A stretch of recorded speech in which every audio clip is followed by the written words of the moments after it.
Chapter 1. In this vast universe, there are countless galaxies and fixed stars. All kinds of celestial bodies are destroyed and born every moment. And in this process of constant destruction and rebirth, life was born and slowly evolved into brilliant civilizations one by one. But sometimes, too bright a civilization may not be a good thing for the universe. In the cosmic coordinates, Laniakea Supercluster, Virgo Galaxy Cluster, Local Galaxy Group, Panlong Galaxy, Titan Fixed Star System, there is a planet named Tai Luo Xing. The planet is full of life and is blue as a whole. In low Earth orbit, you can see huge spaceports and spacecraft come in and out. And on the surface of Tai Luo Xing, you can also see tall buildings, vehicles, flight devices, and so on. There are also all kinds of intelligent life walking on the streets. As the line of sight shifts, a huge building can be seen, which stands out from the crowd. Because the building only covers an area of 30 square kilometers, and there are tall towers on it, piercing straight into the sky. Among them, the tallest tower reached an astonishing 3,500 meters. And the name of this building is Holy Place, which is a holy place for the Luo Xing people in Thailand, because it is the exclusive palace of Thanos. There is a room in the holy place called the Gravity Room. As can be seen from the instruments in the at-the-moment gravity chamber, this chamber has reached 1,000 times the gravity. But a tall purple figure, at the moment, seems to be unaffected by gravity and keeps exercising. 1003, 1004. Thanos carefully felt the strength of his whole body while doing push-ups. This kind of cultivation method was learned from an anime I watched in my previous life, and the cultivation effect is indeed very good. Yes, in fact, he is still a time traveler. I was watching Avengers 4 at home that day, drinking beer and peanuts. And after seeing Thanos beheaded by Thor, he felt sorry for the other's ending. But he didn't expect that after he finished sighing, he opened his eyes and found that he had become Thanos. It was still the time when the Titan star was just destroyed. So I upheld Thanos' philosophy and started a dictatorship, which is wrong. It is the way to save the world. After all, the resources of the universe are limited, but life can reproduce infinitely. If this continues, the universe will end sooner or later, so a balance must be maintained. And he's the one doing it. Up to now, I have been in the Marvel world for more than 500 years, and the results are not bad. Rule over 237 living planets, a total of 43 fixed stars in the Panlong Galaxy. It can be regarded as a big force. At this moment, the door to the gravity room was opened, and a woman with a curvy figure in a black tights appeared outside the door. It can be seen from the exposed skin of the other party that she has blue skin and is obviously not human. She is one of Thanos' 5 generals, Proxima Midnight. As soon as Proxima Midnight entered the gravity chamber, she immediately felt a strong pressure, causing her to lie down immediately. This shocked her heart. One must know that as one of the 5 generals of Obsidian, her strength has been honed and practiced in real ways. It is easy to blow up a spaceship with one hand, but at the moment she couldn't even stand here. How many times the gravity is this? Thinking of this, she looked at the figure not far away, her eyes filled with infinite admiration. Just when she was about to use the dark energy in her body, Thanos noticed the Proxima Midnight coming in, so she stopped exercising immediately and said to the void, "Deep Blue, turn off the gravity system." In the next second, a mechanical synthesis sound sounded in the void. "Yes, Master. Deep Blue is the artificial intelligence he created. And the reason why I chose this name is to miss my days in Blue Star." With the gravity system turned off, Proxima Midnight slowly stood up. After a while, she came to 2 meters in front of Thanos, then knelt down on one knee and said respectfully, "Proxima Midnight is here to pay respects to your lord." Thanos looked at the woman in front of him and just asked indifferently, "Why did you come back so soon? Has the ice crystal star been conquered?" As the overlord of the universe, he definitely has to do what the overlord of the universe does, which is to conquer the universe. And Obsidian 5, as his most powerful subordinate, was naturally sent out by him to attack other planets. Some time ago, he sent Proxima Midnight to attack the ice crystal star 174 light-years away from here. Only didn't think it would be done so soon. Proxima Midnight immediately lowered his head in shame and said in a low voice, "I'm very sorry, my lord. I have encountered a very powerful enemy. I am no match at all, and even lost 17 warships." Before she could finish speaking, Thanos said impatiently, "A mission failure is a failure. There is no excuse." When Proxima Midnight heard this, she immediately fell silent. She also knew that she had nothing to argue with, and if she lost, she lost. After a while, Thanos said with a calm face, "But now is not the time to blame you. Arrange a battleship for me. I want to see who dares to fight against me." As his reputation spread in the universe, it has been a long time since he made a move. It seems that some people have forgotten his name. Proxima Midnight immediately nodded upon hearing the words and said respectfully, "Yes, my lord." After speaking, she slowly exited the gravity room. Seeing this, Thanos opened the system panel. Thanos physique, 312439 strength, 247143 agility, 182035 mental power, 152412 PS. The attributes of ordinary intelligent life are about 1 point active skill, power of destruction, increased strength after opening, passive skill, blood of titans, great increase potential, super restoration, greatly increases restoration ability, super physique, greatly increases physique, super strength, greatly increased strength, super agility, greatly increases agility, strong mental power, increased mental power, tough skin, increased resistance to cold, heat, electricity, radiation, poison, aging, and disease. Unique skill. Ruler. Every time you rule a fixed star system, your strength and potential will be greatly increased. Equipment. Tyrant butcher knife. Tyrant armor. It can be seen from the attributes that he is definitely a sandbag. Physique is the highest, followed by strength, and finally agility and mental strength. But it also has something to do with his pedigree. Because he tried to cultivate agility and mental strength, but the effect was far inferior to physique and strength, so he concentrated on exercising his body. Dark blue, continue to activate 1,000 times the gravity. Yes, master. In the next 3 days, the whole Tai Luo Xing began to get busy. After all, Thanos is going to go out in person this time, so he needs to start his car. Titan-class space battleship, Holy Place 2. Holy Place number 2 has a total length of 1,352 kilometers, a width of 534 kilometers, and a height of 298 kilometers. This is a giant ship comparable to the moon, and its overall structure is like an eye. The wings are the borders of the eyes, and the red energy in the middle is like eyeballs. At the moment, the giant ship was parked hundreds of thousands of kilometers away from Tai Luo Xing. The battleship can be seen on the ground in Tai Luo Xing. In addition to Holy Place number 2, there are various other frigates, attack ships, supply ships, etc. around, adding up to more than 100 ships. It can be seen from here that the power of at the moment Thanos is much stronger than that in the movie. Chapter 2. The time will soon be the 4th day. Everything was ready on the eve of the war. Proxima Midnight came to the Holy Place again and asked to see Thanos. It's still the same gravity room, but at the moment it has been replaced with a gravity of 1,200 times. Thanos at the moment is holding a barbell labeled 200 tons and doing weightlifting training. Under the support of 1,200 times the gravity of the 200-ton barbell, it has reached 240,000 tons. But in his hands, just like an ordinary barbell, he lifted it very easily. 432, 433. At this time, the door was opened again. This time Proxima Midnight was smarter than Centauri, and instead of coming in right away, she knelt down on one knee outside the door and said respectfully, "My lord." Hearing this, Thanos put down the barbell in his hand and said in a low voice, "Dark blue, turn off the gravity system." "Yes, master." Proxima Midnight stood up, walked into the room, and knelt down in front of Thanos again, bowing her haughty head. Thanos wiped the sweat off his body and said, "Are the Holy Place 2 and the Dark Order ready?" Proxima Midnight raised her head, looked at the adult's robust body and powerful muscles, showed adoring eyes, and said, "Everything is ready and waiting for your order." Thanos nodded and said coldly, "Now that you're ready, let's go." Ice Crystal Star is a planet filled with white.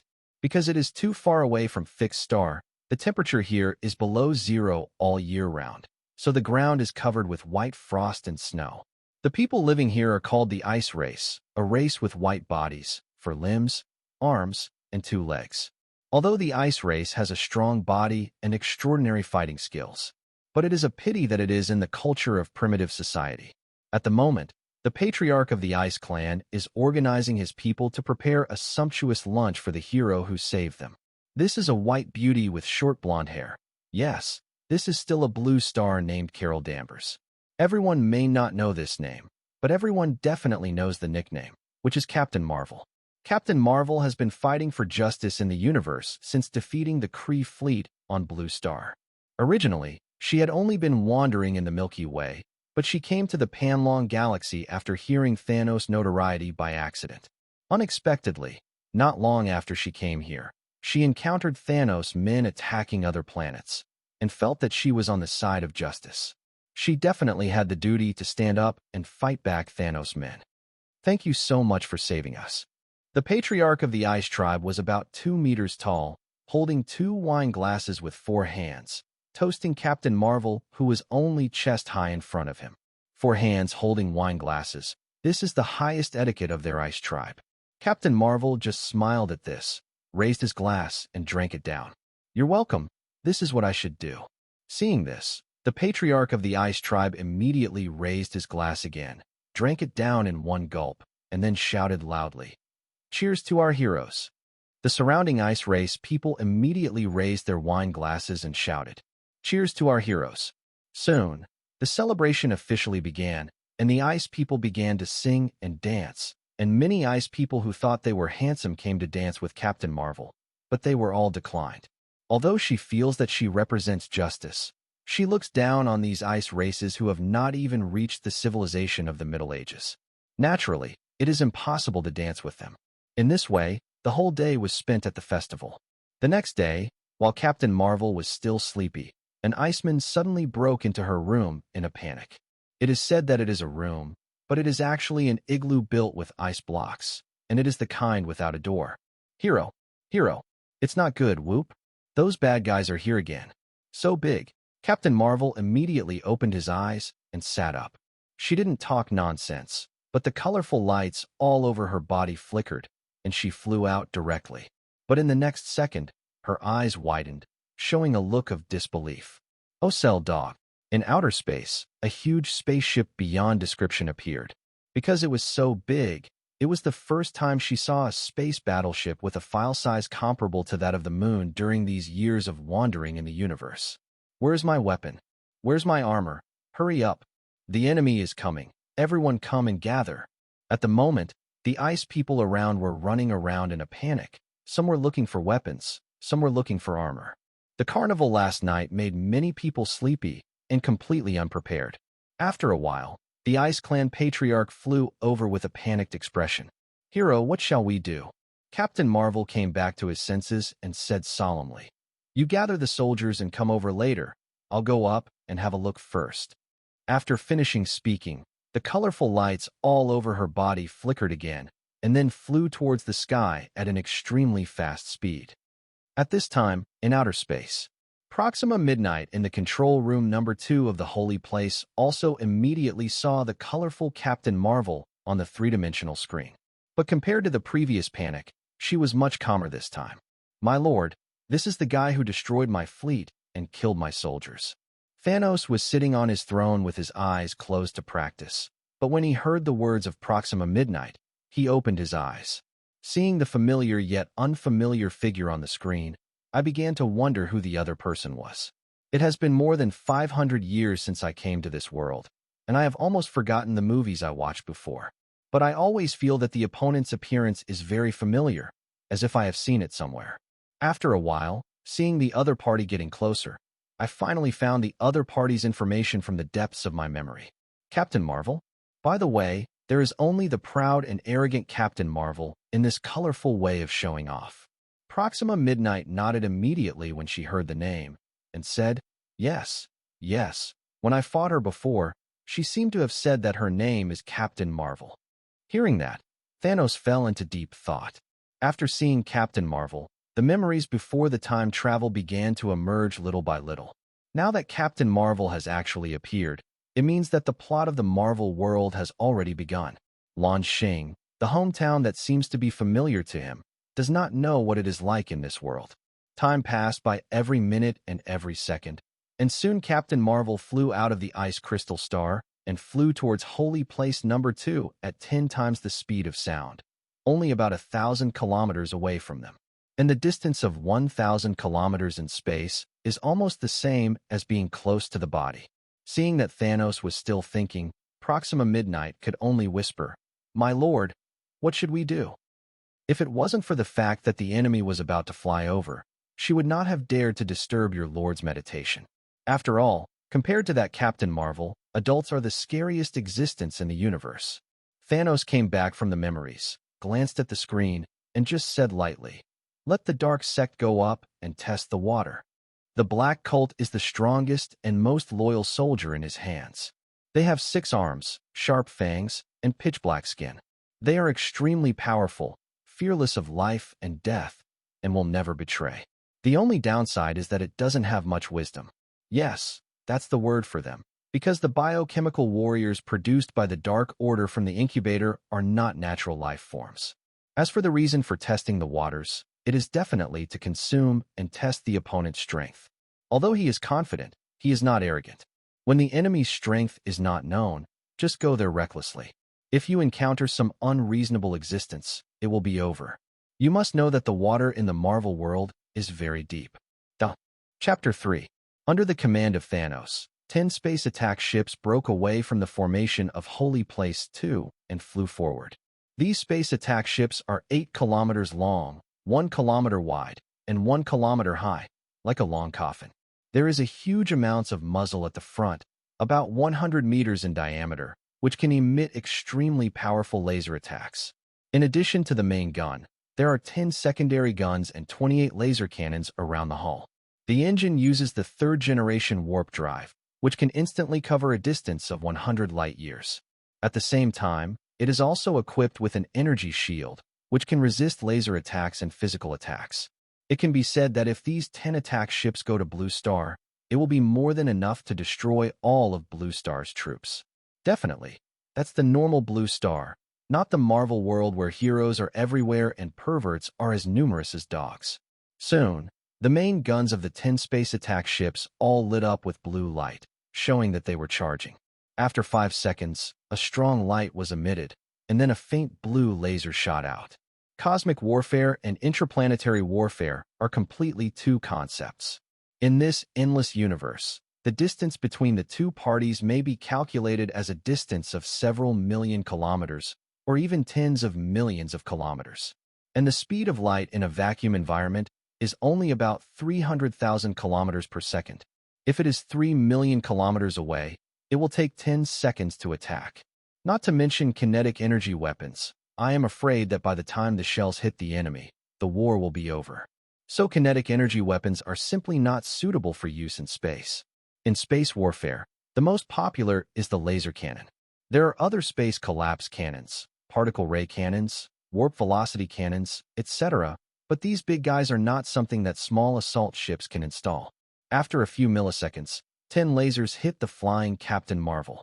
But Captain Marvel exudes a stronger, colorful light all over his body and continues to rush forward with the laser cannon.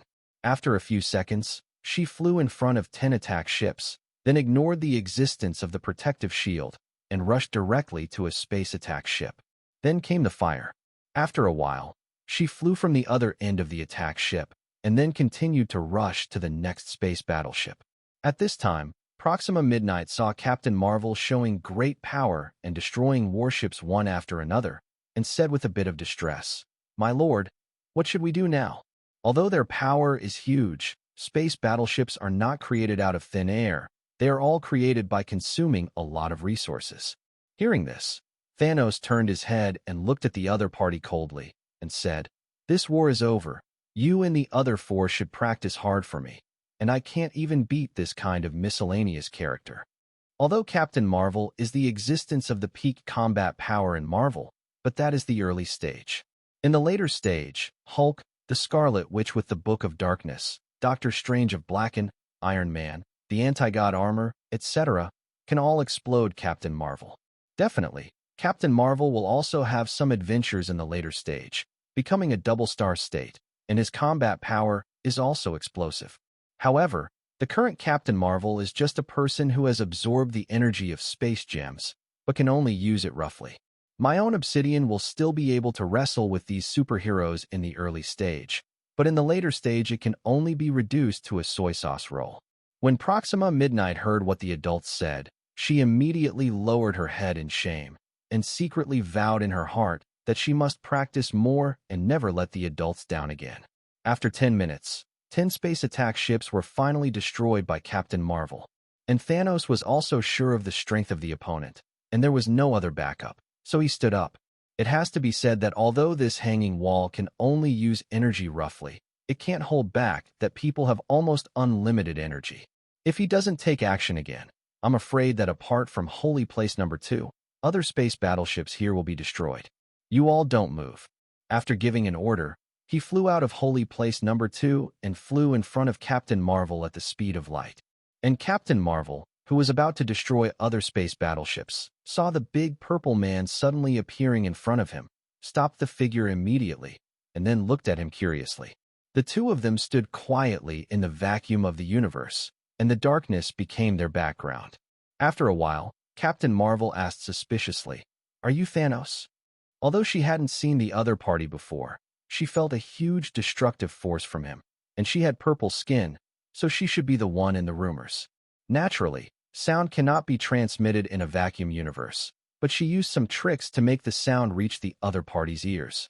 Hearing the question, Thanos just nodded lightly and said in a low voice, "Tell me your name." He definitely knew that the other party was Captain Marvel, but it was the first time they met, so naturally it was impossible to act as if they were very familiar with each other. Captain Marvel raised his chin and said proudly, "I am Captain Marvel, the Asgardian of the universe. You and your bastards retreat now, and I will let you go." Huh? Thanos immediately smiled and shook his head upon hearing this. The other party was as defiant as in a movie, but he is not the weakened Thanos in the movie. He didn't know where his upper limit was. In the past 500 years, he has never slackened in his practice, and he is constantly getting stronger every day. Although the data displayed on the attribute panel shows that he only has a strength of more than 20,000. But this power is just the power of the body. If it is combined with the power of destruction and the ruler skills given by the system, he feels that he can even blow up a planet. Hearing the other party's ridicule, Captain Marvel immediately frowned and said displeasedly, "What are you laughing at?" Although she could feel the huge destructive power of the opponent, since absorbing the space gem, she has never lost a single defeat, but she still thinks that she can easily defeat the opponent. The almost limitless power in her body gave her the courage to be defiant. The next second, Thanos stopped laughing and held up a finger. Seeing this, Captain Marvel immediately asked in confusion, "What do you mean?" Thanos said flatly, "One punch, if you can catch me without dying, let's talk about other things." Hearing the other party's contemptuous words, Captain Marvel suddenly laughed angrily. Hee. In the entire universe, no one dares to say that he can defeat me with one punch. Duh. Chapter 4. The next second, Captain Marvel charged at Thanos. She wants to let the other party know who has the bigger fist. To actually say that he wanted to kill her with one punch is too contemptuous of her. Facing the menacing Captain Marvel, Thanos just slowly raised his fist. At the same time, a destructive force began to surge throughout his body. Then he saw the timing and punched him. Boom! Although there is no sound in a vacuum, at the moment Proxima Midnight on Holy Place 2 and all the people of the Dark Sect felt huge amounts of sound. Immediately afterwards, a strong light came on, even briefly obscuring the distant fixed star. And Captain Marvel, who was in the center of the light, suddenly felt an unrivaled power coming from him. This force is so powerful that even if she crazily stimulates the energy in her body, it cannot be shaken at all. It was as if he was so powerless and small in the face of the huge fixed star. She hasn't felt this way since gaining the power of the space gem. Too late to think about it. In the next moment, she was knocked into the air by a powerful force and flew into the distance like a meteor. A mouthful of blood spewed out of her mouth as if she didn't want money. But after Thanos just punched the opponent, he didn't continue to chase, because he felt that a sense of danger emerged from his heart, as if he was being targeted by some existence. After a while, this sense of danger dissipated, and he found that there was still a breath of Captain Marvel in the distance. Not dead? Could it be that unknown existence just made a move? As soon as he thought that unknown beings noticed this place, he stopped chasing and killing Captain Marvel. Just like I said before, Marvel's water is too deep. What is the group of gods, the 5 great gods, the court of life, the observer, Oea, the first sky, the transcendent, the fulcrum, and so on? He didn't know who made the shot, but now is not the time to confront these guys head-on. Although his own strength is top-notch in this universe, he is still nothing more than an ant in the multi-universe, or even the omnipotent universe. After finishing Captain Marvel, he turned his head to look at the white planet not far away and waved his hand lightly. Behind the holy place 2 and hundreds of space battleships, they flew towards the target in a mighty manner. Captain Marvel, who is flying into the depths of the universe, is not dead at the moment, but she felt almost dead. All the bones in her body were shattered, causing her to die of pain. Also, the energy in her body was rushing around, making her unable to move her whole body. If sound could be made in a vacuum, at the moment her howl would have spread throughout the universe. In addition to the physical pain, the mental pain is even more uncomfortable. The huge fleet quickly flew towards the ice crystal star.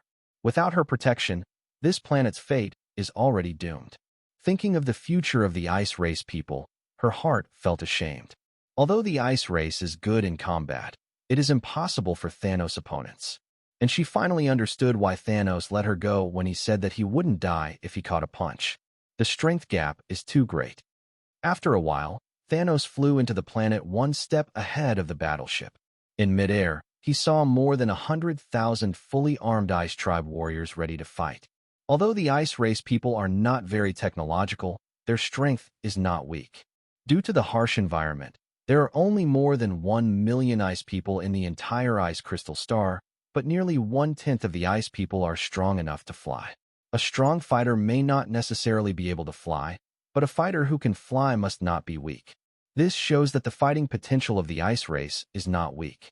After seeing Thanos, the leader of the Ice Clan Patriarch flew up with a solemn face. Hateful intruder, accept the wrath of the frozen god. For him, the situation was already obvious. The big purple guy in front of them is the enemy who came to invade them, so there is nothing to talk about, just do it. Facing the enemy's menacing attack, Thanos just folded his hands and looked at him coldly. Woo! In the next instant, the Ice Clan Patriarch crossed a distance of 1 kilometer with strong tearing air sounds, raised his frozen spear, and stabbed Thanos viciously. Seeing that the enemy in front of him still did not move, a glimmer of hope rose in his heart. You must know that his at the moment's speed has reached 3 times the speed of sound. Coupled with the blessing of the artifact in his hand, even a mountain can be directly destroyed. He didn't believe that the other party's body would be harder than a mountain. But when he immediately stabbed the opponent's body was blurred for a while, and then he actually passed the opponent's figure. How can that be? Could it be magic? Definitely not anymore. Thanos doesn't know magic. It's just an afterimage left in place because of his high speed. Soon, he clenched the tyrant's butcher's knife on his back and chopped it down. With a sound of oft, the most powerful warrior of the Iceman clan, the leader of the Ice Clan, instantly turned into a mass of ice slag. After killing the old guy, he looked down at the Ice Race people below. At the moment, the Ice Clan people were already stimulated by the death of the Patriarch and rushed forward one after another, wanting to avenge the Patriarch. Seeing this, Thanos just gripped the tyrant's butcher's knife tightly and waved it casually. In an instant, a purple sword light flew out instantly, and the powerful destruction ability immediately reduced the formation of the Ice Tribe charge by a large amount. In a few minutes, more than half of the hundreds of thousands of Ice Race warriors have been killed by Thanos. But the remaining Ice Race warriors did not rush forward again. Even if their intelligence is not high, but seeing their clansmen dying constantly, they have already been killed, and they have long lost the aura of seeing death as home at the beginning. Help! The devil! This is the devil! Run away! I don't want to die. I don't know who started it first, Since there was a deserter from the ice race, the other ice race people fled the battlefield immediately. Seeing this, Thanos didn't go after him. He already felt a little tired of this unilateral massacre. And looking at his hands, he suddenly wanted to try how much damage he could cause with a full blow. Chapter 5. Woo! The sound of gusts of wind echoed in this world. With the ubiquitous frost in this world, ordinary people can't even survive 5 seconds here before they will be frozen into ice cubes. Thanos looked at the planet under his feet, and suddenly a crazy idea came to his mind. When he was on his own planet, he always restrained the use of power for fear of destroying his palace. And when he was practicing, he only exercised with his physical body, never using the power of destruction. Then how much damage can one's full-strength strike cause? Think and do it. Soon, the destructive power in his whole body began to surge wildly. Wisps of thick purple smoke rose from his skin, like the dark Mephisto descending. At this time, the voice of Proxima Midnight began to ring in his ears. My lord, Holy Place number 2 and the Dark Order are ready to be dispatched at any time. But at the moment, he had already decided to try his own strength, so naturally he would not let his subordinates come over, lest he be affected by the aftermath. Suspend operations and await my order. Proxima Midnight heard the order from the Lord. Although he was a little puzzled, he nodded immediately. Yes, my lord. At the moment's ice crystal star didn't know if he felt the crisis of annihilation, and the whole planet began to turmoil. Woo! There was a severe gust of wind with frost in the sky, and at the same time, dark clouds in the sky began to gather. It seemed to be warning the intruder not to mess around. But Thanos didn't care about the changing weather at all. After gathering strength for a while, he felt that the destructive power in his fist had gathered to the limit, so he launched an attack. What? After a roar. With a punch of all his strength, he blasted to the ground. After the destructive energy escaped from his fist, it turned into huge amounts of purple balls and continued to fly forward. After all, without his control, the destructive power inside began to swell. Soon, the destructive energy expanded to a diameter of 100 meters, and it kept getting bigger. And at the moment, not all the ice race people on the ground escaped. Some people who can't fly, and some who are unwilling, are still hiding in the mountains and watching the demons in the sky. But at the moment, they all felt a huge and devastating atmosphere. That purple power seemed to be stronger than the sun in the sky, exuding a strange but extremely dazzling light. But now the purple ball fell to the ground. Don't want.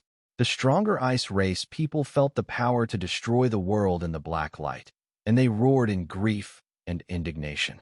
Then they rushed out of the ground and flew towards the purple ball, throwing out their spears or swords at the same time, trying to stop the purple ball from falling. But all this is doomed to be in vain. All the spears and swords were crushed into atomic form when they touched the destructive power and disappeared into this world. Destructive energy is the most destructive force in the universe, and it is also the most dangerous force. Possesses the ability to annihilate everything. Seeing that his weapon didn't work, the unrepentant Ice Clan rushed forward. This is related to the survival of their race, and even the planet. Even if they know that their end is death, they still use their lives to protect the world without hesitation. What? There were screams again and again. When the ice race people came into contact with the purple ball, they could only watch their skin, muscles, and bones disappear little by little. They wanted to escape from here, but there was nothing they could do. But their deaths, though painful, were brief. Huge amounts of destructive power quickly came to the ground with endless despair. Boom!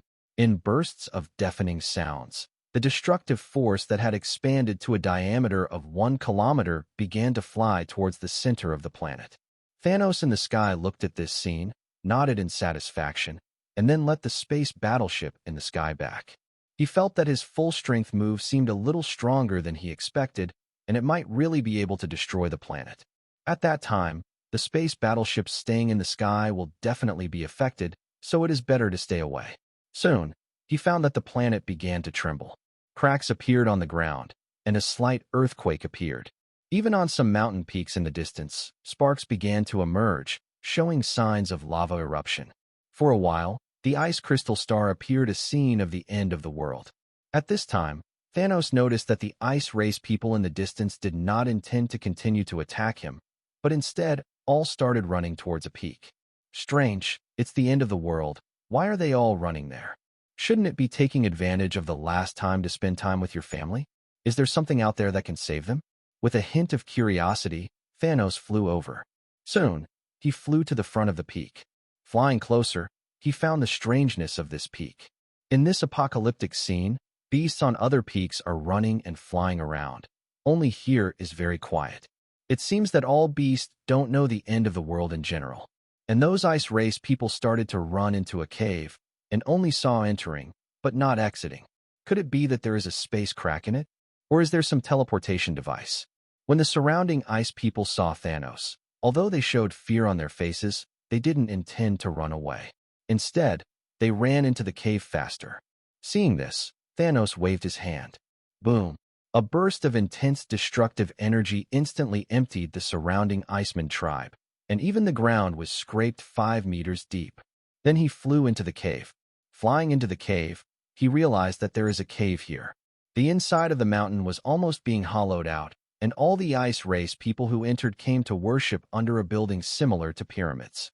And these ice race people didn't seem to have any reaction to Thanos' arrival. They still knelt there firmly. Above this pyramid-like building, there is a gemstone that is emitting a strange yellow light. Seeing the gem, Thanos suddenly smiled. Mind gem. So the plot has developed to this point, right? The yellow gem that fascinates all ice race people is the mind gem, one of the 6 gems in the Marvel Universe, which has the power to control the mind. In fact, it is a gemstone, almost like a magic stone. Those who have the strength to resist the influence of the power of gems are lucky. Those who do not have the strength can only be reduced to the nourishment of gems. For example, the mind gem in front of me is constantly absorbing the spiritual power of the surrounding ice race people. It's no wonder that the ice race has developed for tens of thousands of years and is still a subhuman race. It turned out to be affected by mind gem. Chapter 5. Woo! The sound of gusts of wind echoed in this world. With the ubiquitous frost in this world, ordinary people can't even survive 5 seconds here before they will be frozen into ice cubes. Thanos looked at the planet under his feet, and suddenly a crazy idea came to his mind. When he was on his own planet, he always restrained the use of power for fear of destroying his palace. And when he was practicing, he only exercised with his physical body, never using the power of destruction. Then how much damage can one's full-strength strike cause? Think and do it. Soon, the destructive power in his whole body began to surge wildly. Wisps of thick purple smoke rose from his skin, like the dark Mephisto descending. At this time, the voice of Proxima Midnight began to ring in his ears. My lord, Holy Place number 2 and the Dark Order are ready to be dispatched at any time. But at the moment, he had already decided to try his own strength, so naturally he would not let his subordinates come over, lest he be affected by the aftermath. Suspend operations and await my order. Proxima Midnight heard the order from the Lord. Although he was a little puzzled, he nodded immediately. Yes, my lord. At the moment's ice crystal star didn't know if he felt the crisis of annihilation, and the whole planet began to turmoil. Woo! There was a severe gust of wind with frost in the sky, and at the same time, dark clouds in the sky began to gather. It seemed to be warning the intruder not to mess around. But Thanos didn't care about the changing weather at all. After gathering strength for a while, he felt that the destructive power in his fist had gathered to the limit, so he launched an attack. What?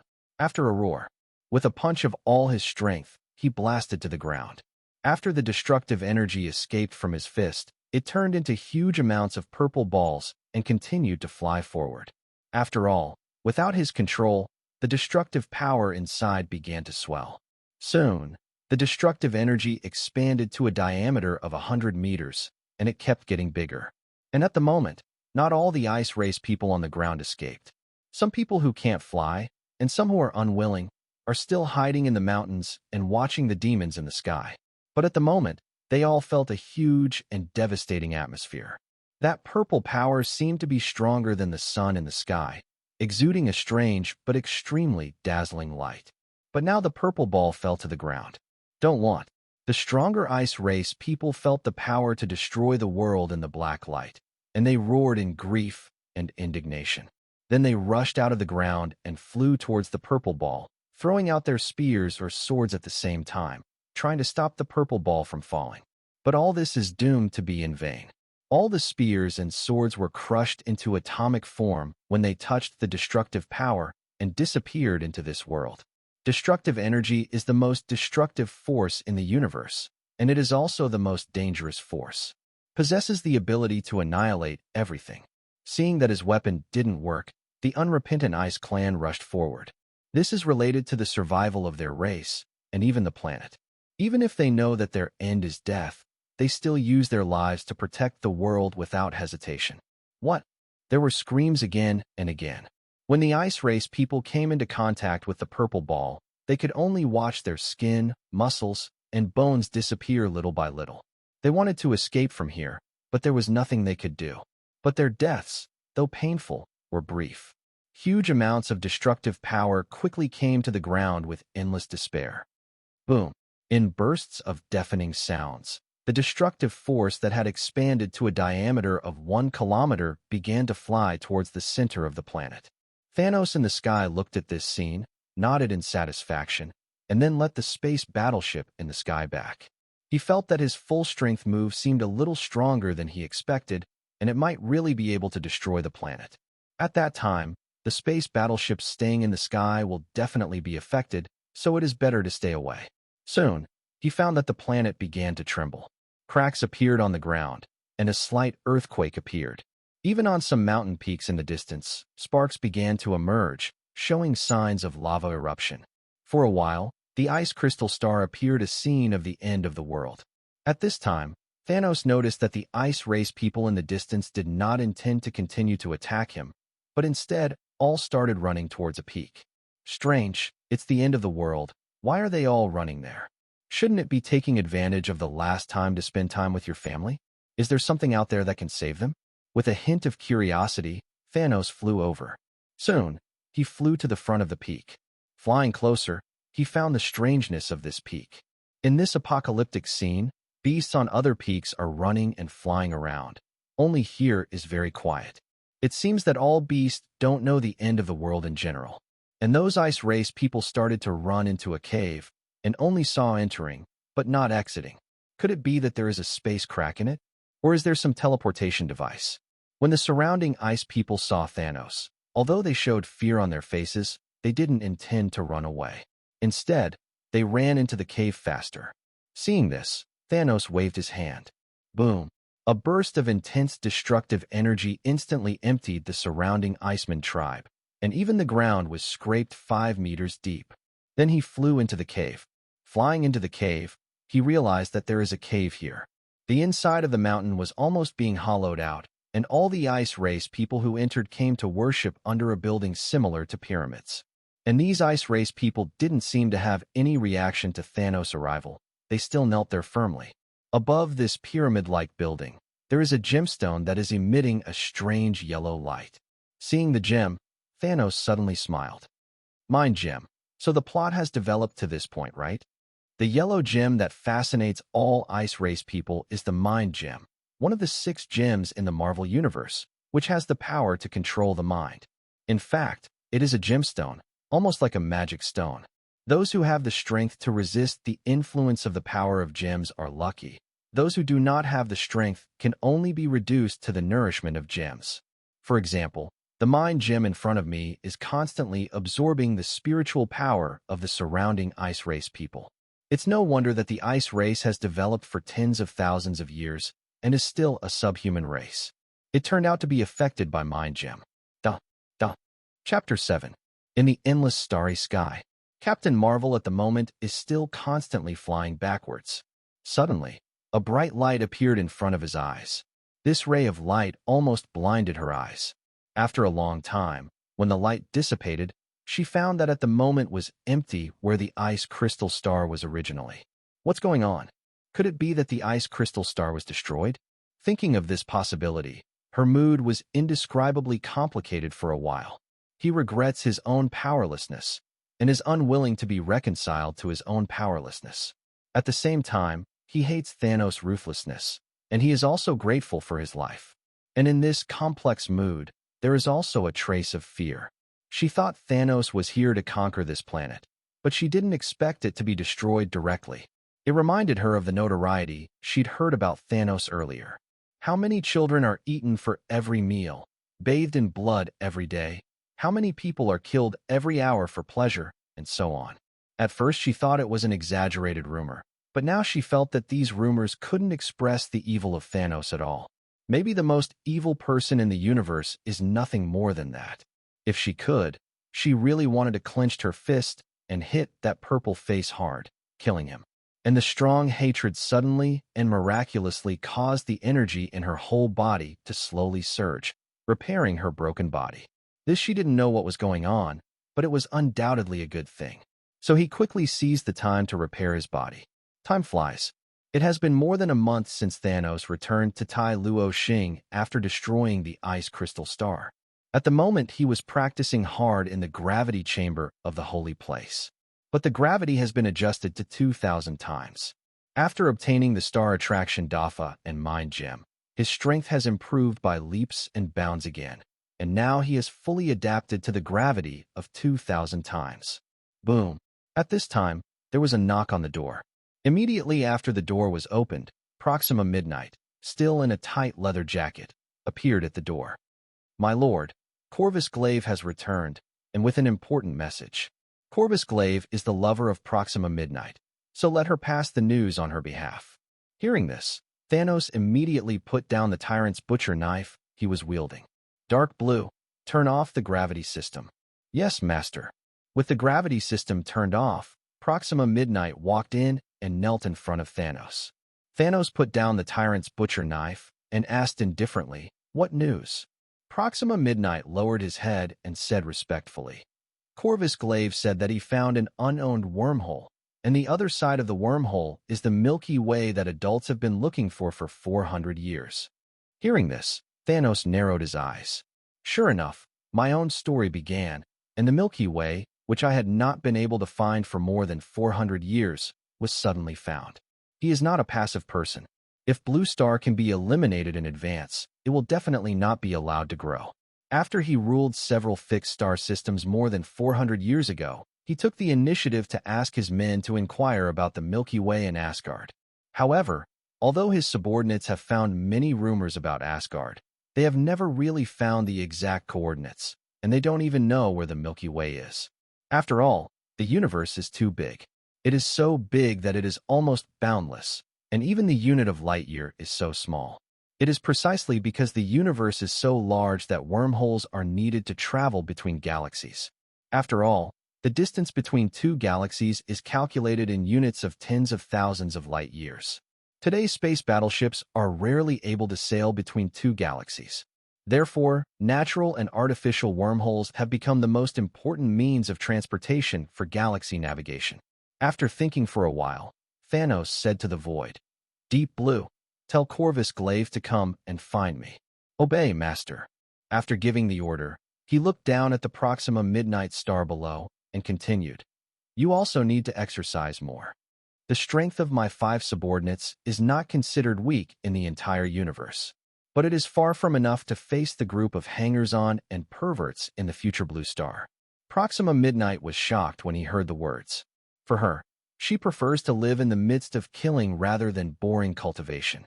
But she immediately remembered that she was defeated some time ago, and even almost died, so she nodded. Yes. Thanos asked Deep Blue to activate 2,000 times the gravity, and then continued to practice. Seeing this, Proxima Midnight can only activate the dark energy in its body so that it will not be crushed to death by gravity. What she practiced was not Thanos' destructive energy, but dark energy. But as time passed, the energy in her body became less and less, and she began to run out. 2,000 times the gravity is too strong for her. Don't talk about action. It's good enough not to be squashed right away. Seeing this, Thanos could only let Proxima Midnight withdraw first, and ordered her to strengthen training. In 3 days, the door to the gravity chamber was opened again. I saw a man walk in. The other party exuded a strong breath of death, wearing a black armor and holding a war blade. He is the famous Corvus Glaive, the head of the 5 generals of Obsidian. And the weapon in his hand is the Corvus Glaive that resides in his soul. After entering the gravity chamber, Corvus Glaive staggered. But soon the breath of death in his body began to surge, and he forcibly stabilized his figure. Then he walked quickly to Thanos and got down on one knee. Corvus Glaive has come to see your lord. Thanos stopped the training and looked down at the pale ashes at his feet, thin and boneless, who seemed to be a dead man-like subordinate. Because he remembered that in the comics, this guy was not very loyal and would betray himself when he was weak. But he definitely won't hate the other party because of this. At most, he just keeps an eye on it. After all, in the movie universe, the opponent is very loyal. Facing the attack of the Avengers, the death battle did not back down in the end. Therefore, he will not judge a person's loyalty and traitor because of the movie or anime plot. At most, he will only be on guard. I heard from Proxima Midnight that you found an unowned wormhole, and the Milky Way is on the opposite side of the wormhole, right? Corvus Glaive nodded and said respectfully, "Yes, my lord, and I also saved one person." "Oh, and saved someone. Tell me about the process." Corvus Glaive lowered his head and slowly told the whole story. Chapter 8. In a year ago, after Corvus Glaive completed the task assigned by Thanos, he did not return to his mission immediately, but searched for a new planet by himself. While searching, he came across a man, or god, wandering in space. Because the other party claims to be the Asgard Protoss, and the name is Loki. Hearing the name, Thanos became more aware of his current timeline. At the moment should be the time period after Thor's plot. When Loki counted on his cheap father in order to obtain the throne of Asgard, Odin was about to fall asleep. So he deliberately induced his big brother who had no brains, and Thor angered Odin, the king of gods. As expected, Thor was deprived of his divine power by the angry Odin, as Loki had calculated, and entered Midgard, which is the blue star. So Loki got his wish and obtained the identity of acting god king when Odin fell into a deep sleep. But Loki is not satisfied with the word agent. Ambitious, he even sent War Machine, the destroyer, to the blue star to assassinate his big brother. But what Loki didn't expect was that all this was actually a trick of his cheap father.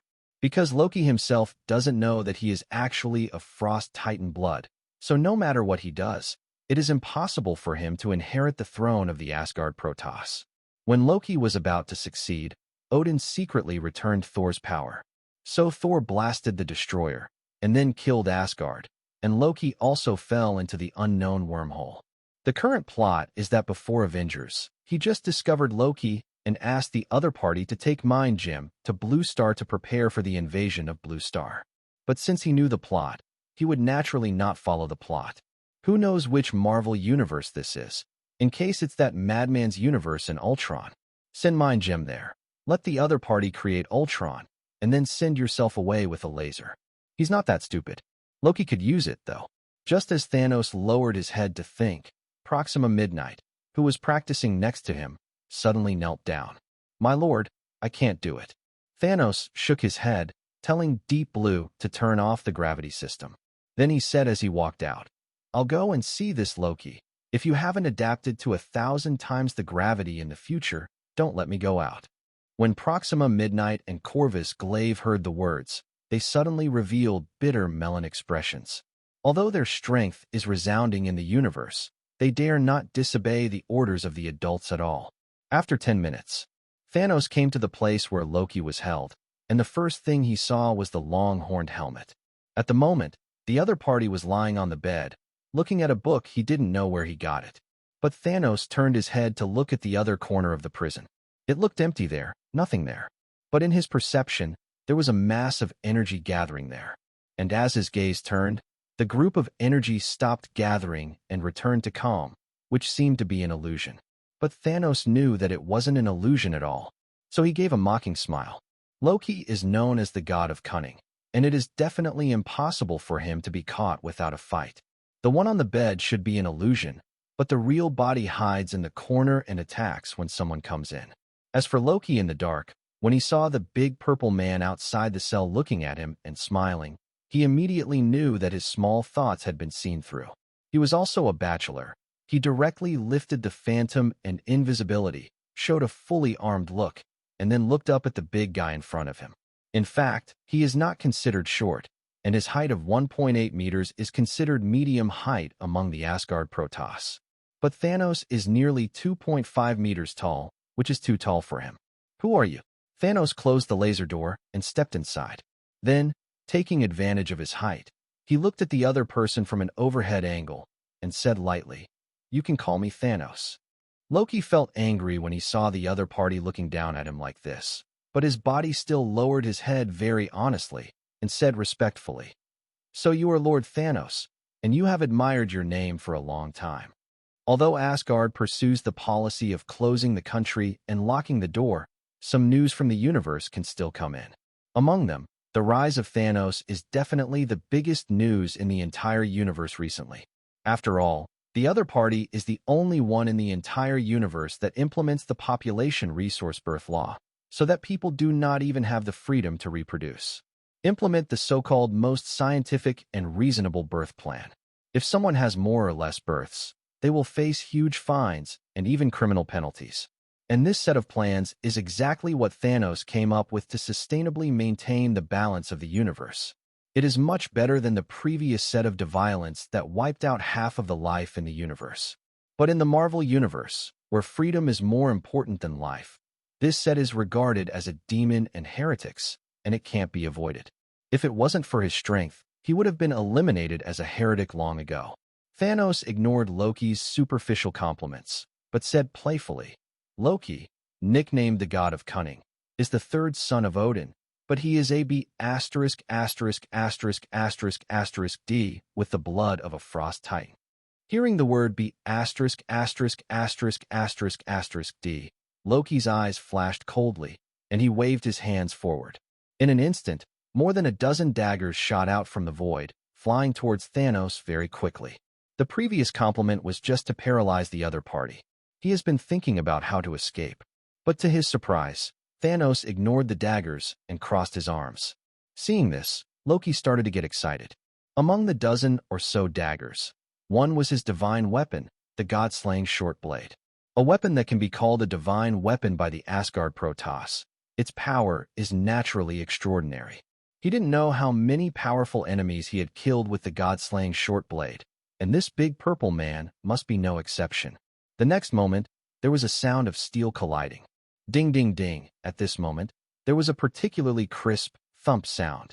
Loki suddenly showed a look of disbelief, because the artifact that he had high hopes for was bounced away like other daggers.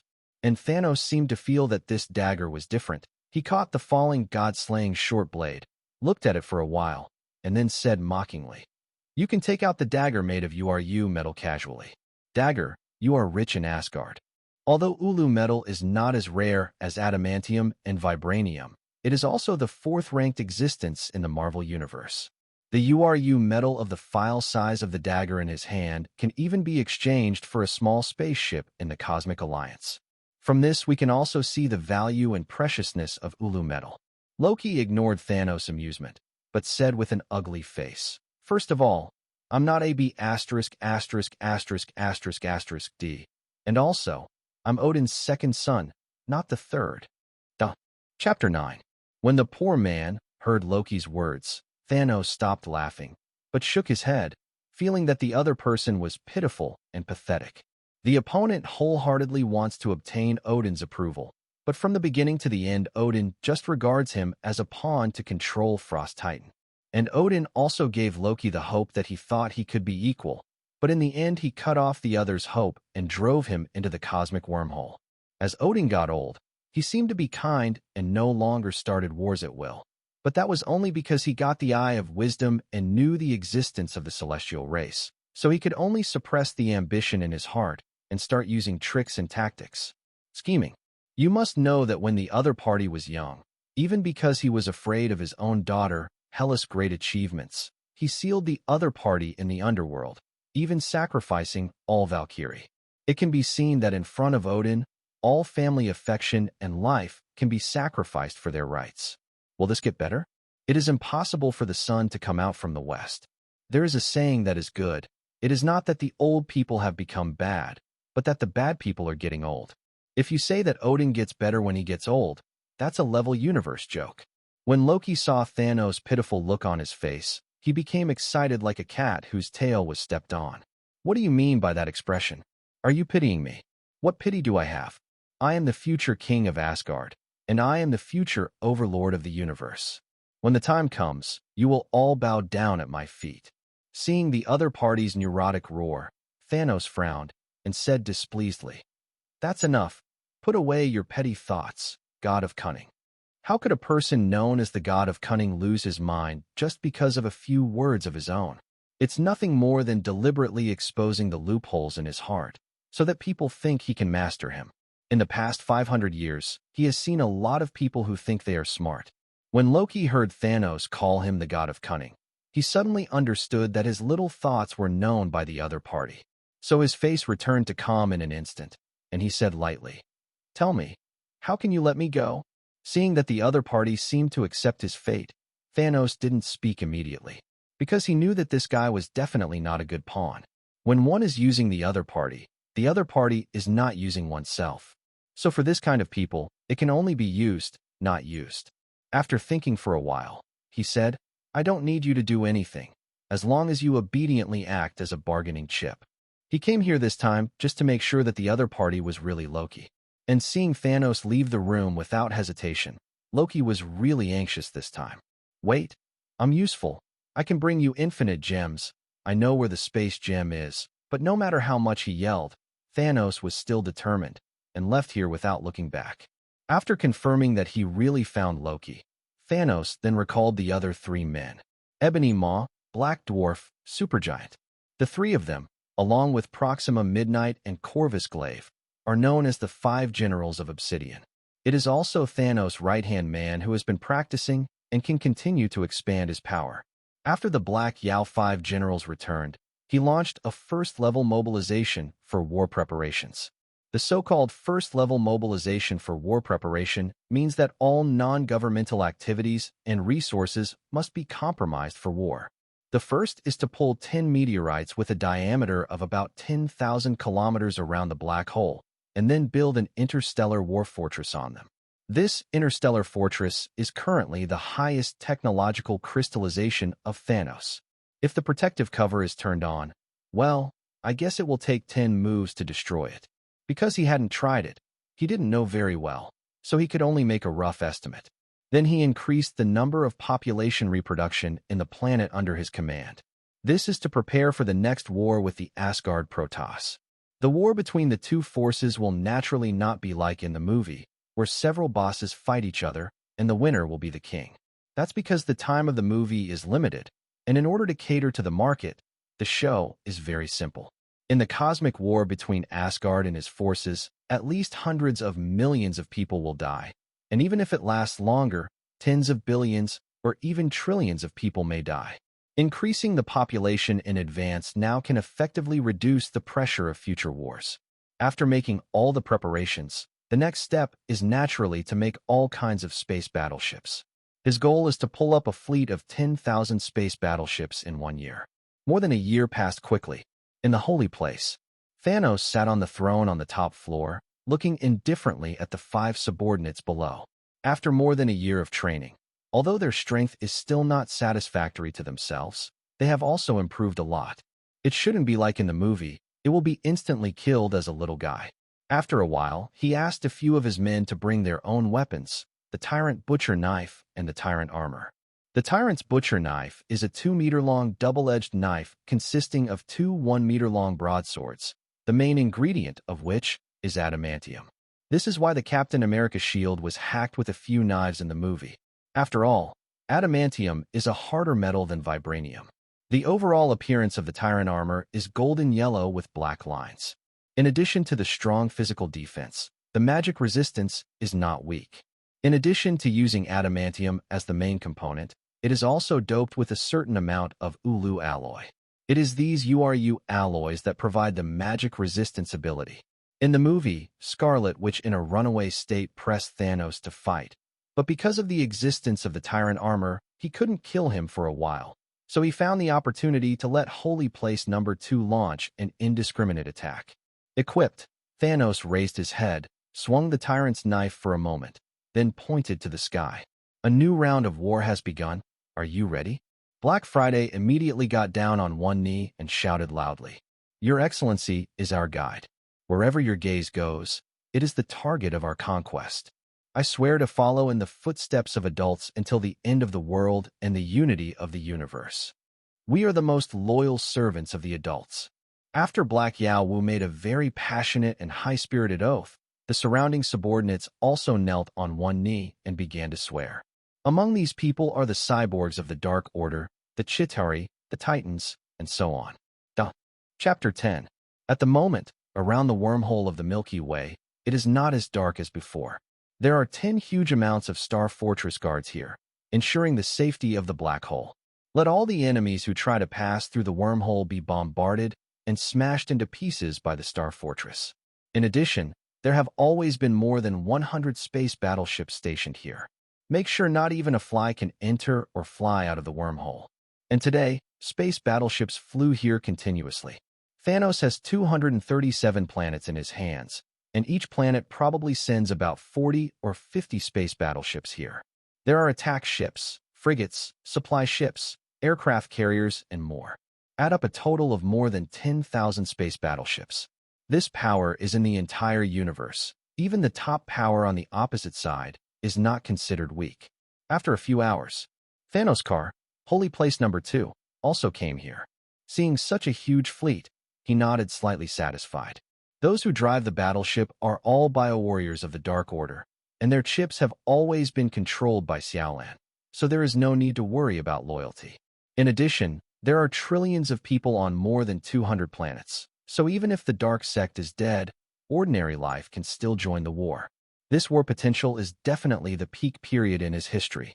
After some thought, he decided to divide the 10,000 space battleships into 6 teams. Obsidian 5 will each lead 1,500 space battleships, and he will lead more than 2,500 warships. Finally, let Corvus Glaive take the lead and enter the wormhole. After more than an hour, news of safety came from the other side of the wormhole, so Thanos ordered the rest of his men to line up to enter. This wormhole is just a low-level wormhole with a diameter of about 1,000 kilometers. Only 10 space battleships can be entered at the same time at a time. It took more than 30 hours for all the 10,000 space battleships to pass through. In the end, Thanos drove the Holy Place 2 and finally passed through the wormhole. On the other side of the wormhole, General Obsidian has surrounded the wormhole. After the Holy Place Number 2 appeared, it slowly spread out to the surroundings. 10,000 space battleships may seem like a lot, but in the universe, they appear very small. Get together, not even an ordinary planet file size. As the formation slowly spread out, it could only occupy a corner of this fixed star. After a while, on the screen in front of Thanos, a three-dimensional picture of the 5 generals of Obsidian appeared. The 5 people knelt down on one knee slowly, and the leader, Corvus Glaive, said respectfully, "My lord, this unknown fixed star is a red dwarf after our investigation, and there is no trace of life found on the surrounding planet. Suspected to be a deserted fixed star with no one in it. The unmanned fixed star system is a common situation in the universe. It can be said that 99% of the fixed star systems in the universe are not suitable for the existence of life. For example, fixed star is too old, or fixed star is too young, or the internal radiation of fixed star is too large, etc. Only under very harsh conditions can a planet be born to life." After Corvus Glaive finished his report, the supergiant next to him said, "My lord, although this fixed star has not found life, it has found some traces of meteorite mining, and judging from these traces, the time should be more than 100 years ago, so this wormhole is likely to have just formed." Supergiant is the only 2 women among the 5 generals of Obsidian. She is about 1.7 meters tall and has blue skin, but she is shrouded in a silver cloak all year round, making it difficult to see her face clearly. Although, like Ebony Maw, she is strong in mental power and other aspects, but she majors in mind control, telepathy, spiritual transmission, memory stealing, and other abilities. Compared with Ebony Maw, it can be said that each has its own advantages. After Supergiant finished reporting, Black Dwarf also began to report. After a while, Thanos listened to his subordinate's report, nodded calmly, and ordered, "The five of you go to the surrounding fixed star to investigate the situation.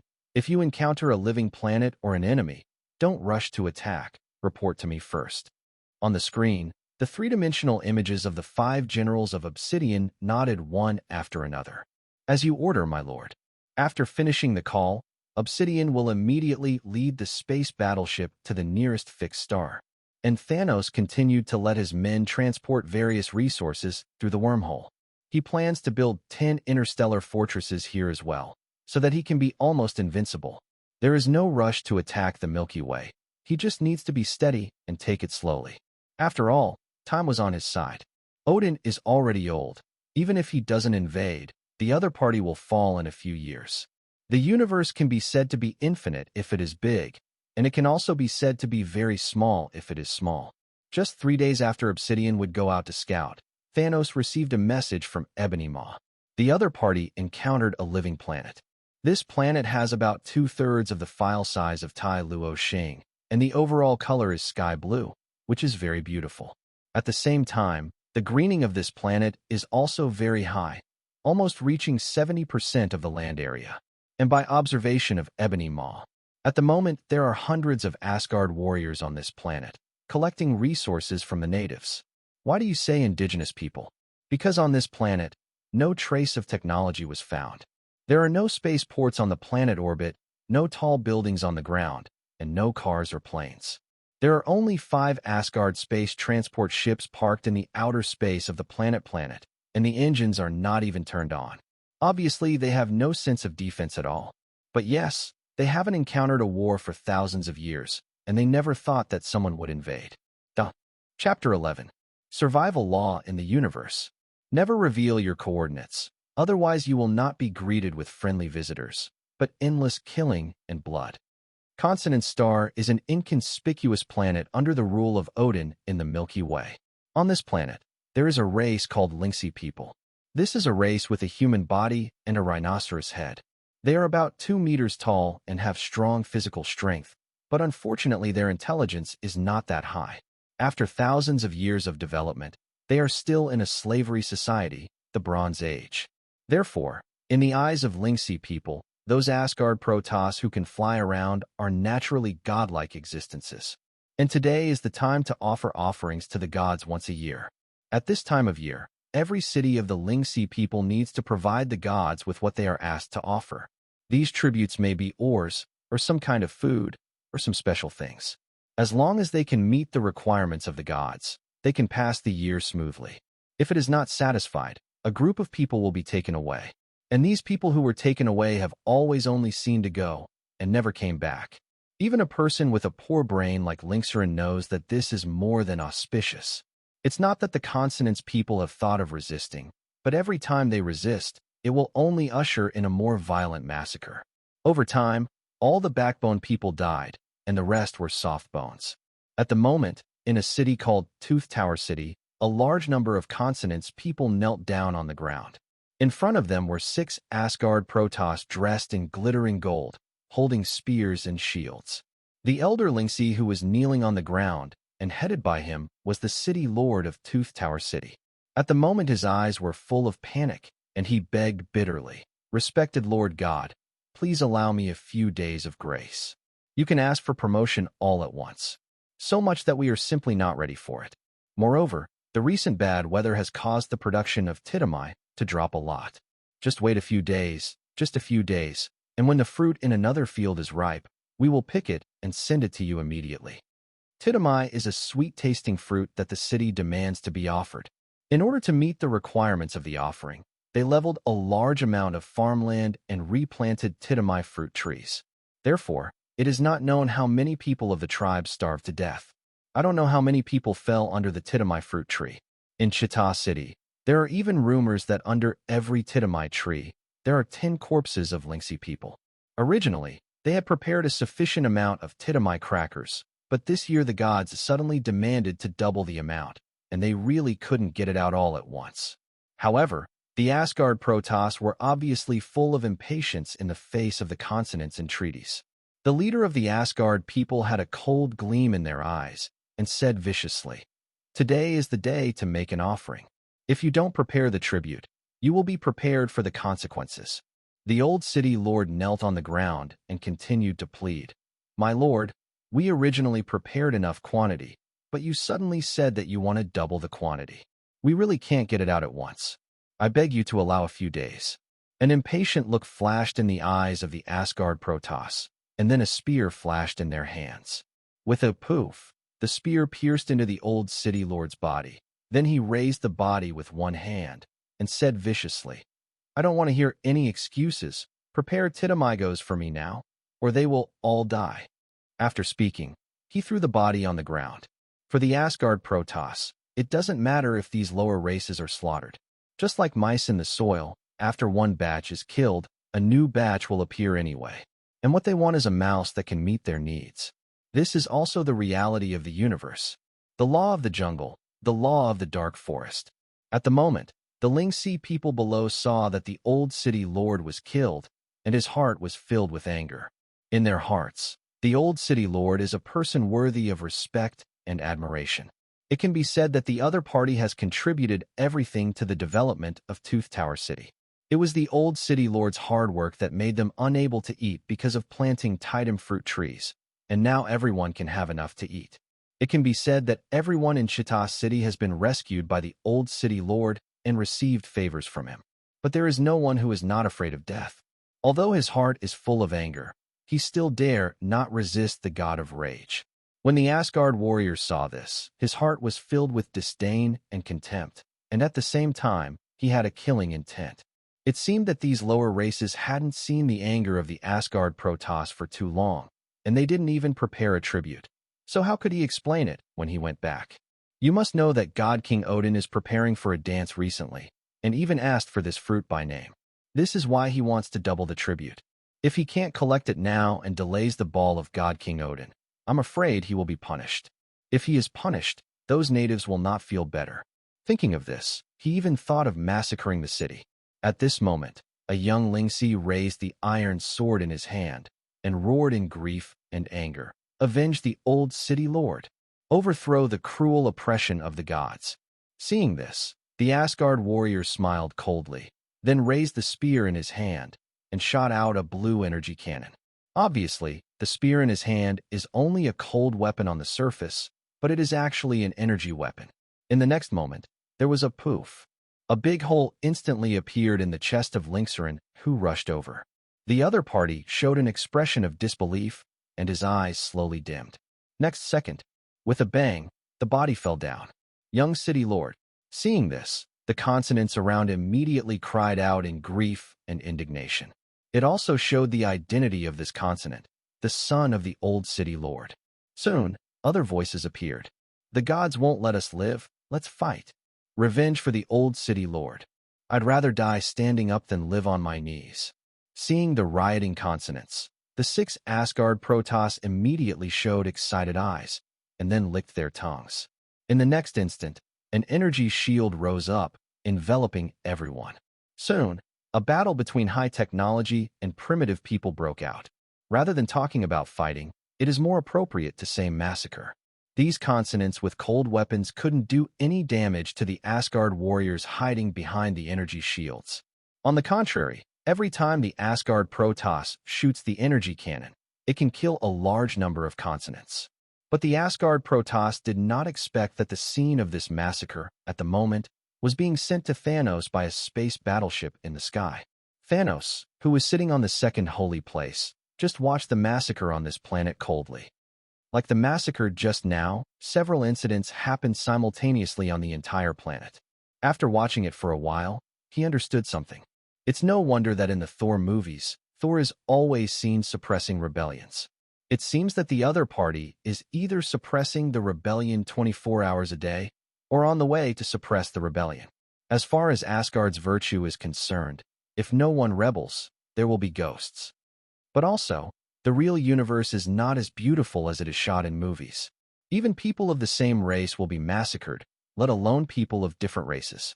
After watching the play, Thanos immediately ordered his men to attack. Chapter 12. The Asgard Protoss in the Tooth Tower City. at the moment are killing Xingxing. Although these consonants are good in strength, they are definitely a massacre in front of their high-tech weapons and equipment. Up to now, hundreds of Lingxi people have fallen to the ground forever, and the rest have also started to flee here frantically. After all, no matter how inflexible a person's brain is, they also know the truth that life is precious. But how could the Asgard Protoss miss the chance of massacre? So the hunt began. But at this moment, suddenly felt a burst of light in the sky.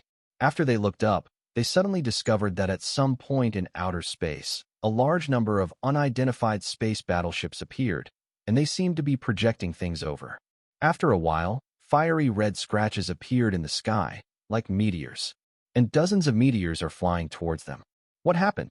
The leading Asgard Protoss stopped their pursuit, then raised their wrists, turned on the communicator, and prepared to call the spaceship in outer space to ask what was going on. But after dialing for a while, the communicator just made a sizzling noise, and there was no reply at all. And at the moment, because of the change in the sky, the other Asgard Protoss stopped chasing and killing and returned to the captain. "Captain, our communicator can't even receive a signal. What's going on? Captain, is our spaceship destroyed? Captain, what should we do?" It seems that the visitor is not kind. Team leader, hearing the nonstop questions from his subordinates, the captain waved his hand impatiently and said loudly, "Quiet. Enter the highest alert state." After the captain's words fell, everyone fell silent, and then began to recharge the equipment silently. Don't think that they are Protoss, and the equipment has unlimited energy. The spears and shields they used just now consume energy. When everyone was ready, they looked up at the sky. At the moment, the shooting star in the sky was very close, and they could see what it was a little bit. This is a rectangular black landing pod. This kind of landing pod is very common in the universe, and it is usually used when landing on the ground. Definitely, it can also be used as an escape hatch in an emergency. And one such landing module can put about 1,000 people. Looking at the dense meteors in the sky, sweat appeared on the foreheads of all the Asgard Protoss. Are these people enemies or friends? After 10 minutes, the landing module finally descended to the ground. And these landing pods, after only a slight deceleration, hit the ground abruptly with their hard shells. The sound of rumbling crashed continuously. Fortunately, the city walls of Tooth Tower City are strong. Although it was affected, it was not destroyed because the landing module was far away. At this time, the captain said, "Ollie, launch the unmanned reconnaissance plane to check the situation." The Asgard Protoss named Ollie nodded, and then took 3 round iron balls of fist-file size from his waist. After he threw the iron ball on the ground, he raised his arm and began to operate. After a while, the 3 iron balls showed bright red eyes, and then the anti-gravity system was activated and flew up. Under Ali's control, 3 reconnaissance planes flew outside, and in front of him, a picture of a reconnaissance plane appeared. As the reconnaissance plane approached those unfamiliar landing pods, they finally saw them clearly. These landing modules are all black, but the top is pointed. At the moment, it is unknown how deep it sank into the ground. But soon, the balance system was activated, and the landing module leveled its body, and the pointed top was like a sharp sword, pointing to the sky. The following picture made all the Asgard Protoss fall into fear. I saw the landing cabin open the hatch, and then a large amount of black water poured out. After zooming in on the screen, you can see carefully that these are not black tides, but black monsters. These monsters are more than 2 meters tall, with strong 6 limbs, ferocious faces, and fangs. If it is a force active in the universe, they will know that these are the most powerful army in Thanos' hands, the Dark Order. But now, these dark sects are galloping towards Tooth Tower City at a speed of more than 150 kilometers per hour. The captain of the Asgard Protoss saw this scene on the screen and immediately said, "Let's run away. We must not be surrounded." When the others heard the words, they immediately came back to their senses. "Yes, let's go. But our spaceship is gone. How can we run?" "No matter where you run, if you don't want to die, run first."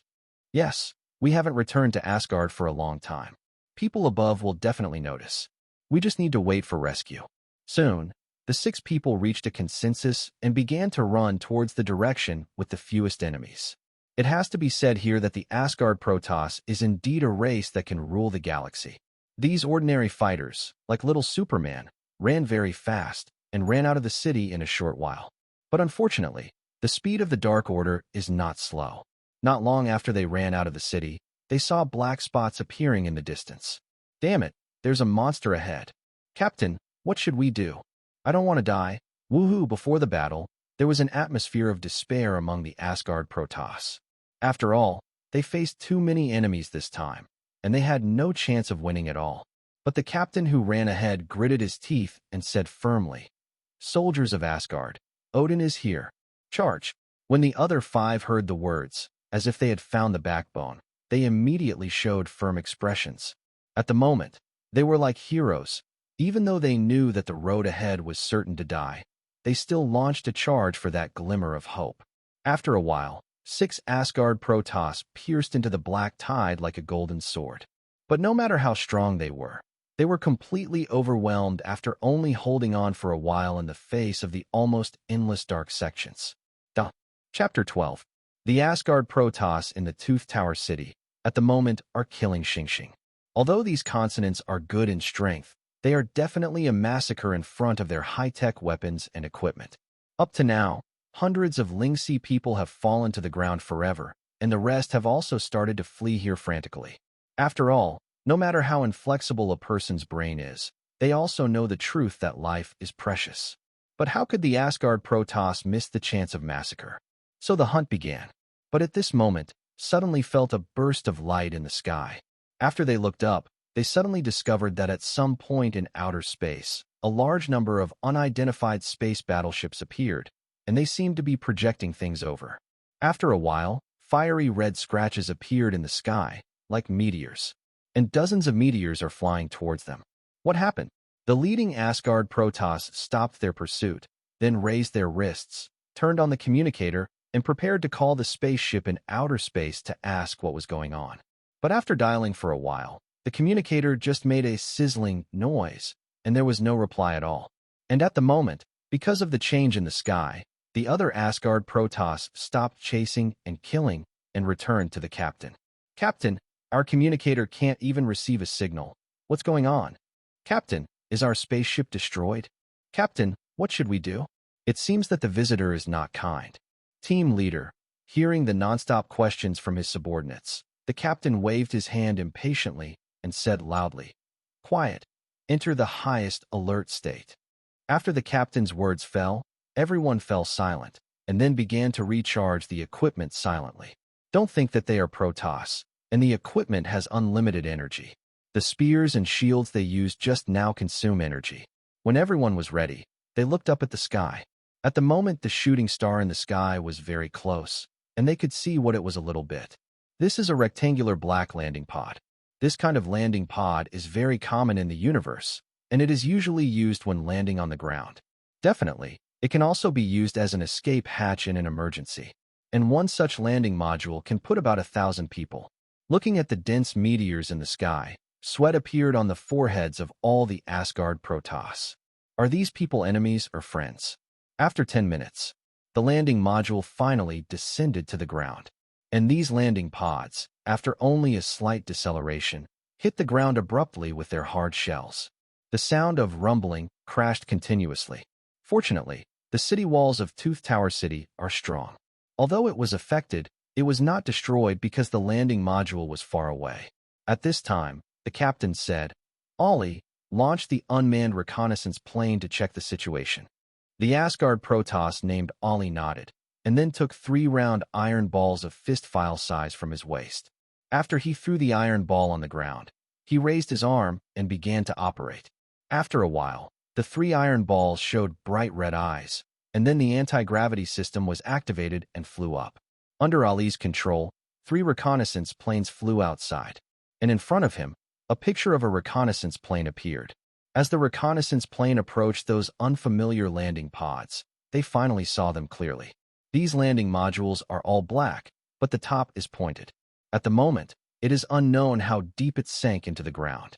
But soon, the balance system was activated, and the landing module leveled its body, and the pointed top was like a sharp sword, pointing to the sky. The following picture made all the Asgard Protoss fall into fear. I saw the landing cabin open the hatch, and then a large amount of black water poured out. After zooming in on the screen, you can see carefully that these are not black tides, but black monsters. These monsters are more than 2 meters tall, with strong 6 limbs, ferocious faces, and fangs. If it is a force active in the universe, they will know that these are the most powerful army in Thanos' hands, the Dark Order. But now, these dark sects are galloping towards Tooth Tower City at a speed of more than 150 kilometers per hour. The captain of the Asgard Protoss saw this scene on the screen and immediately said, "Let's run away. We must not be surrounded." When the others heard the words, they immediately came back to their senses. "Yes, let's go. But our spaceship is gone. How can we run?" "No matter where you run, if you don't want to die, run first." "Yes, we haven't returned to Asgard for a long time. People above will definitely notice. We just need to wait for rescue." Soon, the 6 people reached a consensus and began to run towards the direction with the fewest enemies.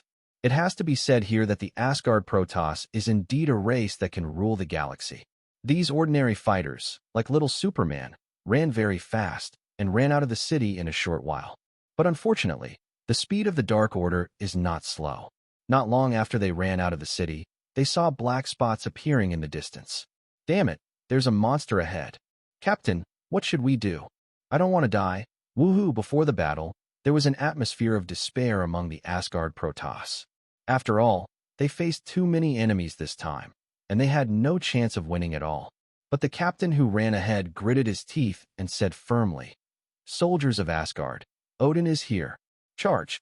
When the other 5 heard the words, as if they had found the backbone, they immediately showed firm expressions. At the moment, they were like heroes. Even though they knew that the road ahead was certain to die, they still launched a charge for that glimmer of hope. After a while, 6 Asgard Protoss pierced into the black tide like a golden sword. But no matter how strong they were completely overwhelmed after only holding on for a while in the face of the almost endless dark sections. Chapter 14. Seeing Heimdall approaching, Odin immediately waved away the woman beside him and then sat upright, because he knew that Heimdall wouldn't bother him if it wasn't something important. Soon Heimdall came to Odin, knelt down on one knee, and said respectfully, "God King, I have made a major discovery." After speaking, he also glanced at the people around him who hadn't left in time. Because the matter was of great importance, he didn't want the news to be known to a third person before he knew what the God King was thinking. At the moment, the dancers and beauties around were still slowly receding, and some of them even gave Heimdall a wink, but they were all ignored by the other party. In Heimdall's heart, there was nothing but loyalty to Odin. It is precisely because of this that Loki was taboo before and even wanted to eradicate him. Hearing this, Odin just nodded lightly and then reminded the women around him to leave quickly. After a while, he asked seriously, "What's the matter?" Heimdall's golden eyes flickered a few times, and after confirming that no one was eavesdropping, he said solemnly, "I saw strange space battleships appear at the edge of the Milky Way, and the number is at least about 10,000. Odin frowned when he heard the strange space battleship. 10,000 strange space warships appeared? Didn't we block all the wormholes? How did they get in? Heimdall shook his head and said, "I don't know. There should be new wormholes, or technology or magic capable of interstellar navigation. Please make a decision as soon as possible. I have a hunch that the arrival is not good."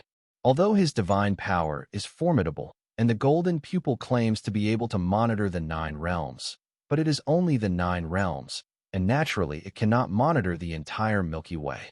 After all, the Milky Way has a diameter of about 100,000 light-years. If he is so strong, how can it be Odin's turn to be the king of gods? So he didn't know when those strange space battleships appeared, nor did he know how they came here. Odin heard this, and began to bow his head in thought. What kind of changes will this new space battleship bring? Since he ruled the Milky Way, in order to stabilize his rule, he began to implement a closed-door policy, so he ordered the destruction of all wormholes. Yes, the wormhole world can be closed artificially, but the energy consumed is a bit big. And now, after more than 1,000 years of rule, the Milky Way is no longer the turbulent situation it was before. At the moment, the Asgard Protoss is dominant, and there is no other force that can compete with it. If you know how the other party came here, whether it's wormholes or technology, then Asgard can expand its territory. But when he thought of his son's stupid and rough personality, he could only shake his head helplessly and give up all his thoughts. I am already old. If the successor has no brains, no matter how great the country he has built, he will not be able to hold on. Originally, he arranged for Valkyrie to assist Thor, but unfortunately that stupid son was not only stupid, but also had his own ideas, so he didn't obey his arrangement at all. So the most urgent task now is how to let Thor take over the power smoothly, is the most important thing. After a while, Odin raised his head and saw Heimdall still kneeling there respectfully. He was very relieved. Since there are enemies, what are you waiting for? Gather all the warriors, drive out the enemies, and defend the 9 realms. After speaking, he stood up solemnly, and the spear of eternity appeared in his hand instantly, and at the same time, the battle robe slowly emerged. For a while, Odin looked majestic, with the majesty of his youth. Definitely, it would be even better if you wear pants. Next to the wormhole in the Milky Way, more than 2,000 space battleships are parked here quietly. The fixed star in the distance is constantly emitting light, trying to illuminate this space. Thanos sits on the throne of Holy Place 2, stroking the mind gem in his hand. And under the throne, a tall, red-skinned alien with 2 horns on his head was kneeling respectfully. The alien looked at Thanos with infinite fanaticism and admiration. In fact, if Thanos told him to commit suicide now, he would do it without any hesitation. Because Thanos used Mind Gem to make the other party his most devout believer, even more devout than the Dark Order. This is much better than in Avengers Alliance, where Loki uses gems to control Hawkeye. As the Mind Gem among the 6 infinite gems, its ability would be disabled after being hit twice, which is simply a joke in the world. At this moment, a projection suddenly appeared in midair. The opponent is tall and burly, even taller than Thanos, and at the same time, his whole body is full of explosive muscles, which looks even more shocking than Thanos. And the black-gray skin and the pitch-black battle armor looked majestic. But at the moment, the other party knelt respectfully in front of Thanos on one knee. Because he is one of the 5 generals of Obsidian, Black Dwarf. My lord, our reconnaissance ship has discovered a large number of strange space battleships appearing. Thanos' eyes lit up when he heard the news. Oh, it looks like the old guy Odin can't take it anymore. After speaking, a smile appeared on the corner of his mouth. In the Milky Way, Asgard is the only place where a large number of space battleships can appear. Although the war between Thanos and Odin is not introduced in the movie, he can guess the result without watching it. It must be that Thanos was beaten back in despair, and only then did he think of using Loki to invade Blue Star and obtain other cosmic gems. Even if the final mission failed and the Mind Gem was lost, Thanos didn't dare to say anything. Just after Odin died, Thanos immediately invaded the galaxy, beat Thor violently, and invaded the Blue Star. But he is not the Thanos in the movie, but Thanos the Traverser with a system. So he at the moment is not afraid of Odin appearing, but afraid of Odin hiding. After all, the Milky Way is so big, if he went to Asgard one by one, he would have to go to find the year of the monkey. But now that Odin has shown up on his own initiative, it would be best. Thinking of this, he showed a look of excitement, but he still asked cautiously, how many space battleships did the other party come? Hearing this, Black Dwarf immediately looked at his subordinates and said after a while, My lord, there are probably more than 25,000 ships, but they are all large, medium, and small space battleships, and no Titan-class space battleships have been found. His brain is not very bright either, and he sits in the position of the 5 generals of Obsidian relying entirely on his brutal physical strength, and his strength is also at the bottom of the 5. So when asked a question, you need to be prompted by the subordinates next to you to know the detailed data. Hearing this, Thanos touched his purple-striped chin with his left hand and began to think. 25,000 ships. This guy Odin sits on the entire galaxy, and the resources in his hands are really not built, but there are no Titan-class space battleships. Is it because he has been derailed from the cosmic society for too long and technology cannot keep up? After a while, he raised his head and said solemnly, Everyone, get ready.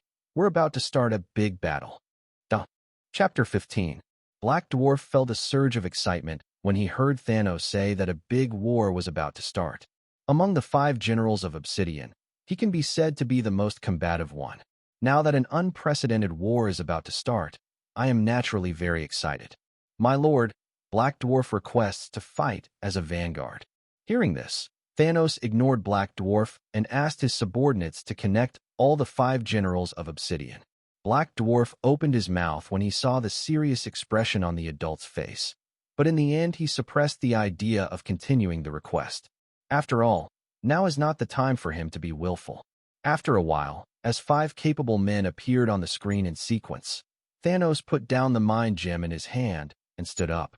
The war is coming soon, and now I am starting to issue new combat orders. Although I have a Titan-class battleship, which has the advantage in firepower in a frontal battle, the number of opponents is 2.5 times that of theirs. Cosmic warfare is different from ground warfare within a planet. Due to the limited space of ground warfare, after the number reaches a certain scale, it will be limited by space instead. Not to say that more is better, but space wars are real 3-dimensional wars.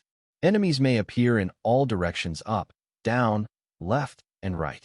Moreover, the universe is infinitely large, and tens of thousands of space battleships can be deployed. Therefore, although the Titan-class space battleship has a great effect, it has not reached a decisive point. And at his level, it is not impossible to tear apart a Titan-class space battleship with one hand. He believed Odin did the same. Following his command, Obsidian will begin to move towards the designated destination point.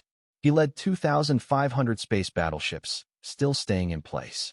On the other side of the galaxy, at the moment Odin was wearing battle armor and holding the gun of eternity, standing in the control room of a spaceship main ship, looking at the picture on the screen coldly. On the screen is Thanos' Titan-class spaceship, Holy Place 2. For those who saw Holy Place number 2 for the first time, it can be said that they were extremely shocked. Odin is no exception. He didn't expect that the cosmic technology outside would develop so powerfully after he blocked the Milky Way for 1,000 years. To be able to build such a huge space battleship, I just don't know how it is solved by the power system, as well as its own gravity and interstellar jump. At this moment, Thor, who was standing behind Odin, showed a militant expression and said with a little enthusiasm, "Father, is this our enemy? It looks very good." Although he has grown a lot after experiencing the trip to Blue Star, his warlike instinct still cannot be changed. At the moment, he was thinking in his mind that such a large space battleship might take a long time to destroy with Mjolnir hammer. Odin heard the words, but did not speak. He was still thinking, it's a pity that such a big space battleship was destroyed like this, and he had to find a way to snatch it back. And Sif, who was beside Thor, saw that the god King Odin had no intention of speaking. So he said, "Prince Thor, I think it's good that we can snatch it for fun." After she finished speaking, she looked at him affectionately. Although she knew that Thor was not interested in her, it was impossible for her to just give up. After all, this is the future king of the galaxy. Even if she can't become the main wife, it's not a loss to be the underdog. When Thor heard this, a look of excitement flashed in his eyes. "Yes, don't destroy it, I want to snatch it back." When the 3 warriors of Asgard heard the words behind them, they immediately began to echo. Yes, only this kind of space battleship can be worthy of the status of Prince Thor. When the time comes, I will take the lead, so don't grab it. Look at what you said. Whoever gets to the control room first definitely gets the credit. For a while, the Asgard fighters seemed to have got the Holy Place number 2, and began to count the credits. Seeing this, Odin just smiled lightly, but still didn't speak. Because he felt that this war might not be that simple. It would be nice to let these 3 take the lead at that time. After a while, the spaceship shook suddenly. Everyone staggered for a while, but stood up immediately. At this time, a heroic female Asgard Protoss came over and said to Odin respectfully, "God King, we have left the space orbit, and we are still 10 light years away from the target. We can reach it with one space jump. Gone." Space orbit. This is a device that every force in the universe will install within its own domain. Jumping through space consumes a lot of energy to break through the space and enter the subspace. But if the equipment that breaks the space is fixed in 2 places, this will greatly reduce the consumption, and at the same time, it will not consume extra energy of the spacecraft. They just take the space track to the area near the enemy, and then use the space to jump over. Odin nodded upon hearing this, and said, Captain Lucy, then start space jumping. Upon hearing this, Captain Lucy started to retreat, preparing for the space jump. As the saying goes, there is a specialization in art. Although Odin is a god king, the command and tactics of space battleships are not his strong point, so they are all handed over to his subordinates. And Lucy is one of the few people in the Asgard Protoss who has taken the position of captain by relying on his record and strength. So Odin is also very reassuring about her. But after a while, Lucy came back with a face of embarrassment. God King, the space here seems to be blocked, and we cannot perform space jumps. Hearing this, Odin immediately frowned and asked in puzzlement, Aren't we still 10 light years away from our destination? How could we be blocked? Lucy shook her head and said uncertainly, Maybe they have a way to block the space remotely that we don't know about. Hearing this, Odin immediately narrowed his remaining eye and began to meditate. It seems that the Milky Way has been blocked for too long, and it is a bit derailed from the universe. After this war is over, we should consider reconnecting with the universe. At this time, Thor said impatiently, Since the space is blocked, then increase the energy to break open the space. The essence of space jump is to break open the space, and to block the space is to strengthen the space barrier. So there is no problem with what Thor said. As long as the energy is increased, the space blockade can indeed be broken. But Lucy looked at Thor with a look of contempt in her eyes. Definitely, she was well hidden and was not found. Prince Thor, if we consume too much energy now, we may not be able to recover the energy for a while when we reach our destination, and we will be caught off guard by the opponent. In fact, she is already a very euphemistic way of saying it. If they are attacked by the enemy and they don't have the energy to open the protective shield, I'm afraid it will be for nothing. Chapter 16. In Holy Place Number 2, Thanos looked at the space fleet 10 light years away on the screen and smiled coldly. Although the Marvel Universe has no upper limit for individual strength, even destroying the universe is no problem, but the power of science and technology should not be underestimated. For example, Conqueror, Kong. The opponent is just a scientist without super ability, but he controls time with technology, thus ruling the multi-universe. Definitely, the opponent's lack of super ability is also the biggest weakness, so he was stabbed to death in the end. But it also shows that the power of technology is also very important in Marvel. So while he was cultivating, he didn't stop researching and developing technology. Under his rule, scientists were the only privileged class exempt from family planning and compulsory military service. And the rewards are rich, such as Super Artificial Intelligence Deep Blue, Artificial Gravity Chamber, Holy Place Number 2, Interstellar Fortress, Quantum Entanglement Projection, and so on. There is also a space shield that remotely blocks the space right now. And facing his space blockade, I don't know how Odin will choose. If Odin forced his way through the space, he would die laughing. After all, the space jump also has a space crack at the other end. As long as the opponent dares to jump in space, he can calculate the opponent's foothold, and then fight a beautiful ambush, and even wipe out the Asgard battleship is not impossible. If the opponent chooses to slowly fly out of the space blockade area and jump in space, it is almost impossible. After all, I am a long-distance space blockade, and the other party can move, so I can't move myself. Unless the opponent's space jumps to other places, his own long-range space blockade will not be able to keep up. But even if the opponent flies out of the blocked area, it will not help. He has arranged a lot of backhands. In the Asgard fleet 10 light years away. After listening to Lucy's analysis seriously, everyone in the fleet fell silent. They never imagined how the war, which used to be possible only by mindless killing, became so troublesome. I haven't seen the other party yet, and I and others are in a disadvantageous situation. Thor walked around even more irritably. Seeing that no one had spoken, he said impatiently, Let's just use Bifrost to kill them. Even if there are no space battleships, with the bravery of our Asgard fighters, we can destroy them. These guys who hide their heads and show their tails. Bifrost can allow them to ignore the space blockade and reach their destination directly, but there is no way for the spaceship. Odin ignored his son's words, but looked at Lucy and asked, How long will it take us to fly out of the space blockade? In a space war, direct hand-to-hand combat without a spaceship is the most unwise way to fight. Even flying a spaceship without power is better than using Bifrost. Lucy bowed her head and thought for a while, then said, no matter what technology the other party has, the area blocked by space cannot be too large. At most 1 hour of lightspeed flight should be able to leave. Odin nodded and said, okay, let's try the space jump after flying for an hour. Lucy nodded and began to arrange the fleet. In fact, the speed of light is also a very slow speed in the universe. But if the space jump technology is not used, the upper limit of the speed of the space battleship can only be infinitely close to the speed of light, and it is impossible to break through this upper limit of speed. In an hour, Lucy returned to the command room with an ugly face. God King Odin, we are still in a space blockade. Hearing this, Odin frowned again and said displeasedly, didn't you say that you can leave in an hour's journey? What's going on? Lucy shook her head and said, I don't know either. Logically speaking, it is impossible for the other party to have so much energy to block such a large area. Unless what? Lucy hesitated for a while, looked at Odin's impatient eyes, and could only say, unless the other party can move the blocked area and can keep monitoring us.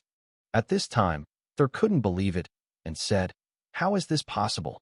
We are 10 light years away from the target. Unless they also have Heimdall's clairvoyance, it will be 10 years later just by seeing us. As his words fell, the control room fell silent again. After a while, Lucy said, maybe there is a generation gap between us and the opponent's technology. They have mastered many technologies that we don't know. As her words fell, everyone's expressions changed, and they all lowered their heads and dared not answer. Because of this sentence, doesn't it mean that Odin's closed-door policy is wrong? And Odin also knew the meaning of these words, so his face suddenly became ugly. But now is not the time to trouble Lucy, so I can only endure it.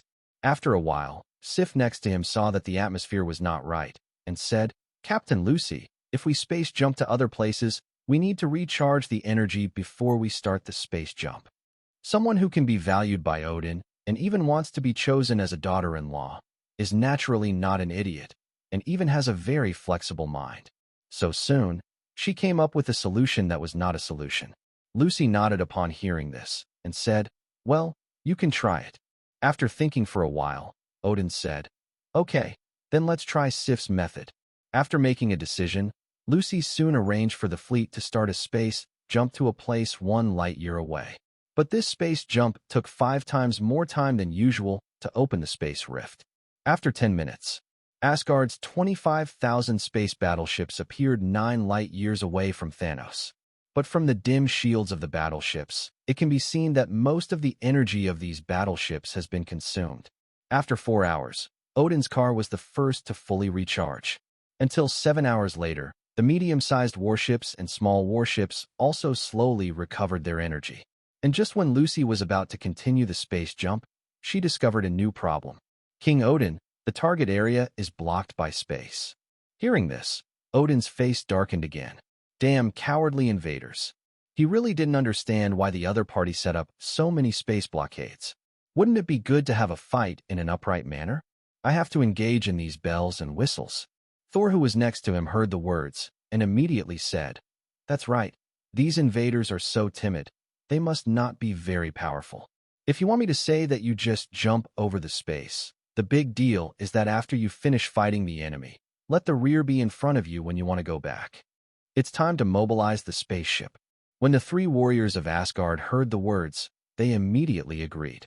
What Prince Thor said is that those enemies are so timid, they must be about the same strength as goblins.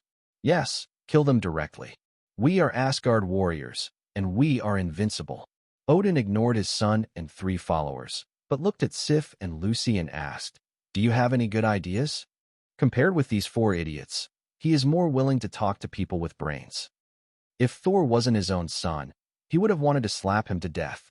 But to his disappointment, even Sif and Lucy shook their heads, expressing their ignorance. Chapter 17. After a while of discussions with no results, everyone finally felt that Thor's unreliable plan was the most realistic. But this is also the cruelest solution. If the space battleship is really given up, then Odin, Thor and the three warriors of Asgard can guarantee that they will not die by relying on their own strength, but the fighters under them don't know how much they will have to sacrifice. That's why Odin and Lucy have always been opposed to forcibly breaking through the space blockade and jumping directly in front of each other. After all, too many soldiers were sacrificed, which would have an impact on future rule. An hour later, Thor yelled with dissatisfaction on his face. "This won't work, and that won't work. How should we fight this battle?" Odin raised his head with dissatisfaction and said in a low voice, "Shut up. This war is not as simple as suppressing the indigenous people." He understood that because his son had been going smoothly for hundreds of years without losing a single battle, he didn't take others seriously. For a long time, Thor has suppressed those natives who have no technology and strong people. Over time, the idea of using brute force to solve everything was naturally born. This war did it not let Thor understand the cruelty of space war. And Thor stopped eating immediately when he heard the dissatisfied voice of his father. In the whole of Asgard, besides his mother, he is most afraid of Odin. The scene soon fell into silence again. After a while, Odin contacted Heimdall, who was still in Asgard. Have these enemy warships moved? Although they have a quantum entanglement communication system that can communicate regardless of distance, they do not have a quantum entanglement projection system. So if you want to observe the enemy, you can only rely on Heimdall's ability.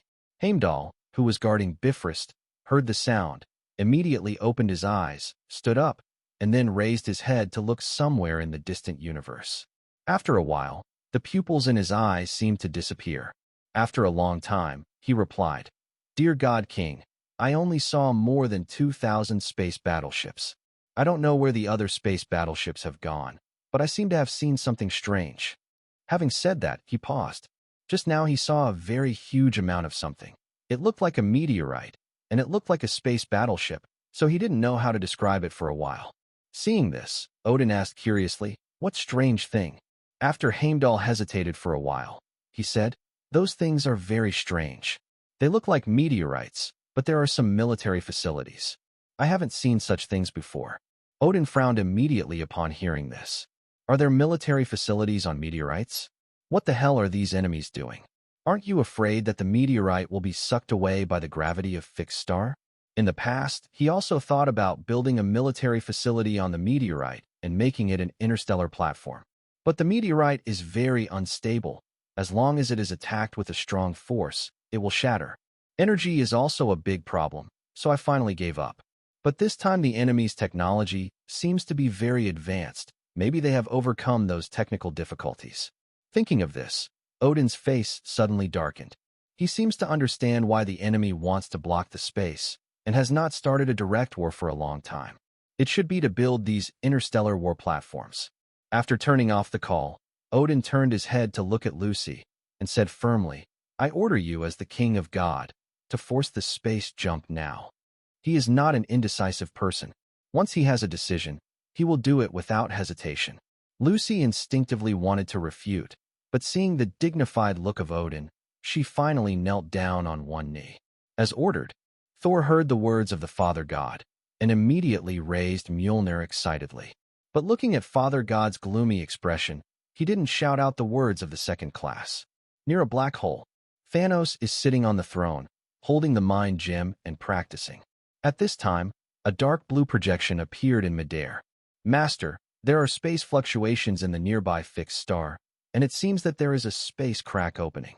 Hearing this, Thanos opened his eyes, and a slight smile appeared on the corners of his mouth. "Odin, after all, you can't bear it anymore." Then he stood up and looked at the three-dimensional projection in midair. From the projection, it can be clearly seen.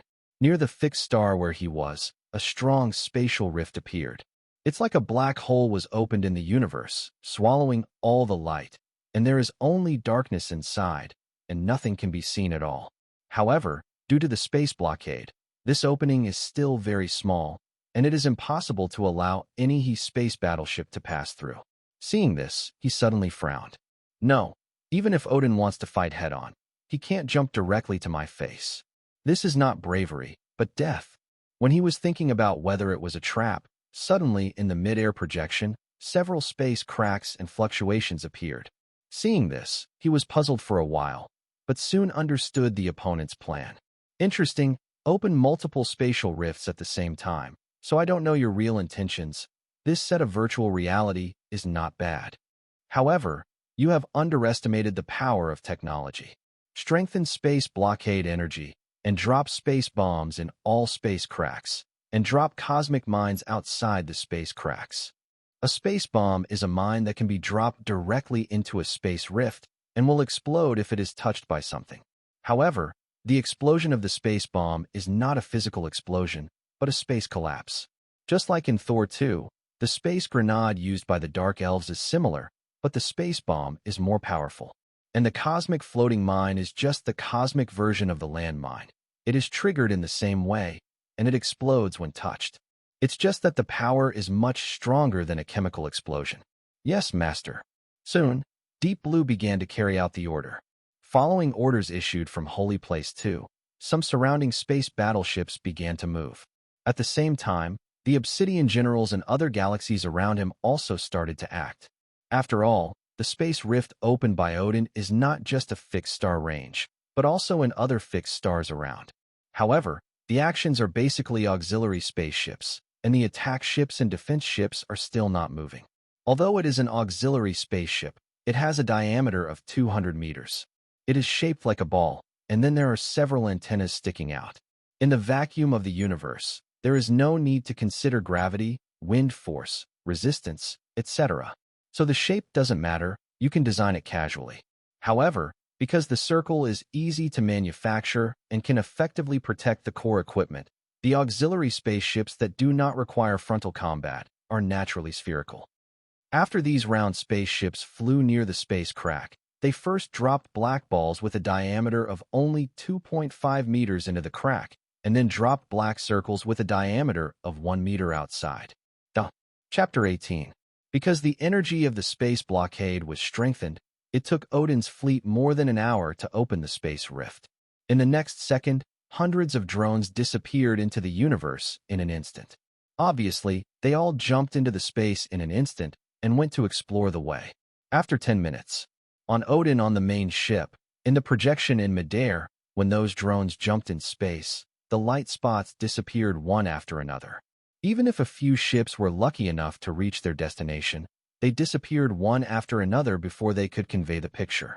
This made Odin's face darken even more. Obviously, the enemy has the ability to destroy the warships that are jumping in space, and the protective measures are very good, and not a single drone survived. The technology of space jump is the most important and crucial step for intelligent life to enter the universe. But this technology does not mean that the space rift is opened, and then everyone enters it. Each battleship has an independent space channel, which will be sucked into the space crack after opening. In other words, as long as the space rift is opened, the space jump must be performed, which cannot be interrupted. Moreover, the space rift is one way, there is no two-way return, and there is no other end entering the space battleship.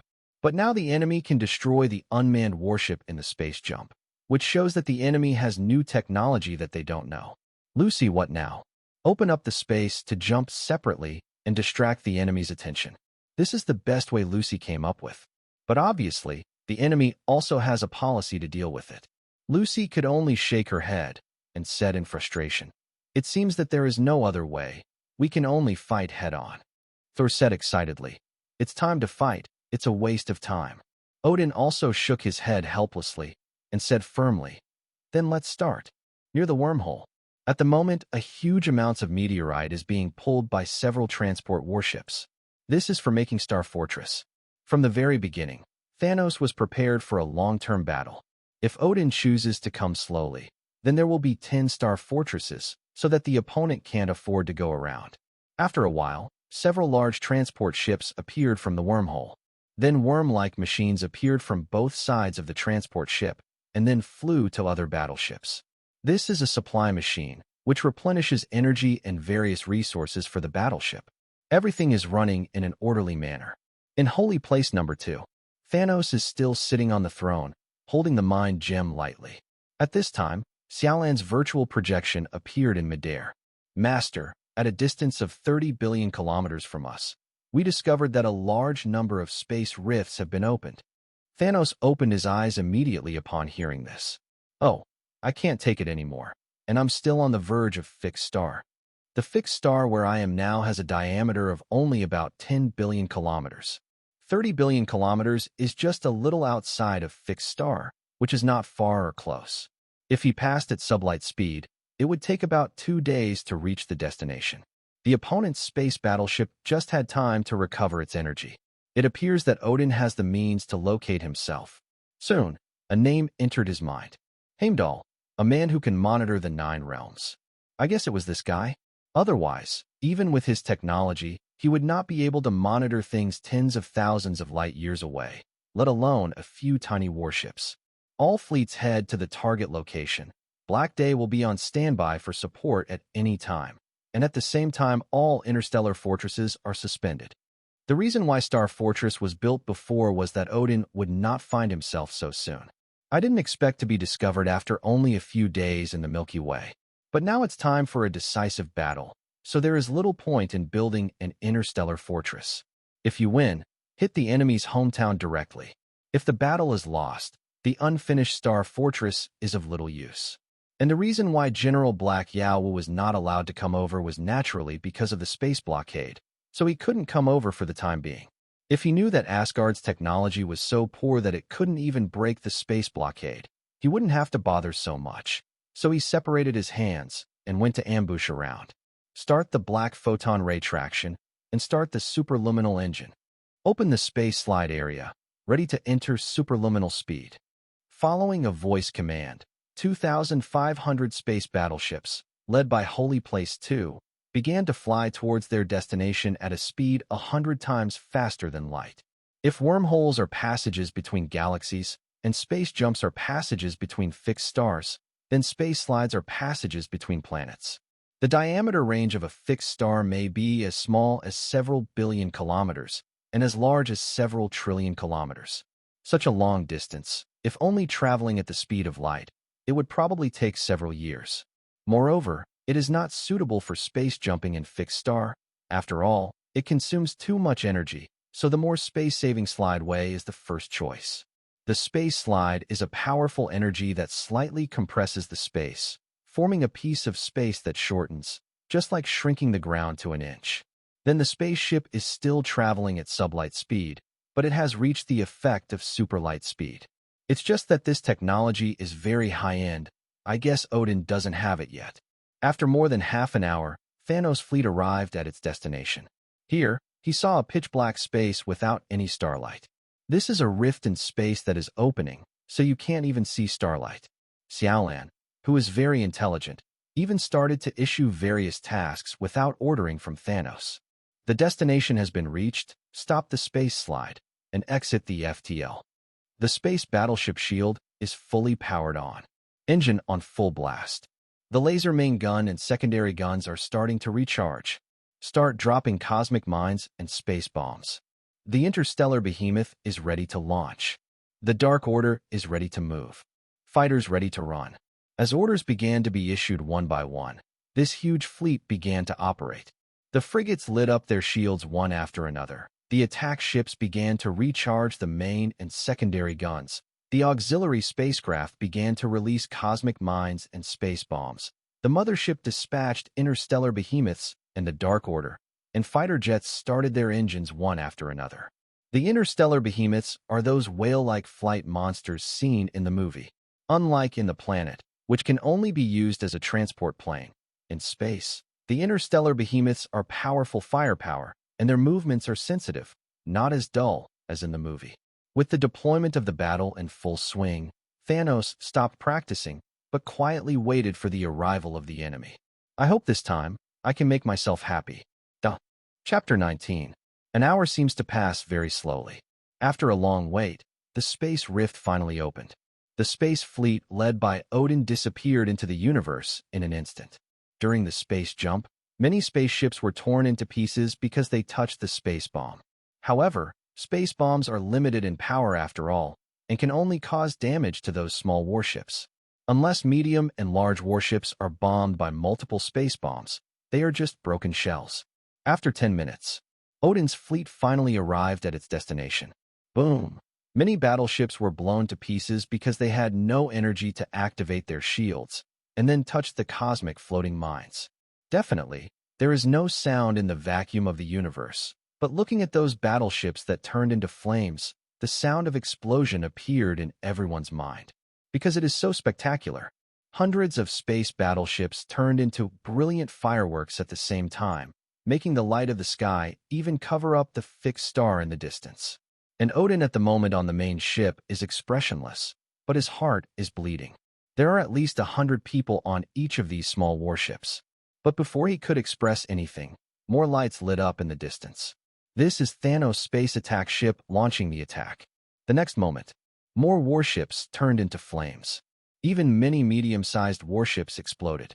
Attack! Attack! Odin couldn't bear it anymore, and immediately roared, giving the order to attack. Haha, I can finally have a good fight. Thor waited for this sentence, laughed, and waved Mjolnir, flew out of the space battleship, and rushed towards the enemy. And the three warriors of Asgard also looked at each other, and immediately followed behind. One of the characteristics of the Asgard Protoss is that their strength has reached a certain level, and they can even fight in space for a short time. The specific time depends on the strength. According to the strength of the three warriors of Asgard, they must come back after fighting in space for an hour. Seeing Thor's impulsiveness, Sif in the back could only shake his head helplessly and followed. As for the ordinary Asgard fighters, they put on space combat suits, drove a single fighter, and flew out of the space battleship. Asgard's fighter jets are very retro, like a carriage. It's just that there is no horse pulling in front, and instead of the tires, there are a pair of wings like engines. At the moment Odin's space fleet, there are more than 24,000 ships in total. And these space battleships are not classified into attack ships, frigates, support ships, etc. They are all of a uniform style, only large, medium, and small. Among them, there are 150 large-scale space battleships, 3,000 medium-sized space battleships, and more than 21,000 remaining, all of which are small space battleships. However, because of the forced space jump, the small space battleship no longer has the energy to open the shield, nor has the energy to attack, so it can only be destroyed as a target. However, following Odin's order, almost all the Asgard fighters in these small space battleships flew out in single-man fighters. Among the Asgard Protoss, there are only warriors who die in battle, not cowards who kneel. As for why almost all battles are carried out with single-player battleships, but not all, that is because single-player fighters are limited, and some people have no choice but to stay in the battleship. And those medium and large space battleships use the remaining energy to open the shield. As for firing back fire, only those large warships have energy. In Holy Place Number 2, Thanos watched the enemies fly out constantly like a hornet's nest, with a cold smile on the corner of his mouth. These guys are really not afraid of death. After finishing speaking, he stood up, picked up the tyrant's butcher knife beside him, and said loudly, "All fighters of the Dark Order, attack." Next second, more than 700 motherships opened their hatches, and countless dark sects flew out with claws and claws. There are 600 small motherships, each with 3 drop bays, and more than 3,000 Dark Order fighters. 150 medium-sized motherships, each with 10 delivery bays, and more than 10,000 Dark Order fighters. 50 large motherships, each with 30 delivery bays, and more than 30,000 Dark Order fighters. Moreover, the Dark Order was originally designed as a biochemical warrior for space warfare, and fighting in the planet is simply a waste.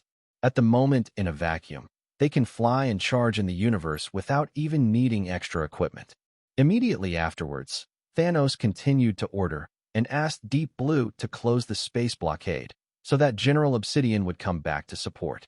After finishing the order, he flew out of Holy Place Number 2 and looked coldly at the Asgard Protoss who were killing them from a distance. The 10,000 interstellar behemoths on the front line of the war took the lead in fighting the enemy. First, various lasers staggered and then began hand-to-hand combat. That's right, hand-to-hand combat. Using the most advanced weapons to fight the most primitive war describes the current situation. This situation is caused by the fact that kinetic energy weapons are not easy to use in space, while laser weapons consume too much energy. After using them a few times, they need to wait for the energy to recover. Therefore, space wars generally start after lasers are fired at each other, and then hand-to-hand combat begins. I saw the bone spurs on both sides of the interstellar behemoths, like sword blades, cutting through the enemy's fighter planes and turning them into clusters of fireworks. And the enemy will also drive the fighter to rush over after a laser shot. The sharp nose is like a night gun, piercing the body of the interstellar behemoth fiercely, causing a lot of damage. Although the spear in his hand couldn't break through the shell of the interstellar behemoth, the laser it fired could cause some damage. Among the warriors of Asgard, one was even more valiant. The warhammer in the opponent's hand emitted almost endless lightning, electrocuting one after another of the interstellar behemoths. When he was in the mood to kill, he even rushed directly in front of the interstellar behemoth and then severely hammered it down. Although the record of the other four is not as good as the former, they are not weak. They can all kill an interstellar behemoth alone. Seeing this, Thanos immediately understood that these 5 people should be Thor, the 3 warriors of Asgard, and Sif. But he has no intention of making a move yet, because he needs to save his energy and wait for Odin to make a move. A few minutes later, more than 10,000 interstellar behemoths suffered heavy casualties, and only more than 6,000 remained. At this time, the support of the Dark Religious Order also arrived, and they rushed to the enemy one after another. However, although the Dark Order was born for space warfare, its strength is still much worse than that of Asgard fighters. Basically, every Asgard fighter can take away 17 or 8 fighters from the Dark Order. It can also be seen from here that it is no wonder that the Asgard Protoss can rule the galaxy. However, the space attack ship in the rear never stopped attacking. Basically, every salvo can take away many enemy warships, as well as the enemies in the middle. And a few minutes later, space cracks appeared around the battlefield, and they were still expanding at an extremely fast speed. This is the support of General Obsidian is coming soon. Chapter 20. In a few minutes, 7,500 space battleships instantly appeared around the battlefield. Immediately afterwards, various lasers were fired at the warships of the Asgard Protoss. At the same time, some hatches were opened, and new interstellar behemoths appeared one after another, followed by the Dark Order. The appearance of the 5 generals of Obsidian also immediately reduced the pressure on the frontal battlefield of the Thanos fleet. Thanos, who originally wanted to do it himself, also gave up the idea. Although the Asgard fighters are powerful and outnumbered, according to the current situation, they will be wiped out sooner or later without the space battleship. Odin was on the main ship, looking at the overall situation through the projection, and immediately found that his soldiers were dying extremely fast. This made him, who was hard-hearted, start to feel distressed. After all, the population of the Asgard Protoss is a bit slow to reproduce. Ordinary Asgard Protoss have at most 1 child per year, and it takes 30 years to grow up, and at least 10 years to become a qualified warrior. In other words, it takes 40 years to train a qualified fighter. And higher-level fighters, such as the 3 warriors of Asgard, need hundreds of years to cultivate. As for the royal blood, it is even more exaggerated. Look at his son. Thor has been 300 years old, and he knows it like a child. So even if he is cold-blooded and ruthless, in order to rule Asgard, he must avoid the death of his soldiers. Thinking of this, he held the eternal spear, flew out of the main ship, and then a strong light shot out from the artifact.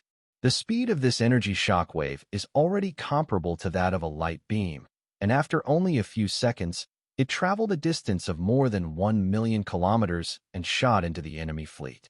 At this time, the frigates in Thanos' fleet, which stood in front of them, lit up their shields one after another. But no matter how powerful the frigate's energy shield is, it can't stop Odin from the level Godfather. In the next moment, Odin's energy shock pierced through the frigate's energy shield and then turned into a ball of flames. Although the sound of the rumbling explosion could not be conveyed to everyone's ears, looking at this scene confirmed that everyone had made up their own brains. Then Odin immediately shifted his target and attacked the next frigate. In this way, in just half a minute, he destroyed more than a dozen frigates, until a large frigate blocked his attack. But Odin immediately gritted his teeth and increased the energy output. In an instant, the energy shot out from the eternal spear suddenly expanded from a diameter of 0.5 meter to a diameter of 1 meter. Faced with such a powerful energy, this large frigate could no longer bear it, and turned into a spark. Obviously, even a large frigate can't stop a level godfather's full output. And just when Odin was about to continue his efforts, a purple figure, with the weapon in his hand spinning rapidly, blocked in front of his energy impact. Those energy shockwaves shot to the weapon, as if the water hit the rock, spread out, and then disappeared into the universe. Seeing this, Odin's pupils constricted for a while. He knew he had met his match. Who are you? Definitely, sound cannot be transmitted in the universe, but at their level, these rules have basically been ignored. As the words fell, he also stopped the energy shockwave. Thanos stopped the tyrant's blade spinning in his hand and said flatly, "I am Thanos." Hearing the word Thanos, Odin's face suddenly changed. Although the Milky Way is closed, as a member of the gods, Odin still retains his seat in the meeting of the gods, so he can know some cosmic news from the gods of other factions. Among them, Thanos is definitely the biggest news in the past few hundred years. The opponent is cruel and powerful. Especially the tyrant-like rule makes the people under the rule live in dire straits without any freedom. Originally, he laughed at the gods of the Panlong galaxy. How could they not even deal with an eternal race? But he didn't expect to kill his own galaxy now. Thanos, you step back now. I can let the past go and let you go. Hearing this, Thanos showed a mocking smile and said lightly, "Let me go? Are you qualified to say that?" Hearing this, Odin's face turned ugly. Damn guy, he must let the other party know what the wrath of the gods is. But before he could speak, Thor, who was killing happily in the distance, was dissatisfied. I saw him waving Mjolnir and said dissatisfiedly, "Mortal, dare to talk to the king of God like this. I think you are tired of work." As the prince of the Asgard Protoss, every time he goes out, which race does not honor him as an ancestor, for fear of making him unhappy? For a long time, let him think that he is superior to others in his heart, and see other races as ants. And now there is actually an ant talking to his father god like this. Why doesn't it make him angry? Just when Thor wanted to rush over, the 3 warriors of Asgard moved even faster. "Big Purple Man, quickly apologize to our god king, or we will kill you." "Yes, kneel down and apologize. We may spare you as soon as we are happy." "Purple Sweet Potato Monster, don't be ignorant. We are the famous 3 warriors of Asgard. Thanos ignored the 3 warriors and looked at Odin instead. In his eyes, the only opponent is this old man with half a foot in the coffin, and the others are not worthy of his eyes. Seeing that they were ignored, the 3 warriors of Asgard became even more angry, so they planned to teach each other a lesson. Soon, they flew near Thanos, and then each grabbed their weapons and killed them. Seeing this, Odin could only narrow his eyes and didn't stop them. Obviously, he wanted to use the hands of the 3 warriors to test Thanos' strength. The names of the 3 warriors of Asgard are Fandral, Hogun, and Wall Stark. Among them, Fandral is the strongest. He is a blonde white man, and the weapon he uses is a long sword. The less powerful one is Wall Stark, a fat man more than 2 meters tall, and the weapon he uses is a double-headed giant axe. Although Hogun is the weakest of the 3, and he is not an Asgardian Protoss, he knows a little bit of mysterious magic, and the weapon he uses is a mace. And the strength of the 3 of them seems to have reached level planet, and they can be regarded as second-tier figures in the Asgard Protoss. No wonder they are so proud. Chapter 21. Thanos, suspended in the universe, just watched the 3 warriors of Asgard come to kill him coldly. It's not that the Dark Order fighters and interstellar behemoths didn't try to stop them, but they were all killed by them. From this point of view, the strength is indeed a bit, but to him, it is just a bigger ant. He doesn't know why Odin let these 3 guys rush to die, but since these 3 guys want to die early, let them do it. Thinking of this, he even put the tyrant's blade behind his back and crossed his arms. After a while, the 3 warriors of Asgard fought all the way to Thanos in a character formation. Flying in the front is the big Wall Stark, while Vandal and Hogun are on the flanks. Looking at the big purple man not far away, Wall Stark's mood began to get excited. As long as the enemy leader is killed, the invasion is basically over. At that time, he will be the hero of Asgard, and even at a higher level, it is not impossible to become a member of Asgard. Thinking of this, The energy in his whole body began to boil with excitement, making him fly even faster. Purple potato monster, go to hell. As he spoke, he raised the battle axe in his hand, and then slashed at it fiercely. Thanos, who was in place, didn't even bother to take a second look, but just shook his head in disdain. Too much nonsense. After speaking, he raised his palm and slapped it down. Wall Stark was overjoyed when he saw Thanos belittle him so much without even holding a weapon. You must know that the double-edged battle axe in his hand is a famous artifact of Asgard. He once used this artifact to destroy a satellite with a diameter of 1,000 kilometers. Now that the opponent is so arrogant, he might be killed by him with one move. Thinking of this, he seemed to see the glory and military exploits, waving to him. Repent slowly in hell. After a burst of roaring, the artifact he had placed high hopes on finally fell on the palm of the enemy. But in the next moment, he felt huge amounts of resistance coming from his hand. What happened next made his eyes widen even more, revealing an expression of disbelief. I saw that the double-edged battle axe was destroyed like tofu, and even the entire axe was smashed by the opponent. How is this possible? This battle axe is an artifact that can split the planet. Could it be that Thanos' body is harder than the planet? But he was not allowed to think about it at all. The next moment, the purple palm came before his eyes. Then his head was smashed into pieces like tofu. For a moment, red and white filled the space. But Thanos still didn't stop and continued to shoot. Immediately afterwards, Wall Stark's body turned into a pile of minced meat and flew around the universe like this. Do not. Seeing this, Fandral and Hogun roared angrily. You must know that Wall Stark is the oldest existence among the three, and besides having brotherhood with them, they also have feelings like mentors. Among the three of them, Wall Stark was the strongest, but in order to teach them, his strength slowly fell. Definitely. Although part of the reason is that the other party is getting old and his body has begun to gain weight. But this can't erase Wall Stark's kindness and teaching to them, as well as the deep friendship. Thinking of this, regardless of the strength gap between the two, the energy in their bodies surged with all their strength, and the weapons in their hands swung fiercely. Don't want. Seeing this, Thor in the distance suddenly roared in grief and indignation. There was anger over the death of Wall Stark, and there was a desire to have Fandral and Hogun back. Thanos can slap Wall Stark to death with one palm. How much better will they be? But Fandral and Hogun, who were extremely angry, still attacked without hesitation.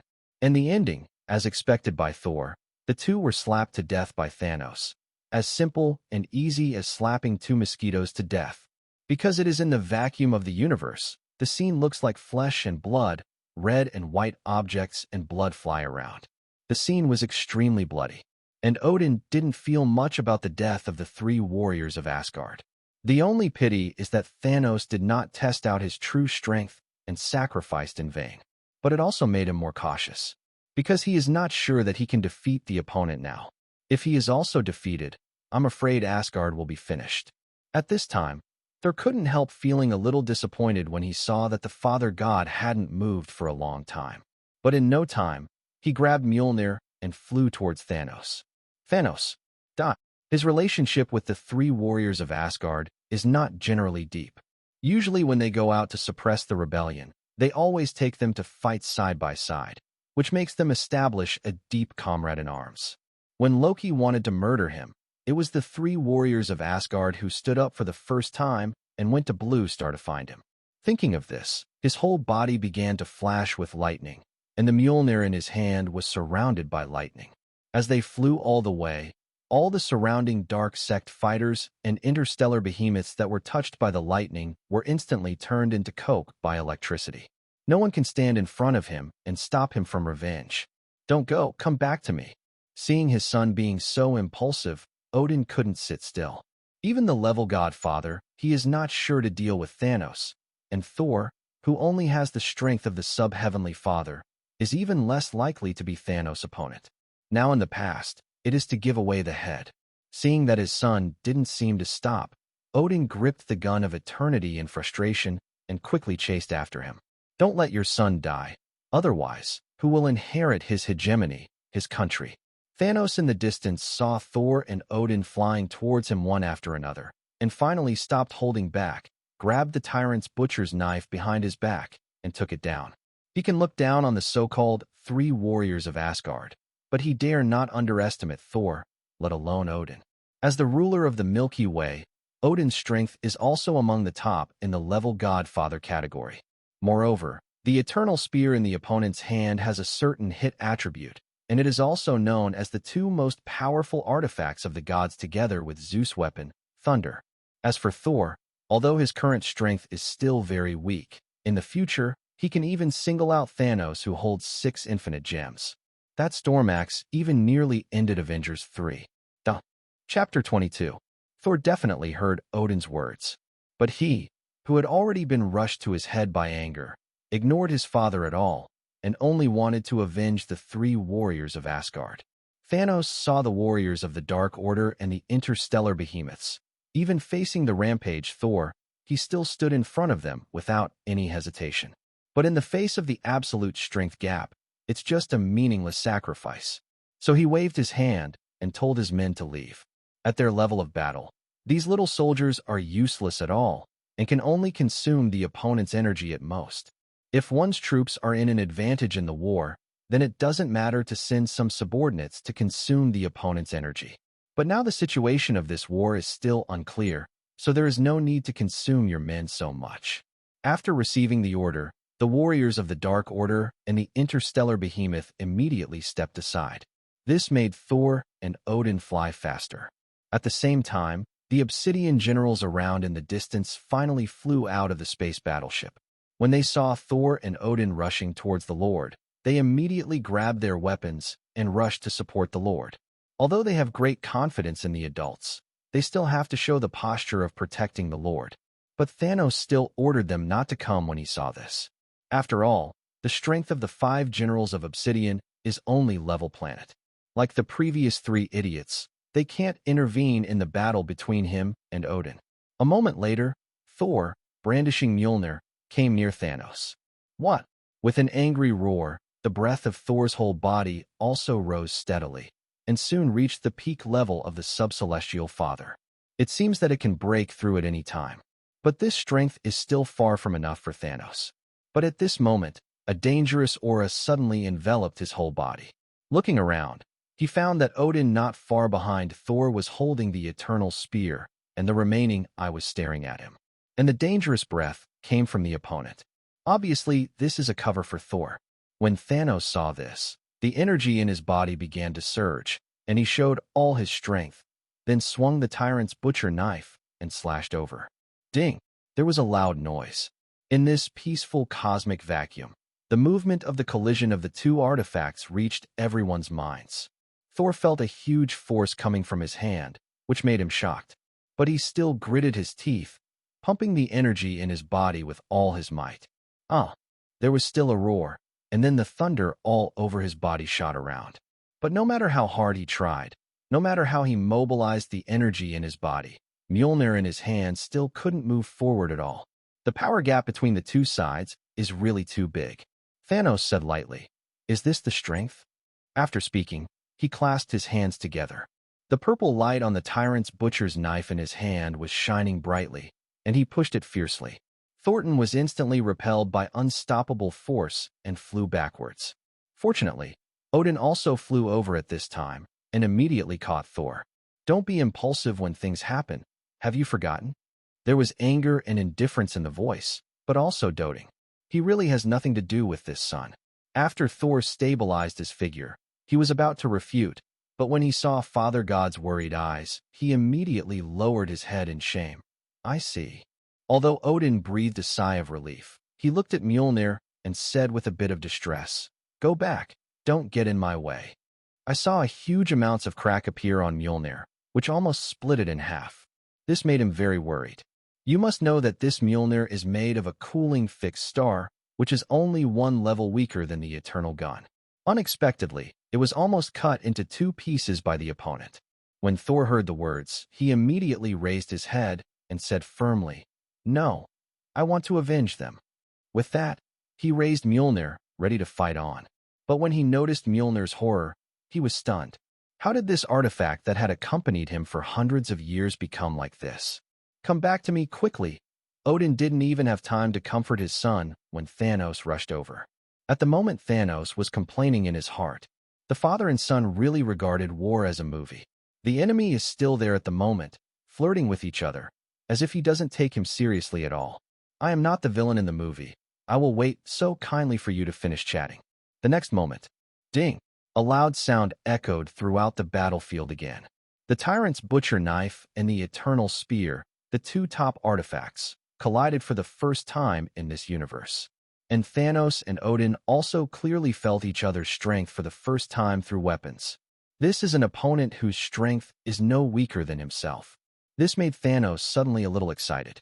After coming to this world for so long, this is the first time that he has encountered an opponent who can match his strength. Compared with Thanos' excitement, Odin at the moment's mood is very heavy, because he knew that there was no way to end the battle in a short time. In the next moment, the weapons in the hands of both sides kept shooting and blocking. Ding, ding, ding. Sounded continuously. In just 3 seconds, they fought each other more than 100 times.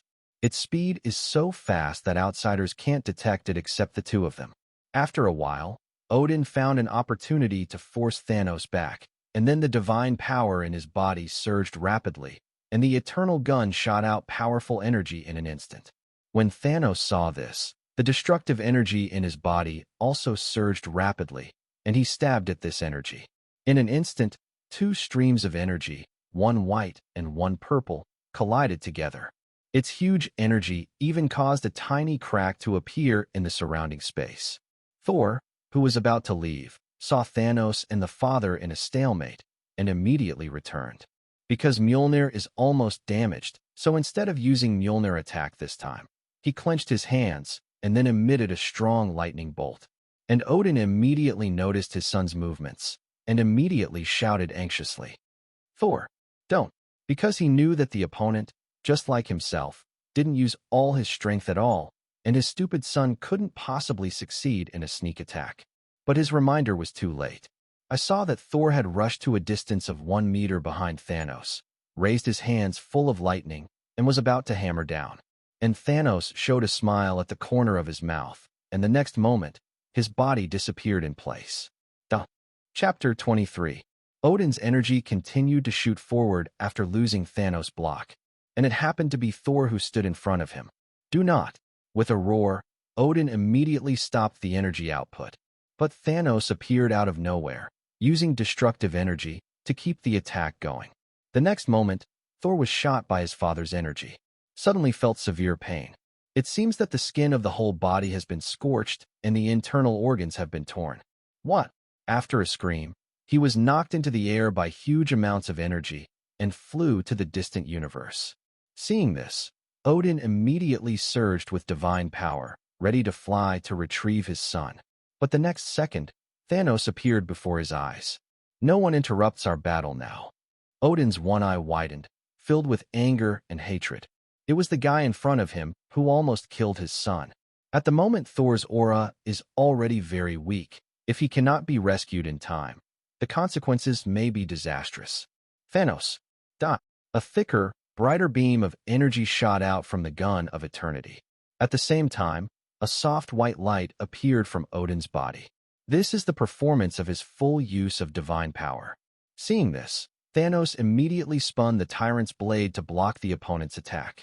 Seeing that the two were caught in the confrontation again, Odin became anxious.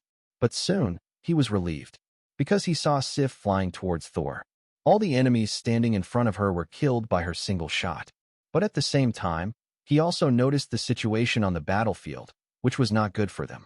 The Asgard Protoss, who originally had a numerical advantage, were destroyed one after another because the battleships had no energy. Although the Asgard warriors fought bravely, facing the enemy's warship attack and the massacre of the 5 generals of Obsidian, they began to lose their support gradually. No, Thanos must be dealt with as soon as possible, and then support his men. Thinking of this, he ended the energy shockwave, held the gun of eternity, and continued to rush over. Ding! There was a loud noise. With his huge energy attack, even if it was blocked by Thanos, he still rushed forward against the opponent.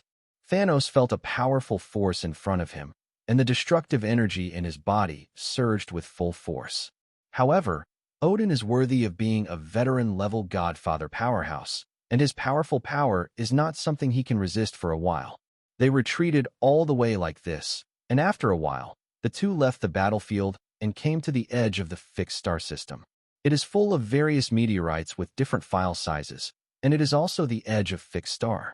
Protects a fixed star system from being invaded by particularly huge amounts of meteorites. Soon, Thanos was pushed by Odin onto a meteorite with a diameter of more than 100 kilometers.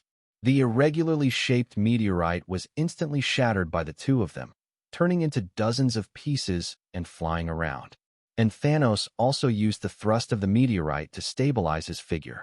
Is this the strength of the ruler of the galaxy? It's nothing more than that. After a contemptuous smile, his whole body burst into purple light and activated the ruler's skills. In an instant, the strength increased greatly again, and it directly overwhelmed Odin. What? Feeling the growing force coming from his hands, Odin suddenly turned pale with fright. I didn't expect that the other party actually kept a hand just now. Judging from the opponent's current strength, he was somewhat stronger than him. With a roar, Odin's divine power surged again, but this time there was a trace of gold in the white light all over his body. At the same time, a phantom of a golden cup appeared above his head. Drop near gold cup. Thanos quickly found the artifact's name from memory. This is an artifact comparable to the Eternal Spear, but it is an auxiliary artifact. Has the effect of speeding up the recovery of injuries, energy, and temporarily increasing strength. But that's not all. After the golden cup appeared, the battle armor on Odin's body changed, a golden light appeared, and the helmet also became an eagle. In fact, the eagle helmet and the golden armor are also artifacts, but compared to the Spear of Eternity and the golden cup, the ability and fame of these two artifacts are far inferior. And with the emergence of Odin's four artifacts, the power is finally equal to Thanos. Soon, he pushed Thanos away with a single force, and at the same time he retreated with the force of the reverse push. Then hold the gun of eternity tightly, firing energy continuously. But compared to the previous two energy shockwaves, this attack is more like a laser gun, firing beams of energy nonstop. Seeing this, Thanos waved the tyrant's butcher's knife lightly. Waves of energy were knocked away by him and flew towards the meteorite nearby. All of a sudden, this pile of meteorites suffered a disaster, being hit by Odin's energy one after another and turned into pieces. Although the energy of the Asgard Protoss is called divine power, it is also extremely destructive. After a while, Odin's attack did not stop, but there was no meteorite larger than 10 kilometers in diameter around here. Chapter 24. There was a loud bang of boom. Another huge amounts of meteorite was destroyed by the aftermath energy of the two. This kind of situation has happened many times. These meteorites are too small. The largest is only 1,000 kilometers in diameter, and even some aftermath of battles cannot bear it. But the two of them didn't seem to be enjoying the fight, so they hit each other and flew to the nearest planet. This planet has a diameter of about 100,000 kilometers. Because it is too far away from fixed star, the sun rarely shines here, so the environment here is very dark, and the surface is full of frost. And on this peaceful and serene planet, a catastrophe has ushered in today. Thanos blocked Odin's attack, but he himself was pushed into the planet's atmosphere by a powerful thrust. The atmospheric pressure of this planet is at least 20 times that of ordinary planets, and the gravity is 30 times. Although it has little effect on him, it is always different from fighting in a vacuum. But before he flew out of outer space again, Odin's eternal gun emitted a strong light, and then a burst of energy flew. Odin saw that he was affected by this planet, so he didn't plan to let him out.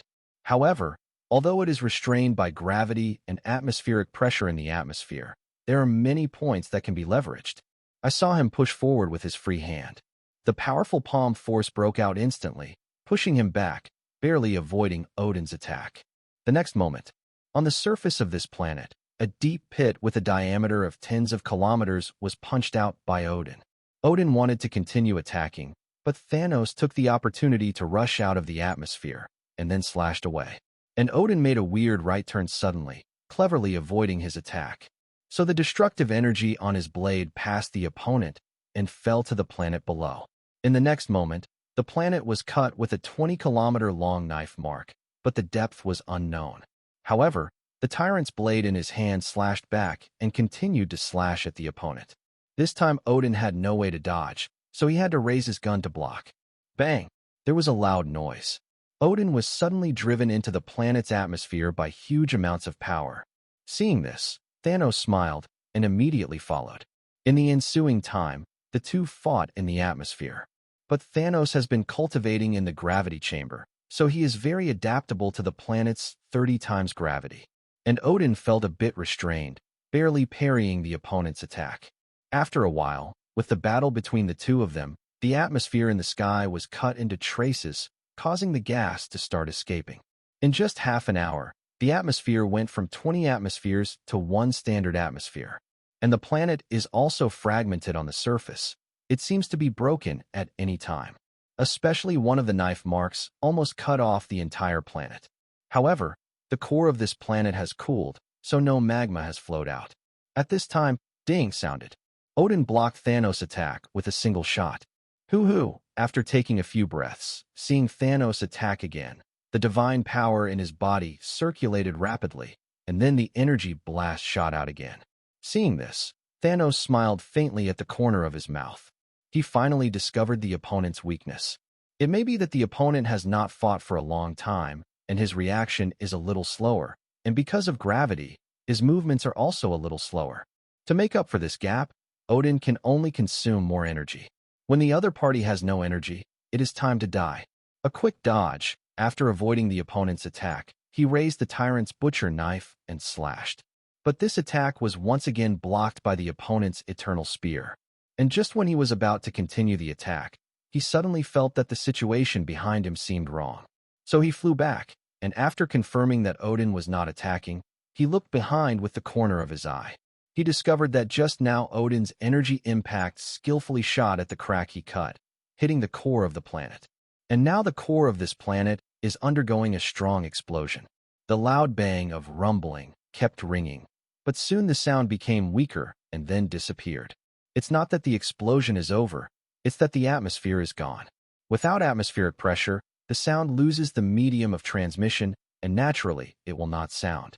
After a while, the planet was completely torn apart, turning into pieces and flying around. Seeing this, he immediately understood that Odin discovered his own shortcomings, so he directly destroyed the planet. But even if there is no planet to restrain him, can Odin be able to block himself?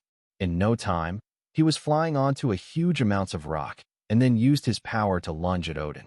This is bound to be a protracted battle, and every ounce of strength saved will be a weight for future victory. In the field outside Fixed Star, because of the death of the 3 warriors of Asgard, Thor lost his combat effectiveness, and Odin was pinned down. The war here has shown a one-sided situation. The combat power of the 5 generals of Obsidian is simply not something that ordinary Asgard fighters can stop. Every shot can always bring a large number of enemy casualties. And Holy Place number 2 is not to be outdone. I saw a huge amounts of energy blast shot out from Holy Place number 2 and hit a large enemy warship after a few seconds. The next moment, the battleship exploded. After the attack, Holy Place number 2 starts storing energy to prepare for the next attack. On the Asgard side, in addition to medium and large warships, they still have energy, and small warships are equivalent to moving coffins. However, the attacks of those medium and large warships could not penetrate the frigate's barrier at all. As the war continued, Asgard's side suffered more and more casualties, and the encirclement of Thanos' men became smaller and smaller. In Asgard's main ship, Sif holds Thor and puts him on a hospital bed with almost 2 halves of Mjolnir next to him. At the moment, Thor was pale, almost bloodless, and unconscious. Seeing Sif felt distressed for a while. After a while, as the lights and shadows swept across, groups of data soon appeared. Seeing these data, she panicked and didn't know what to do. It can be seen from the data that Thor's condition is very bad. 25 bones in the body were broken, more than 50% of the muscles in the body were contused, and 30% of the skin was damaged. More importantly, there is still a destructive energy in his body, which is constantly eroding Thor's body. If Thor can't clear this destructive energy immediately, he may die at any time. But facing this destructive energy, she was helpless, because her divine power is too weak and not pure enough. The only ones who can save Thor are Hydamer and the Queen, except God King Odin. Chapter 25. Faced with Thor's situation, Sif was very entangled. If you go back now, it is estimated that Thor's life can be saved. But the main ship suddenly disappeared on the battlefield, not to mention losing the support of the main ship. I am afraid that the war here will be even more difficult to fight. Just the disappearance of the main ship caused unrest in the hearts of the people. One side is the life of the lover, and the other side is the lost war. This made her not know how to choose well. At this moment, the main ship suddenly shook. Immediately afterwards, there were bursts of rumbling sounds, and then the lights turned red. Attention all units, the battleship is under attack. Please take protective measures. Hearing this, Sif calmed down from the decision instead. Judging from the current situation, I am afraid that this war is already difficult to win. Instead of sitting here and waiting to die, it's better to save Thor first. Thinking of this, she immediately ran to the main control room. After some persuasion, faced with the decreasing energy of the main ship, Lucy could only close her eyes and agree to the retreat plan. But before the main ship left, she chose to leave here and go outside to live and die with the soldiers. And just as Sif thought, the departure of the main ship will hit the morale on the battlefield with huge amounts of. Some Asgard warriors even thought that Odin had fallen, so they gave up on the enemy in front of them and chose to flee. But in this cosmic vacuum, the nearest planet is several million kilometers away, so where can they escape? So in the end, he could only escape back to the battleship. This also caused chaos on the warships, making it impossible to form an effective attack. A chain reaction is formed, that is, Asgard's side loses even more. Judging from the current situation, if there is no accident, the defeat of Asgard is inevitable. In the fixed star system, Odin and Thanos fought and flew, and soon came to another planet. In fact, Odin didn't want to come, but he was beaten by Thanos all the time, so he could only fly this way. And the moment he saw the planet, he knew what the other party was thinking. It is nothing more than dragging him to the planet to fight again, consuming his little remaining energy.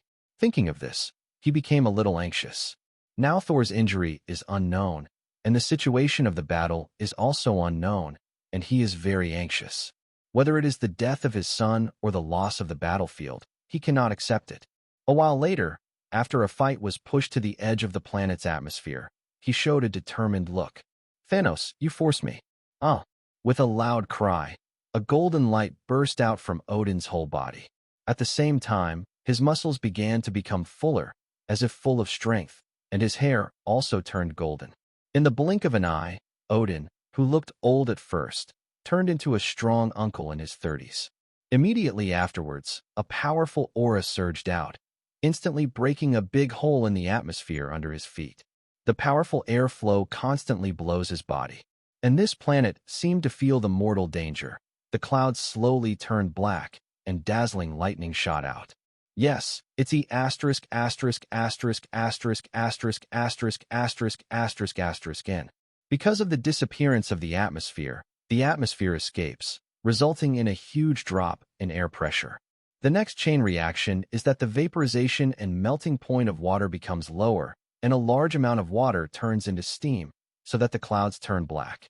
A large amount of water is evaporated, which also leads to the separation of a large number of positive and negative electrons, forming lightning.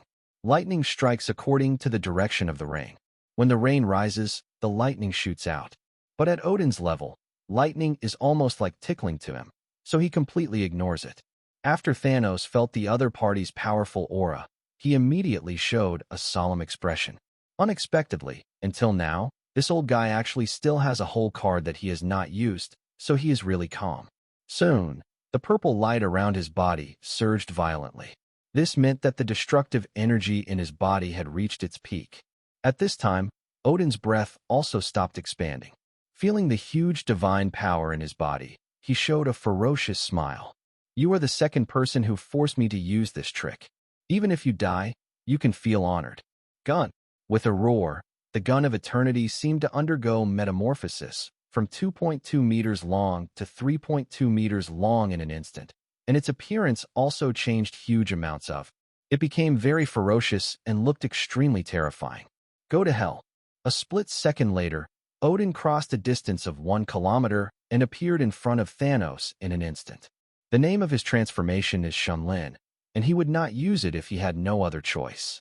Because God's presence has sequelae. It will consume his lifespan. Let him fall into a deep sleep early, and there will be a period of weakness. Ding! There was a loud noise. The movement caused by the collision of the two artifacts even caused the lightning shot from the planet to be scattered, and Thanos also felt huge amounts of pressure for the first time. In the next moment, the golden light on Odin's body turned into the tip of a spear and stabbed at him. These spearheads passed through the purple light outside his body and shot at him.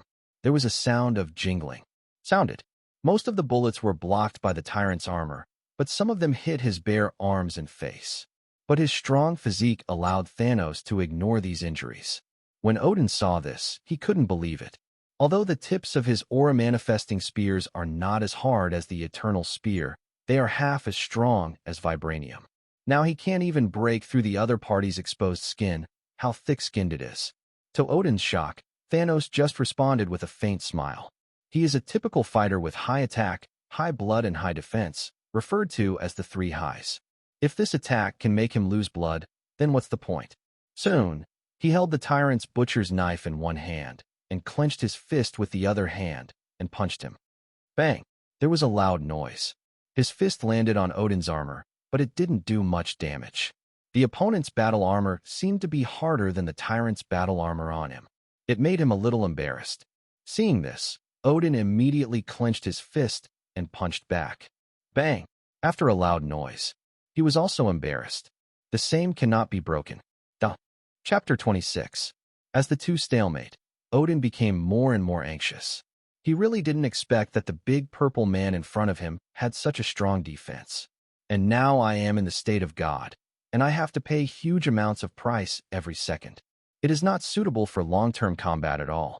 Thinking of this, he pushed Thanos away with a force, and then began to gather the divine power in his body.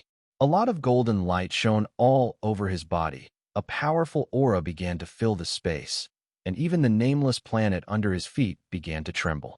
Seeing this, Thanos immediately grasped the tyrant's butcher's knife tightly and looked forward with a solemn face. At the same time, the destructive energy in the body also began to surge with all its strength. Active skill, power of destruction, open. In the next moment, purple light radiated from his whole body, and purple energy tentacles appeared on the tyrant's butcher's knife. At this time, Odin raised the gun of eternity and shouted, "Gods, eternity." In an instant, a powerful aura locked on Thanos, and then countless gun shadows shot out from it, flying towards the enemy. Seeing this, Thanos quickly spun the tyrant's butcher's knife in both hands. Ding ding dang dang. The voice sounded continuously, but the gun shadows seemed to be endless, and there was no intention of stopping at all. After a while, some gun shadows passed through his protection and shot at his body, leaving marks one by one. Although it has not yet reached the level of breaking the defense, it is much stronger than the previous gun shadow, at least reaching the hardness of vibranium. If it continues like this, the accumulation of little things will definitely hurt him. Thinking of this, Thanos stretched out his left hand and began to gather a large amount of destructive energy. After continuing to resist for a while, seeing that this guy Odin didn't stop, he released his energy. Destroy. With a roar, the purple light exploded, even briefly covering Odin's golden light. All the gun shadows that came were shattered and destroyed by the destructive energy released from his hands. However, no matter how powerful the destructive energy was, it was quickly overwhelmed by the gun shadow without the support of follow-up energy. The golden light shrouded the sky again. But Thanos took advantage of this short time to leave a duplication in place to attract the opponent's attack, and then the original body escaped from the attack range and rushed towards the enemy. Die! Seeing Thanos rushing, Odin immediately stopped his ult and raised the Spear of Eternity to stab. Ding! There was a loud noise. Although Odin used God's presence to enhance his strength, he was still pushed back by Thanos, who had turned on the dual state. After a while, the two came near the planet's atmosphere. The sound of rumbling sounded continuously. Blasts of lightning shot out from the broken atmosphere, but they were shaken away by the aura of the two, unable to hurt them at all. With their strength, the natural disasters of Level Planet can't affect them at all. In a minute, boom, there was a loud noise. Thanos pushed Odin like a meteor, crashing to the ground. This caused the Earth's crust, which was already vibrating, to immediately experience earthquakes that began to shake the mountains, and even erupted volcanoes. This planet is not big, more than half smaller than the one that was destroyed before, and its gravity is only about 14 times normal. As for the atmospheric pressure, because the atmosphere has been pierced, it is dropping rapidly, and now it is only about 0.8 atmospheres. But Thanos didn't stop, and continued to push Odin towards the center of the Earth. This planet obviously has an active core, and if you push Odin into the lava, it will consume a lot of energy. What? Odin also knew this, and after a burst of angry shouting, the power of the whole body was released, and the figure stopped. But how could Thanos miss such a good opportunity? The destructive energy in his body surged again. He raised the tyrant's butcher knife and slashed at it. Ding, ding, ding. The sound of weapon impact resounded again. After an hour, the planet could no longer bear the aftermath of the battle between the two. The core of the Earth began to explode, and the debris of the planet flew around. This is the second planet the two have destroyed. At the same time, outside Fixed Star, the war between the Black Order and Asgard is nearly over. Asgard and the medium and large battleships with energy all started the space jump and left. The remaining small battleships without energy were all destroyed. In fact, Corvus Glaive wants to open the space blockade, and no enemy will let him escape.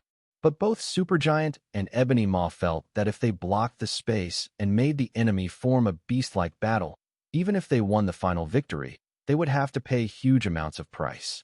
So it is better to let go of a small part and annihilate most of them. Obsidian will have the command of the war when Thanos is away, but everyone needs to vote together. In the case of both Proxima Midnight and Black Dwarf abstaining, the space blockade was not opened in the end. And now, they started discussing the second thing, just to support Lord Thanos. But this topic stopped when the second planet exploded. Although they have already reached the pinnacle of the level planet and may be promoted to become the level subgod father at any time, they simply cannot intervene in the face of this natural disaster of planet destruction. Because of any aftermath of the battle, they might die. Corvus Glaive looked at the torn-apart planet on the screen and asked with lingering fear, "How strong do you think your lord is? Even the planet is just a toy in his hands." Proxima Midnight shook his head and said with a look of admiration, "I don't know, but I think the universe is the strongest, and that's all. Indeed, my lord's power is probably beyond our imagination." Supergiant nodded, unable to see the expression on his face, but could hear the tone of admiration in his tone. Ebony Maw's eyes glowed, and he said like a fanatic, "Yes, we can only express our loyalty by following the adult's back and conquering where the adult's eyes go." Among the 5 generals of Obsidian, only Black Dwarf, who is more dull-headed, kept nodding his head. He really didn't know how to express his admiration, so he just said something in the end. F***K. Chapter 27. Everyone from the Black Order joins Team Thanos at different times. Among them, Corvus Glaive was the first to become Thanos' subordinate, followed by Ebony Maw, Dark Proxima Centauri, Black Dwarf, and finally Supergiant. And Corvus Glaive mixed with Dark Proxima Centauri in order to become the head of the 5 generals. Because Proxima Midnight is the weakest existence among the 5 generals, in order to stabilize his position, he also agreed. It can be said that Black Order is not as harmonious as it seems on the surface, but it didn't rise to the point of mutual hatred. After some discussion among the people, they continued to besiege and kill the Asgard Protoss. Although the current situation of the battle has been decided, and more than 1 million Asgard Protoss are surrounded, it will take some time to digest the results of these battles. After all, it would take a lot of time to kill even more than 1 million pigs, not to mention the Asgard Protoss whose individual strength is even twice that of the Dark Order. In a planet that has just been destroyed. Hoo-hoo, Odin and Thanos were looking at each other, panting. Normally, even if they fought for 10 days and a half months, they wouldn't break a drop of sweat. But today's full-strength battle consumed a lot of physical strength and energy. At the moment, they were already very tired, and they all turned off the overload state, so they didn't continue to work immediately.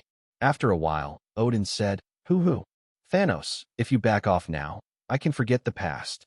He is not sure that he can win the opponent now, so he can only plan to make peace. It couldn't have happened if he was younger.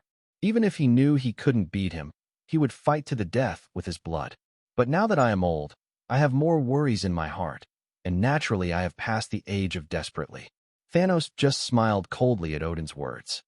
"Heh, you haven't woken up yet. Why don't you take a look at what happened behind you if you have time?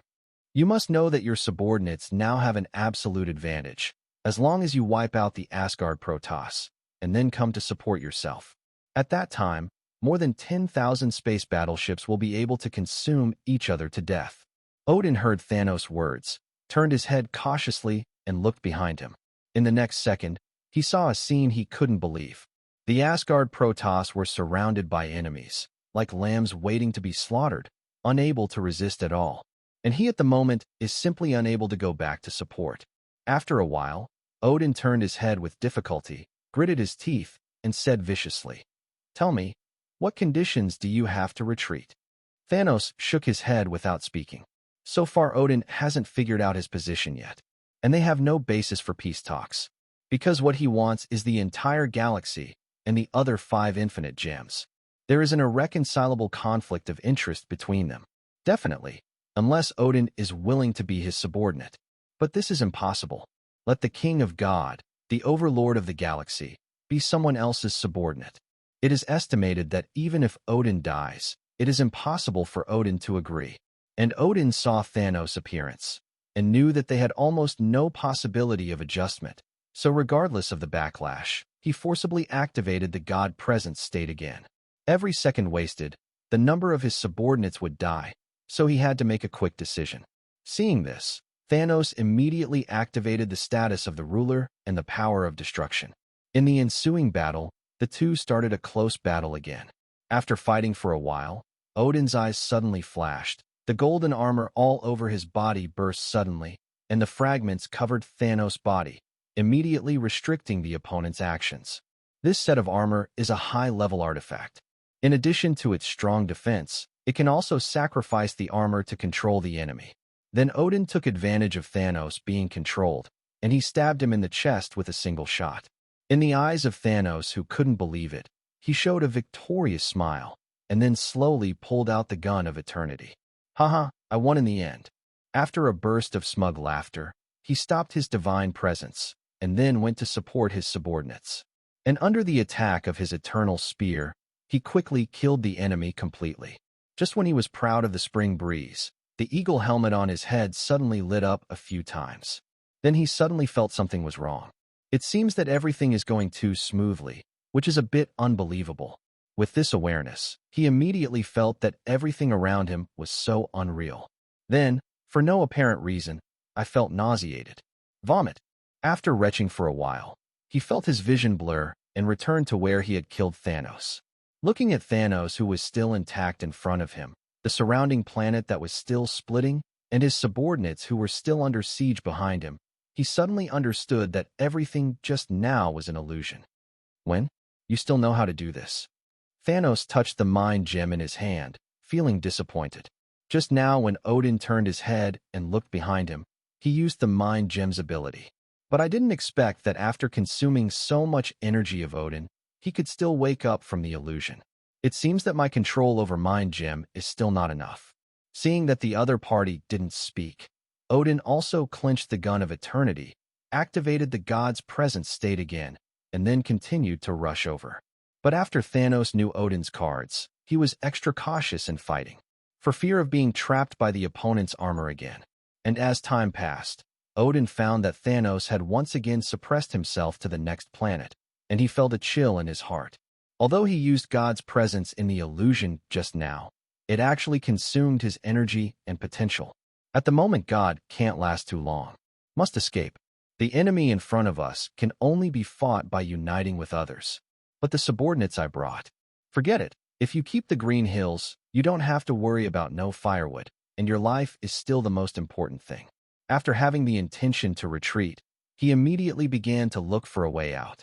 After repelling Thanos once, he dodges, abandons his frontline fighting men, and flies back at full speed. Seeing this, Thanos immediately chased after him, fearing that the other party would run away. But at this moment, a rainbow-colored light suddenly flew from a distance. Seeing this ray of light, he suddenly had a bad premonition in his heart. But before he could react, a rainbow-colored light enveloped Odin and disappeared the next moment. At the same time, Odin disappeared. It turns out that just now Odin asked Heimdall to activate Bifrost to pick him up. This is a star cannon and portal unique to the Asgard Protoss. Seeing this, Thanos' face was ugly.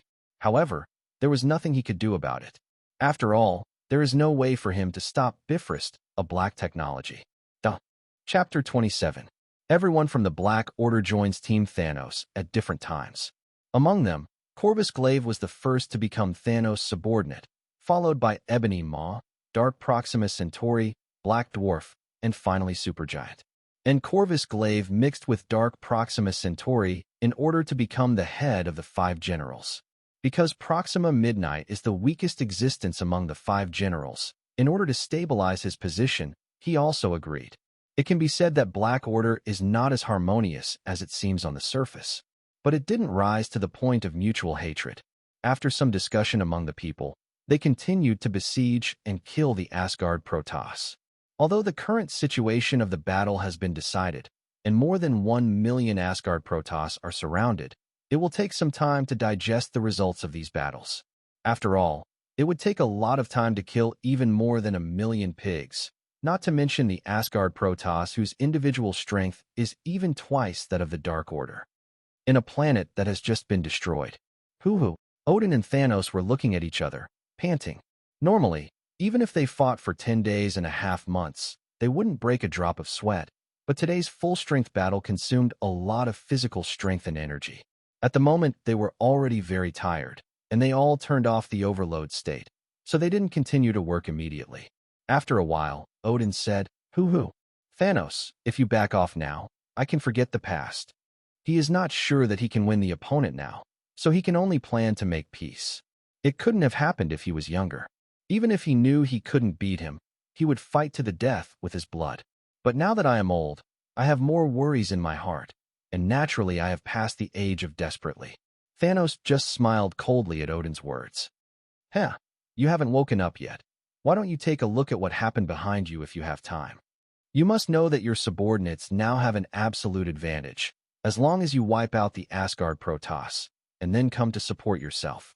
At that time, more than 10,000 space battleships will be able to consume each other to death. Odin heard Thanos' words, turned his head cautiously, and looked behind him. In the next second, he saw a scene he couldn't believe. The Asgard Protoss were surrounded by enemies, like lambs waiting to be slaughtered, unable to resist at all. And he at the moment is simply unable to go back to support. After a while, Odin turned his head with difficulty, gritted his teeth, and said viciously, "Tell me, what conditions do you have to retreat?" Thanos shook his head without speaking. So far Odin hasn't figured out his position yet, and they have no basis for peace talks, because what he wants is the entire galaxy and the other 5 infinite gems. There is an irreconcilable conflict of interest between them. Definitely, unless Odin is willing to be his subordinate. But this is impossible.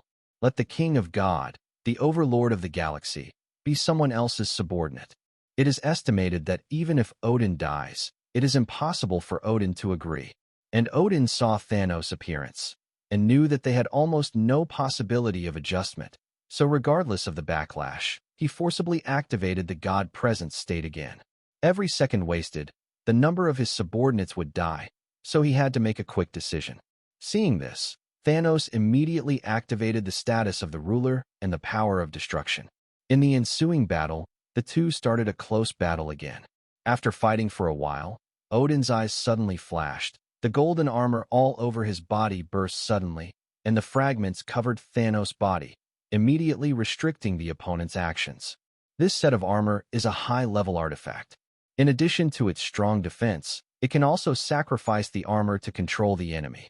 Then Odin took advantage of Thanos being controlled, and he stabbed him in the chest with a single shot. In the eyes of Thanos, who couldn't believe it, he showed a victorious smile, and then slowly pulled out the gun of eternity. Haha, I won in the end.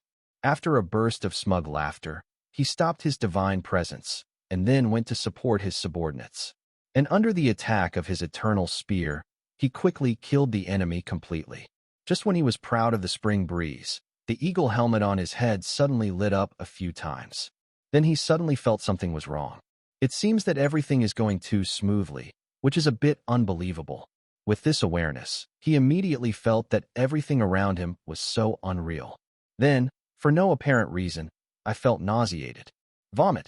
After retching for a while, he felt his vision blur and returned to where he had killed Thanos. Looking at Thanos, who was still intact in front of him, the surrounding planet that was still splitting, and his subordinates who were still under siege behind him, he suddenly understood that everything just now was an illusion. When? You still know how to do this? Thanos touched the mind gem in his hand, feeling disappointed. Just now, when Odin turned his head and looked behind him, he used the mind gem's ability. But I didn't expect that after consuming so much energy of Odin, he could still wake up from the illusion. It seems that my control over mind gem is still not enough. Seeing that the other party didn't speak, Odin also clenched the gun of eternity, activated the god's presence state again, and then continued to rush over. But after Thanos knew Odin's cards, he was extra cautious in fighting, for fear of being trapped by the opponent's armor again. And as time passed, Odin found that Thanos had once again suppressed himself to the next planet, and he felt a chill in his heart. Although he used God's presence in the illusion just now, it actually consumed his energy and potential. At the moment, God can't last too long. Must escape. The enemy in front of us can only be fought by uniting with others. But the subordinates I brought, forget it. If you keep the green hills, you don't have to worry about no firewood, and your life is still the most important thing. After having the intention to retreat, he immediately began to look for a way out. After repelling Thanos once, he dodges, abandons his frontline fighting men, and flies back at full speed. Seeing this, Thanos immediately chased after him, fearing that the other party would run away. But at this moment, a rainbow-colored light suddenly flew from a distance. Seeing this ray of light, he suddenly had a bad premonition in his heart. But before he could react, a rainbow-colored light enveloped Odin and disappeared the next moment. At the same time, Odin disappeared. It turns out that just now Odin asked Heimdall to activate Bifrost to pick him up. This is a star cannon and portal unique to the Asgard Protoss. Seeing this, Thanos' face was ugly. However, there was nothing he could do about it. After all, there is no way for him to stop Bifrost, a black technology. Chapter 29. After a few hours, hundreds of congressmen came to the continent of Asgard and entered the temple through Bifrost. At the moment, Odin's complexion has returned to normal, and there is no sign of injury at all. As the gods sat down, Odin stood up holding the Spear of Eternity. Members of Congress, we are encountering an unprecedented disaster.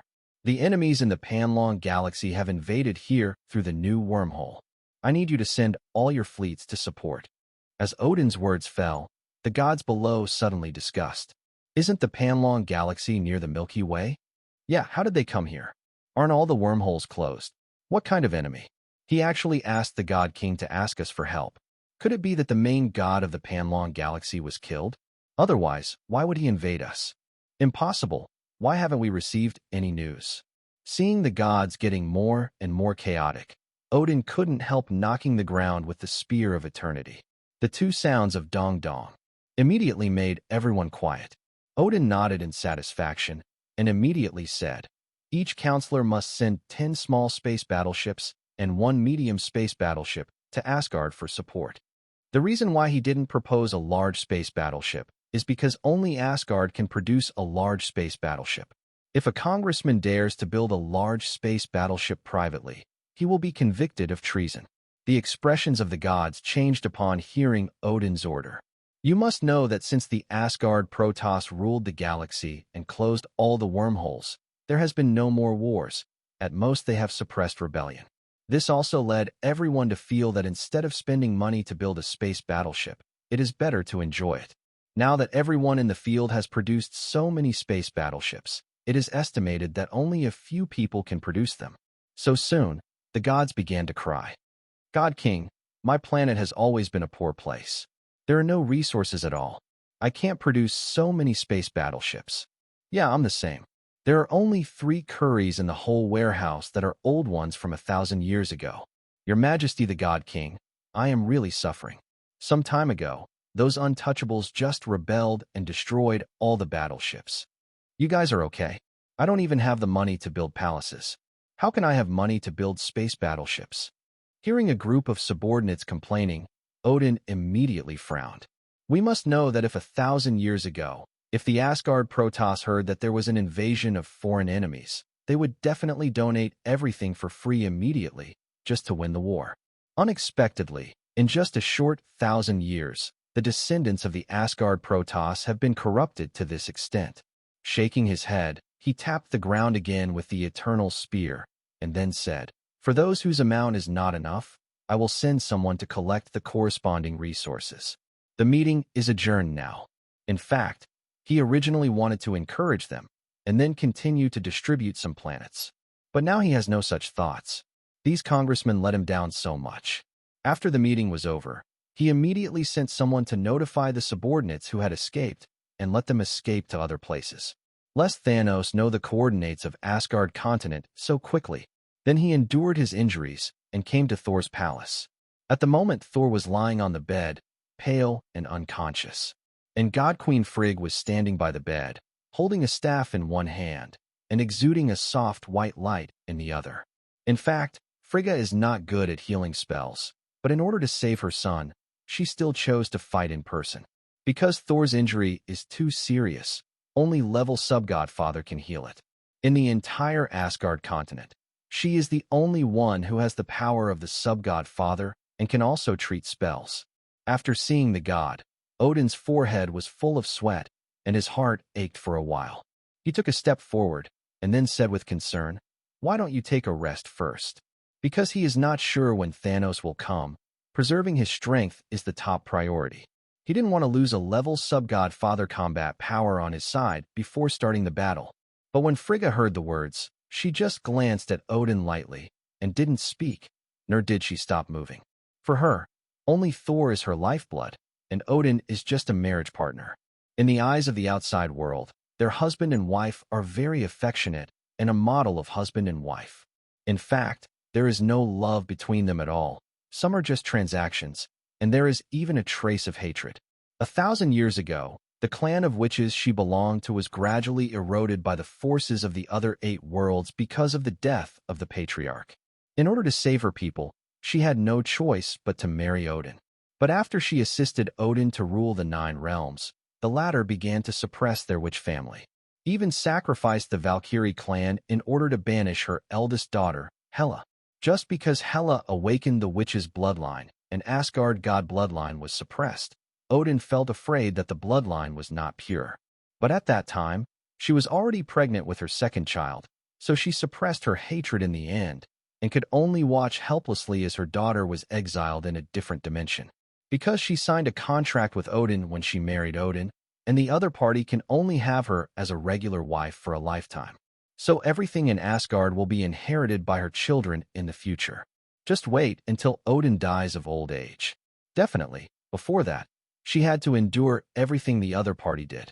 That's why she knew that Odin used to fool around with those women every day, but she still pretended not to see them. It's not that I didn't see it, but to avoid being caught by Odin and tear up the contract. Seeing Frigga's cold eyes, Odin felt angry, but quickly suppressed it. The enemy is now, and now is not the time for infighting. But looking at Sif next to him, he was not so patient.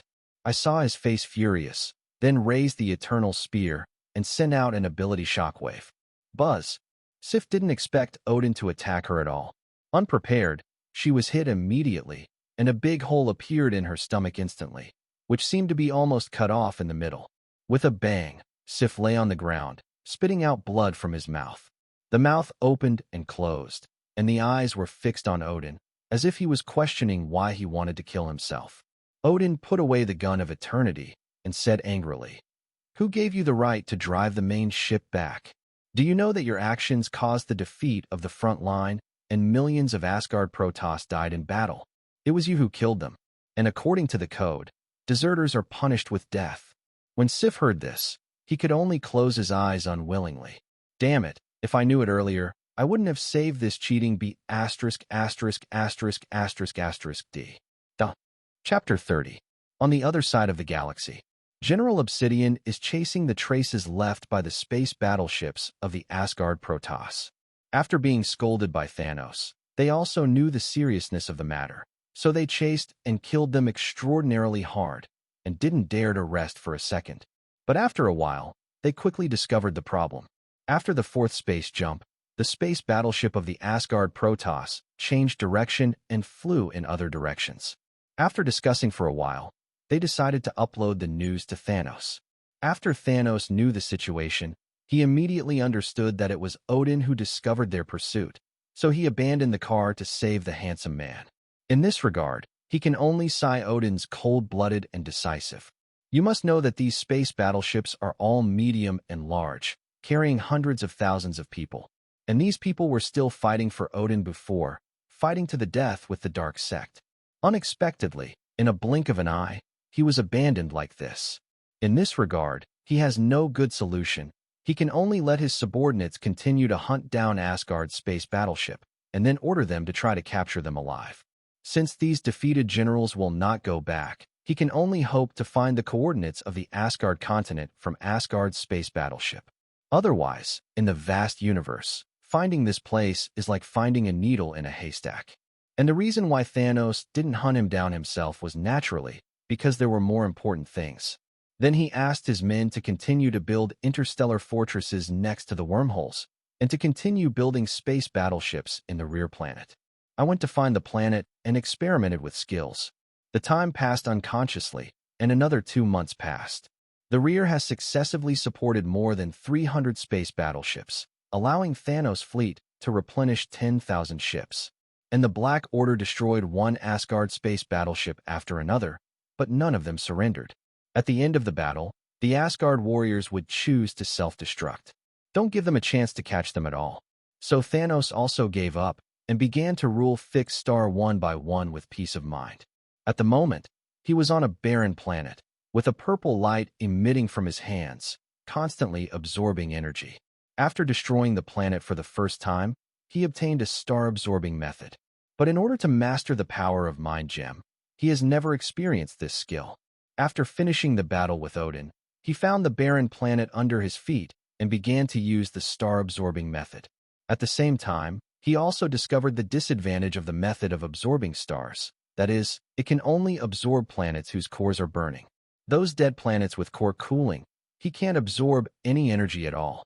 After 2 months of absorbing the planet under his feet, the inner core also began to gradually cool down, and the atmosphere gradually disappeared. This also made him understand that the so-called star-absorbing method is actually to absorb the core of a planet and let a living planet die.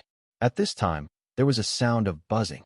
Without looking up, he knew that it was his subordinates who came to look for him. Because it was the first time to use the method of absorbing stars, he didn't know when the planet under his feet would be sucked up and what would happen after the sucking up. So for the sake of safety, he kept the spacecraft at a distance of 100,000 kilometers in outer space. After a while, a small silver-white spaceship that looked very sci-fi stopped not far from him. The next second, the hatch opened, and a man in a gray robe with a face that could not be seen came down. After the other party came 10 meters away from Thanos, he knelt down on one knee respectfully. "Dear Lord Thanos, we seem to have found traces of the continent of Asgard." Hearing this, Thanos looked up at the person coming. This is the executive officer of the Dark Order, who is also a cyborg, but it is not a strength-type cyborg, but an intelligence type. "How did you find it?" The Dark Executive said calmly. "According to our speculation, Odin, who is so proud of God King, will definitely establish the continent of Asgard in the center of the galaxy to declare his strength and achievements. So we focused on the central area of the Milky Way, but unexpectedly, we found a place that matched the shape." Thanos nodded and said appreciatively, "Yes, you guys go back first, I'll be right back." "As you order, my lord."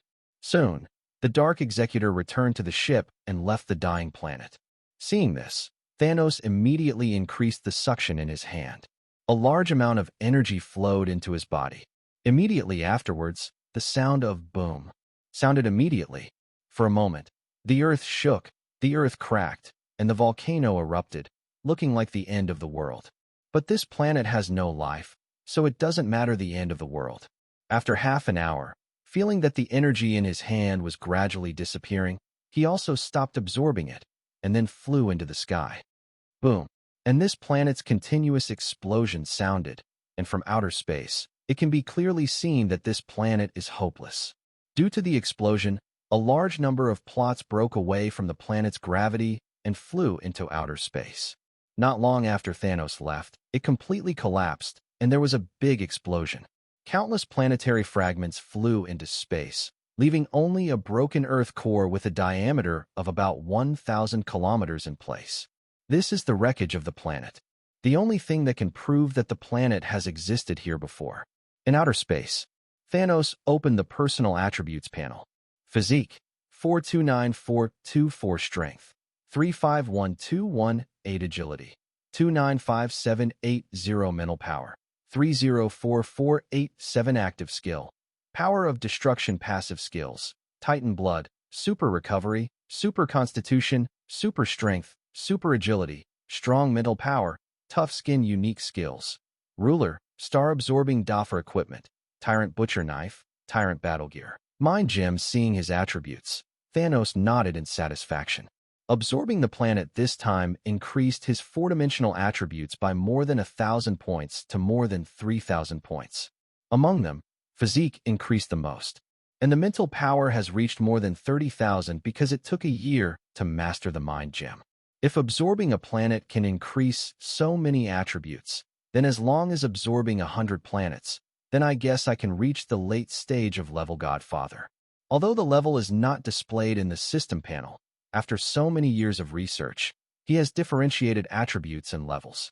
Ordinary, Strongman, Superman, Level Planet, Level Sub-Godfather, Level Single Universe, Multi-Universe. Among them, the attributes of ordinary people are a little average. The average attribute of the Strongman class is 2 to 10 points. The average attribute of a Superman class is 10 to 100 points. The average attribute of Level Planet is 100 to 1,000 points. The average attribute of Level Sub-Godfather is 1,000 to 10,000 points. The average attribute of a Level Godfather is 10,000 to 100,000 points. Definitely, this differentiation is only promoted by himself and his forces. As for other places, they naturally have their own names. Chapter 31. After a while, Thanos returned to Holy Place Number 2. From the projection in the void, he saw where the Dark Executor had found the suspected continent of Asgard.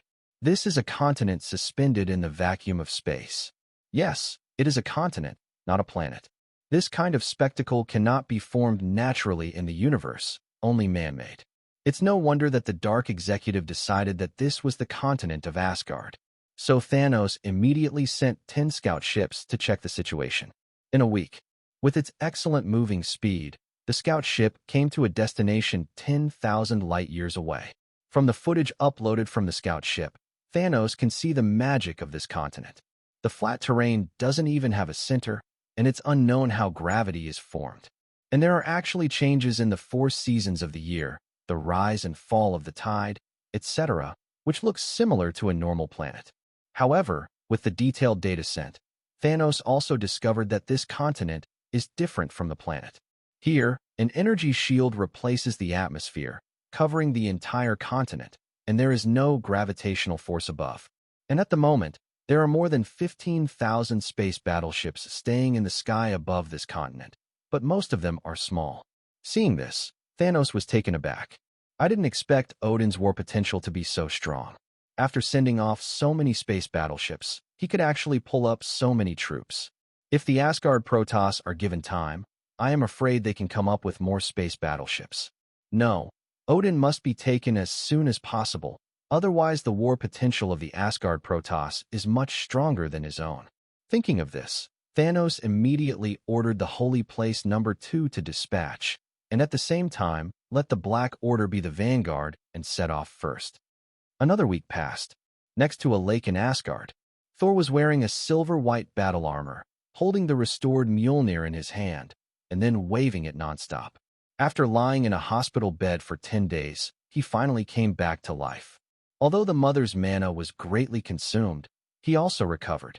After recovering, the first thing he did was to go out and exercise himself impatiently. In the past, it was almost impossible to happen. In the previous days, he was either drinking or suppressing rebellion. As for cultivation, that is impossible. Because of the blood of the Asgard royal family, he doesn't even need to practice, and he can have the strength of the sub-celestial father when he reaches adulthood. Such easy power made him not cherish power at all, and he was always in the stage of eating and waiting to die. That's why he never does things through his brain, because there is no place for him to use his brain. But since the battle with Thanos, he has deeply understood that no matter how strong his parents are, they cannot protect him for a lifetime. To be a human being is to be self-reliant. He has been practicing for 4 days now. At the moment, as he swung the Mjolnir again and again, there was a as he swung the Mjolnir again and again, and the lake water in front of him was constantly being separated, calmed down, and then separated again. After a while, he put Mjolnir down breathlessly and shook his head. No, this kind of training has no effect at all. Although the blood of the Asgard royal family provided him with higher and powerful power, but now it has also become a shackle, making it difficult for him to break through the bottleneck. Everything in the world is fair, and a strong bloodline sometimes represents shackles. At this moment, the bell of beep, beep, suddenly sounded from the temple in the distance. After hearing the bell, Thor's expression changed, and he immediately flew towards the temple. Under normal circumstances, the bell of the temple will not ring, and it will only ring when it is very important. Sure enough, when he came behind him, he immediately saw the serious expression on the father's face on the throne. After a while, the temple was full of people, and some counselors even flew into the air to occupy their seats. At this time, Odin, who was sitting on the throne, stood up, and then knocked the ground with the spear of eternity.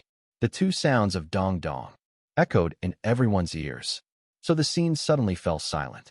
Odin nodded in satisfaction and said, "According to the latest information from Heimdall, the enemy is flying towards us, and it will take only 1 day to arrive. I am now declaring a state of emergency for Asgard. First, close all portals and prohibit all spaceships from leaving. Second, all materials are given priority to war. Third, all people over the age of 15 will automatically enter the reserve army and obey the orders of the highest command, which is mine." When the gods heard the words, they immediately discussed. "Damn Thanos, we're gonna beat him. Yes, Asgard hail, Asgard must win. Under the leadership of the God King, we will definitely kill all incoming enemies. We will die to defend Asgard. We will die to defend our homeland." Thor, who was below, watched the Father God keep giving orders, and a yearning suddenly arose in his heart. Compared with the nonstop rebellion and killing every day, it seems to be more refreshing and powerful to sit on the throne of God and give orders. This is where a man should be. But it's a pity, if there are no accidents, Father God probably still has hundreds of years to live. Chapter 32. 2.5 trillion kilometers away on the continent of Asgard, a series of space battleships suddenly appeared from the void. At the beginning, it was still a small frigate, and after a while, a medium frigate began to appear, and then a large frigate. Then there are attack ships, mother ships, and support ships. In the end, the main ships of the Black Order also came here. The reason why they jumped to the 2.5 trillion kilometers away from the destination was naturally that they carefully analyzed the technology of the Asgard Protoss after the war. After knowing that the enemy has no long-range space blockade and space slides, in order to prevent the enemy from deploying space mines in advance, it is safe to come so far. For an enemy without space slide technology, it would take 100 days to travel this distance by flying at the speed of light. As for space jumping over, that's even more impossible, because in order to prevent the enemy from escaping, they have carried out a space blockade on the enemy. If the enemy dared to come over, Thanos would die laughing. There is a technological gap. He said that it is so arrogant. And it only takes 1 day to reach the destination, so it's not too urgent. It can also give them a day to assemble their forces instead of rushing to fight the Asgard Protoss. After an hour, a gigantic warship appeared in the universe. It was the number 2 holy place where Thanos was. With the appearance of holy place number 2, everyone immediately felt a pressure. After all, this Titan-class space battleship is too huge. Even if a large space battleship is in front of him, he is just the younger brother among younger brothers, not at the same level at all. In the control room of holy place number 2, Thanos sat on the throne, holding the mind gem coldly, feeling the power inside all the time. Mind gem can make up for his shortcomings in mental strength, so naturally he needs to practice all the time. After a while, General Obsidian's projection appeared in midair, still kneeling down on one knee respectfully. Grown-ups. Thanos opened his eyes, nodded slightly, and said, "How's the situation?" Corvus Glaive raised his head and spoke first. "My lord, according to our reconnaissance plane, we found that the enemy has gathered more than 14,000 small space battleships, more than 700 medium-sized space battleships, and 11 large space battleships. It can be seen that the enemy is seriously short of medium and large space battleships, and their firepower is seriously insufficient. Moreover, according to the previous technological analysis of the enemy, they did not have frigates, attack ships, and supply ships, and their tactics were still 500 years ago. We can completely implement siege tactics." Thanos nodded and asked, "Anyone else have any tactics?" Proxima Midnight, Supergiant, Black Dwarf, and Ebony Maw all shook their heads in agreement. Seeing this, Thanos said, "Okay, go to the destination and start the war." After speaking, he closed his eyes. Although the strategy of Black Day 5 will be a little bit worse, there is absolutely no problem with the tactical arrangement. After all, even a pig may have learned from the wars of the past 1,000 years. After a decision was made, the space slide was quickly opened under the leadership of Holy Place number 2. Then fly to the destination at 100 times faster than the speed of light. 100 times faster than the speed of light seems to be very fast, but in this infinite universe, it is already very slow. At the same time, in Asgard, as Odin initiates the mobilization for war, miniature spaceships take to the skies. In this war of life and death, even if they knew that these mini spaceships would be cannon fodder, no one refused. The glory of the Asgard Protoss cannot be insulted. There are only Asgardian warriors who died in battle, and no Asgardian Protoss who fled. This is different from those who have been away all their lives and have never returned to the continent of Asgard. More than 1,000 Asgard counselors have been living on their own planet, and they have long been accustomed to being emperors, so naturally they don't have this kind of blood. It is probably because of knowing this that Odin has always been so disgusted with the fact that the Asgard Protoss split. At the moment, Odin sat in a large space battleship, quietly waiting for the arrival of the enemy, and Thor and Heimdall were by his side. Frigga's mana was exhausted because of treating Thor some time ago, and she hasn't recovered yet. Odin at the moment began to calculate another idea in his mind. Although both Thor and Heimdall are level sub-godfathers, he doesn't feel like enough. The two of them probably couldn't cause Thanos any trouble at all. It would be nice if Frigga was here. Yadi Anfu's peak strength and incomparably weird sorcery can completely support him. As for these two fighters, it is estimated that they were stabbed by Thanos a few times. Don't ask him to be distracted to save him at that time. Thinking of this, he began to miss his daughter, Hela. If Hela is there, with the opponent's sorcery and strength, he can completely help him contain Thanos. Thinking of this, he began to think in his heart whether to release Hela. But after thinking about it, he gave up. It's hard to lock up this thorny head. If he comes out again, I'm afraid it will be difficult to clean up. Time passed by like this. In addition to the 15,000 space battleships, there are millions of mini spaceships around. These spaceships don't have the ability to space jump, don't have much power, and aren't even fast. But the advantage lies in the large quantity, and not afraid of consumption. After a few hours, suddenly an Asgard Protoss hurried over and knelt down on one knee. God King, I found a strong space fluctuation 10 million kilometers ahead, but it wasn't a space jump. Hearing this, Odin immediately stood up and said solemnly, "Could it be the enemy's new technology?" Soon, he turned to look at Heimdall. Thanos has too many new technologies in his hands that he doesn't know. It is estimated that only Heimdall, who has been watching the battle in Asgard, knows it. Heimdall didn't let him down either.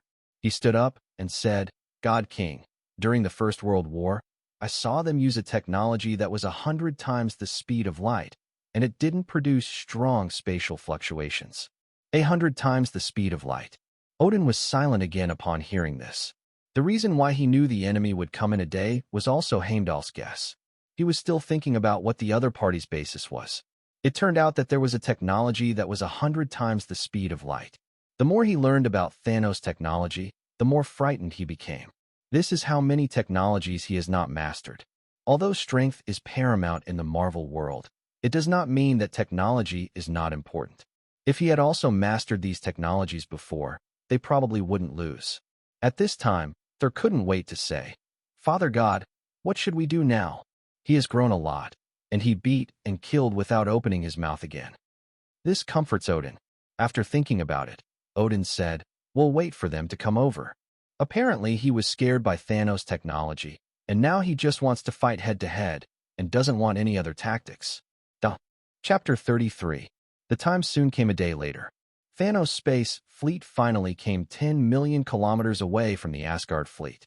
What greeted them was lasers fired one after another. Even at the speed of the laser, it would take 33 seconds to reach this distance. Holy Place Number 2 opened the shield calmly, resisting the enemy's attack. Thanos at the moment also felt the breath of Odin in the distance, so he smiled. "It seems that I have good luck." What he is most afraid of is that in the vast universe, he cannot find Odin, giving the other party time to develop. At that time, I am afraid that I will be no match for 4 hands with 2 fists. Soon, the frigate followed closely behind to reach the destination and immediately opened the shield. The shape of the frigate is like a hexagonal tortoise shell, and there is no attack ability, mainly to install a huge amounts of energy shield. And as the shield was activated, an energy shield 10 times larger appeared instantly. When the laser light hit the energy shield, it only caused a little wave, but it couldn't penetrate the energy shield at all.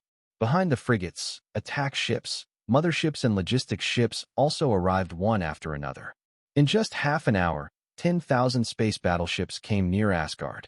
Seeing this, Thanos waved his hand immediately, and then General Black Day began to command the space battleship to bypass the enemy's attack, outflanking it from both sides. But Odin saw that the number of enemies was less than his own, and he wanted to surround himself, so he was furious. He immediately ordered his subordinates to start anti-outflanking. After a few hours, the two sides formed like a bird. The main forces of both sides are in the middle of the formation, trying to break through the opponent's middle formation and then surround the wings. The troops on both wings are also trying to break through the opponent and then surround the opponent's middle. For a time, in the cosmic starry sky, battleships were destroyed one by one, and lives died one by one. However, because the strength of both sides is evenly matched, they are very cautious in fighting. This encirclement and anti-encirclement war lasted until one day, and only lost more than 1,000 space battleships in total. As for the dead Black Order and Asgard fighters, there are too many to count. However, most of these losses were caused by Odin's troops. The main reason is that the Titan-class warships are too powerful. Thanos' Holy Place 2 can take away a large area of the enemy every time the main gun fires, causing great pressure in the middle of Odin's side. If this continues, I'm afraid Odin's fleet will be gradually wiped out, and then there will be no resistance to ability. Odin also discovered this, so he took the Eternal Gun and flew out of the battleship. A powerful energy shock appeared and shot towards Holy Place Number 2, which was activating the main gun.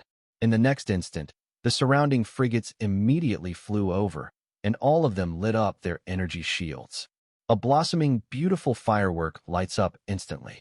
The frigates standing in front of Odin's attack were destroyed one by one. It wasn't until a large frigate stood in front that it blocked Odin's attack for a few seconds. But only for a few seconds.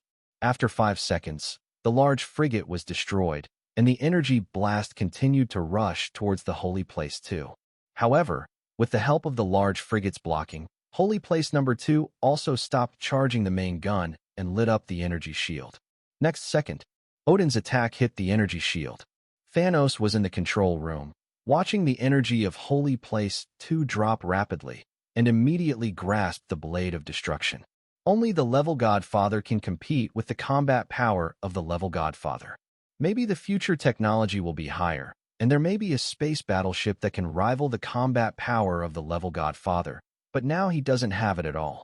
Soon, Thanos appeared outside Holy Place 2, and then stretched out with one hand, blocking the energy blast.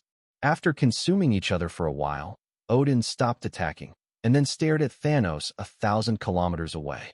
At this time, Thor and Heimdall also came to him, staring at Thanos with eyes like copper bells. Thanos just smiled coldly at this, and then quietly waited for the results on the battlefield. Now that he has found the continent of Asgard, he is not in a hurry. The current war situation is in his favor, and he can wait for his subordinates to destroy Asgard's space battleships, and then slowly consume Odin. Odin also knew what Thanos was thinking, so he couldn't help feeling a little anxious. After a while, new changes appeared in the war. I saw Corvus Glaive on the left personally leading the car, destroying a large enemy space battleship, and then breaking through the enemy formation to encircle and suppress the troops on the left. For a moment, Odin's forces were in jeopardy. Upon seeing this, Thor immediately said anxiously, "Father God, I'll go over and help." After speaking, he waved Mjolnir and flew to the left. Seeing this, Odin immediately looked at Heimdall beside him. He was worried about his son, afraid that he would suffer in the past. But after thinking about it, he gave up on sending Heimdall over. At the moment, the entire army is in a precarious situation. If Heimdall has gone to assist Thor, what if there is an emergency elsewhere? Is it time for him to do it himself? I'm afraid if that's the case, Thanos will kill him with a smile. On the other side, Thor soon joined the troops on the left. Looking at Corvus Glaive, who was slaughtering Asgard warriors in the distance, he rushed over without any hesitation. Because in his feeling, the guy in front of him is only at the peak of level planet, not his opponent at all. And Corvus Glaive also immediately felt the threat from Thor, so he gripped the Corvus Glaive warblade. After a while, Mjolnir flew out of Thor's hand and smashed into him. Throwing a hammer was his forte. Bang! After a loud noise. Although Corvus Glaive used the Corvus Glaive to block the opponent's attack, he was also beaten back for a while.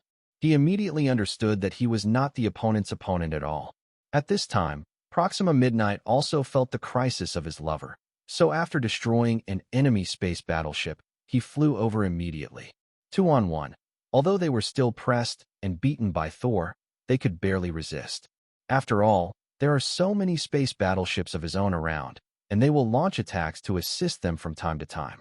After 10 minutes, the right flank of Odin's forces was also breached by a trio of Black Dwarf, Supergiant, and Ebony Maw. Seeing this, Heimdall offered to help.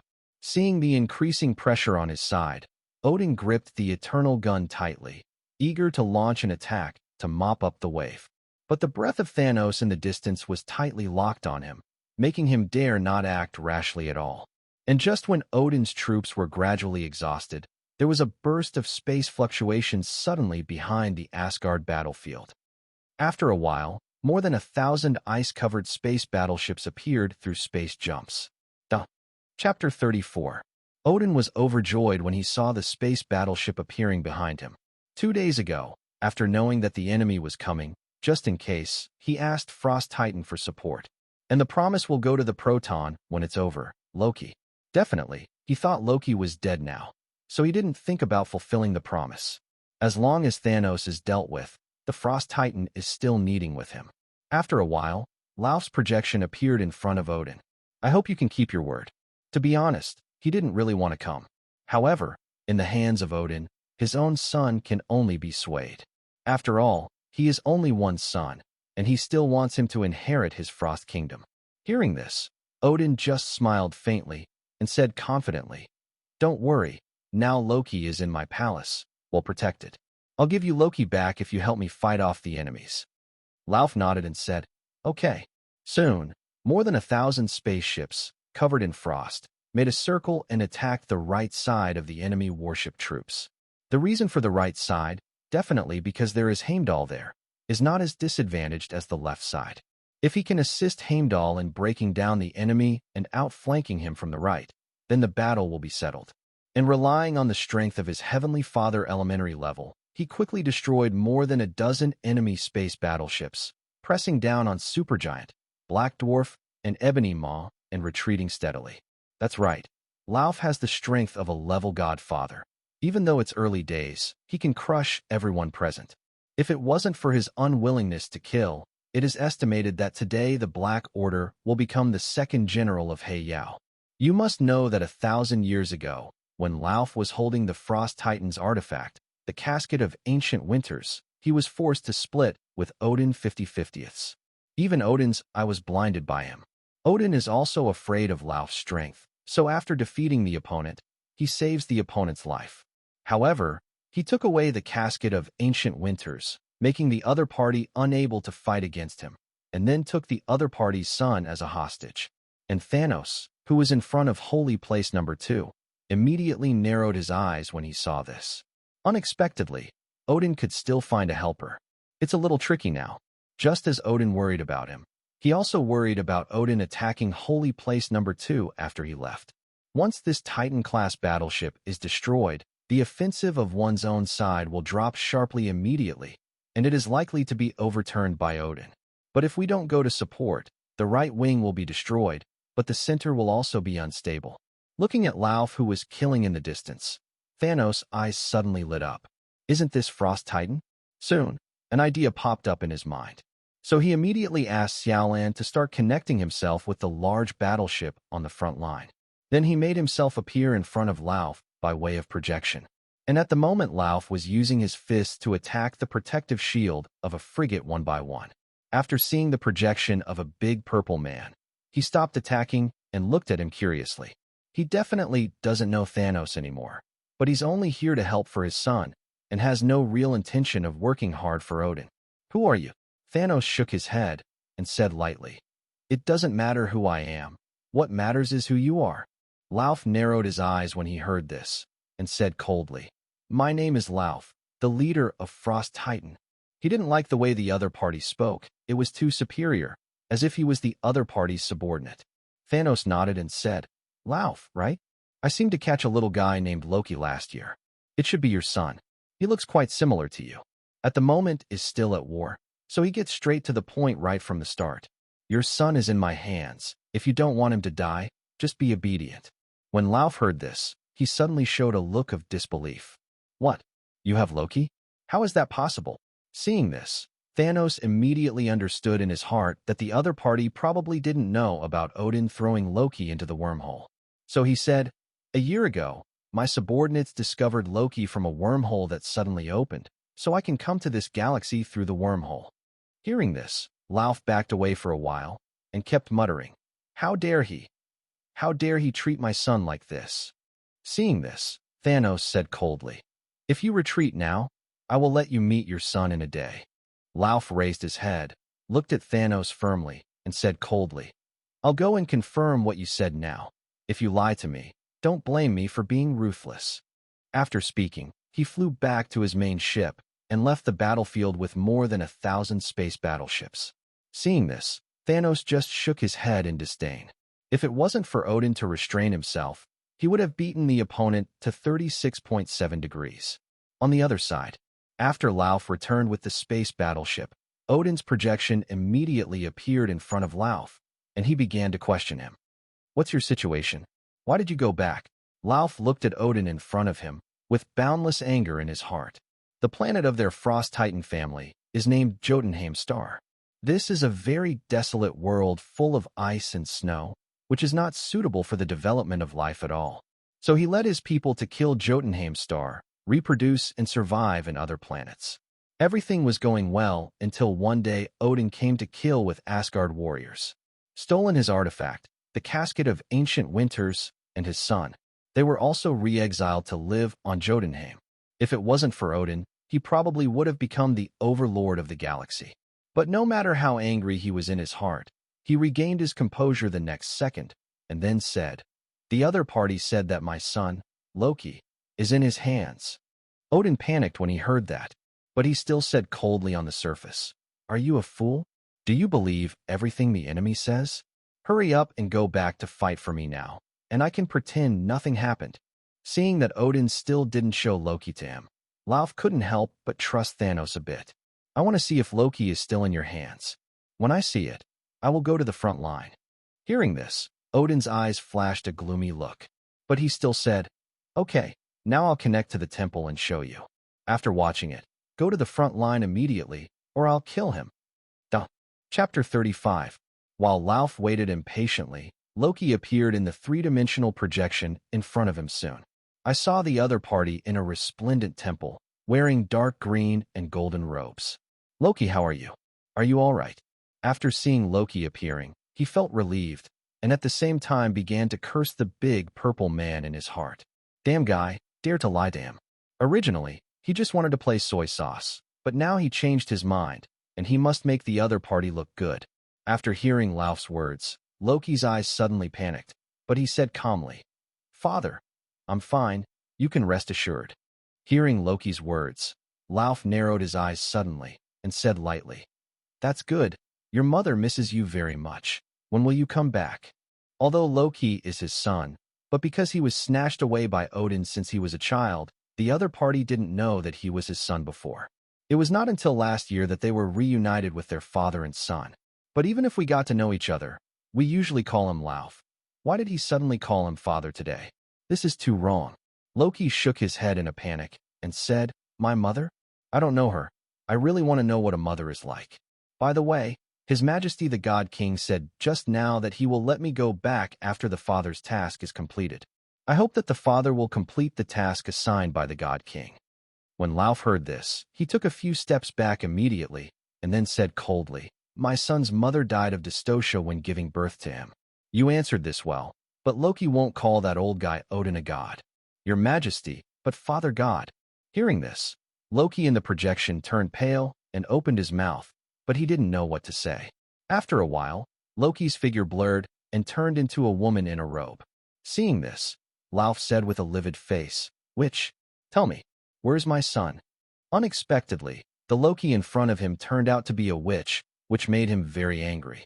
When the other party saw that his trick was exposed, the projection screen suddenly changed and Odin appeared again. Lauf, this time you help me repel the enemy. I promise to return your casket of ancient winters to you, and at the same time, you will not restrict your freedom. Odin saw that he had lost his handle, so he could only start to appease the other party. But Lauf at the moment was already full of resentment and anger. How could he listen to the other party? What's more, if Odin is killed, he will naturally get back the casket of ancient winters, and the Frost Titan will naturally have no restrictions. So he immediately closed the call, not intending to continue chatting with the other party. Seeing this, Odin's face turned livid. Damn, Lauf. I knew I wouldn't have spared your life.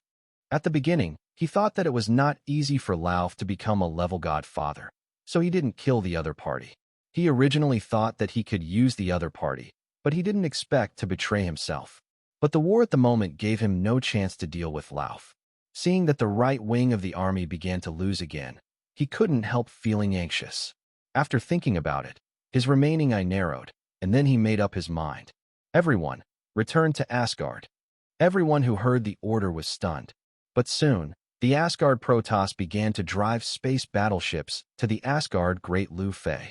Especially those who don't even have a space battleship, but just drive a personal spaceship with full of enthusiasm. This day is definitely everyone's nightmare. These spaceships are just cannon fodder in space wars.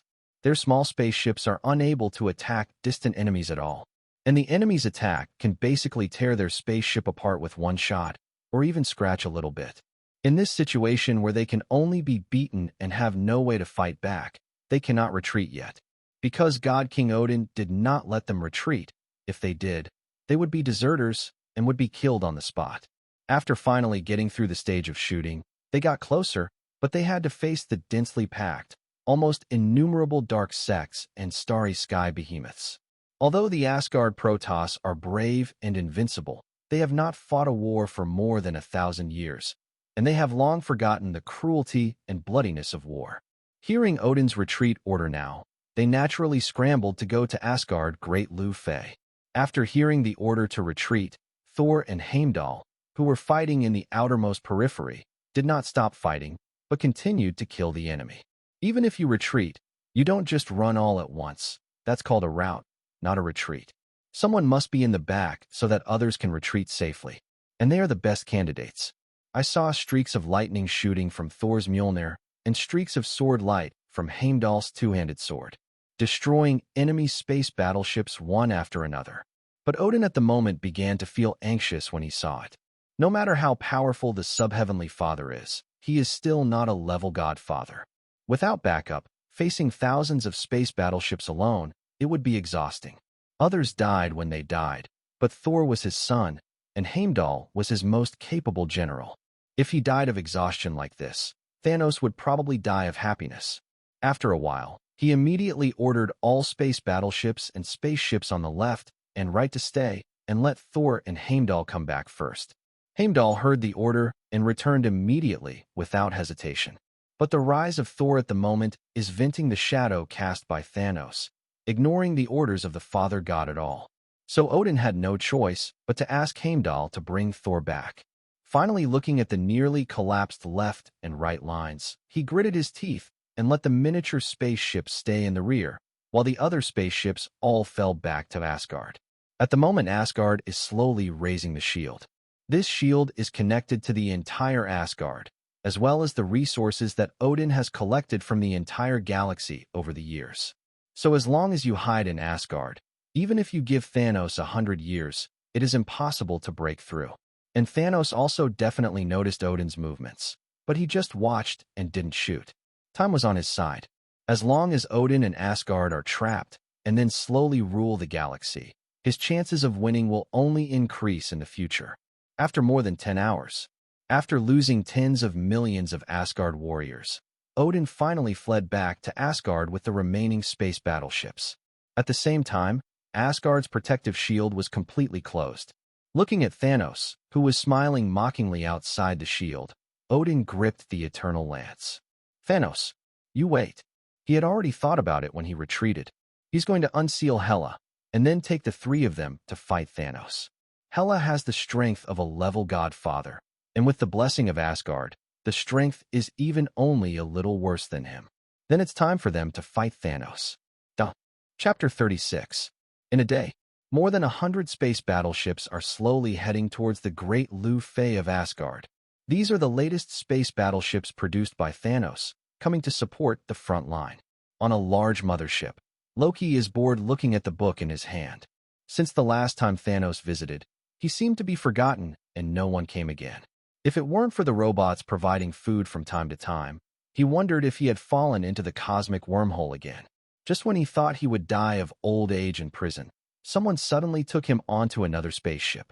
Now he is also very disturbed by his fate and does not know what Thanos will do with himself. At the same time, he hated the feeling that his fate was out of his control. It was too bad. At this moment, the door of the room was opened, and two men covered in iron sheets walked over. Come out. When Loki heard this, the book in his hand disappeared instantly, and then obediently followed behind him. These iron guys are robotic and have infrared, heat sensors, UV detectives, and more. It is simply the nemesis of his illusion. After a while, he came outside the spaceship and saw the big purple man, Thanos. But soon, he saw another unexpected figure. More than 3 meters tall, the whole body is light blue. Isn't this his cheap father, the king of the Frost Titans, Lauf? Seeing this, he was startled and instinctively wanted to run back. You must know that he almost used Bifrost to almost destroy the planet Jotunheim of the Frost Titan. The other party estimated that he was looking for himself to settle accounts. But soon, a stern voice made him stop. Where to run? Immediately afterwards, a blue light shot over, freezing his body instantly. Lauf came over, grabbed Loki, and said respectfully to Thanos, "Thank you, Mr. Thanos. From now on, the Frost Titans will obey your orders." In fact, he didn't want to be Thanos' subordinate at all. But he saw endless destruction in Thanos' eyes, as well as the almost irrepressible destructive energy all over his body, making him understand that this is a real overlord, and he is not comparable to a hypocrite like Odin. If I don't obey the other party, I'm afraid that I and my race will be destroyed. Especially now that he has no artifact at all, he can't even resist. So after some conversation, he still chose to surrender. What's more, The other party also saved his only blood, so there is no such burden when he surrenders. Seeing Lauf submitting, Thanos nodded in satisfaction and said, "Well, we have a complete system of rewards and punishments. As long as you have credit, ruling a galaxy is not a problem.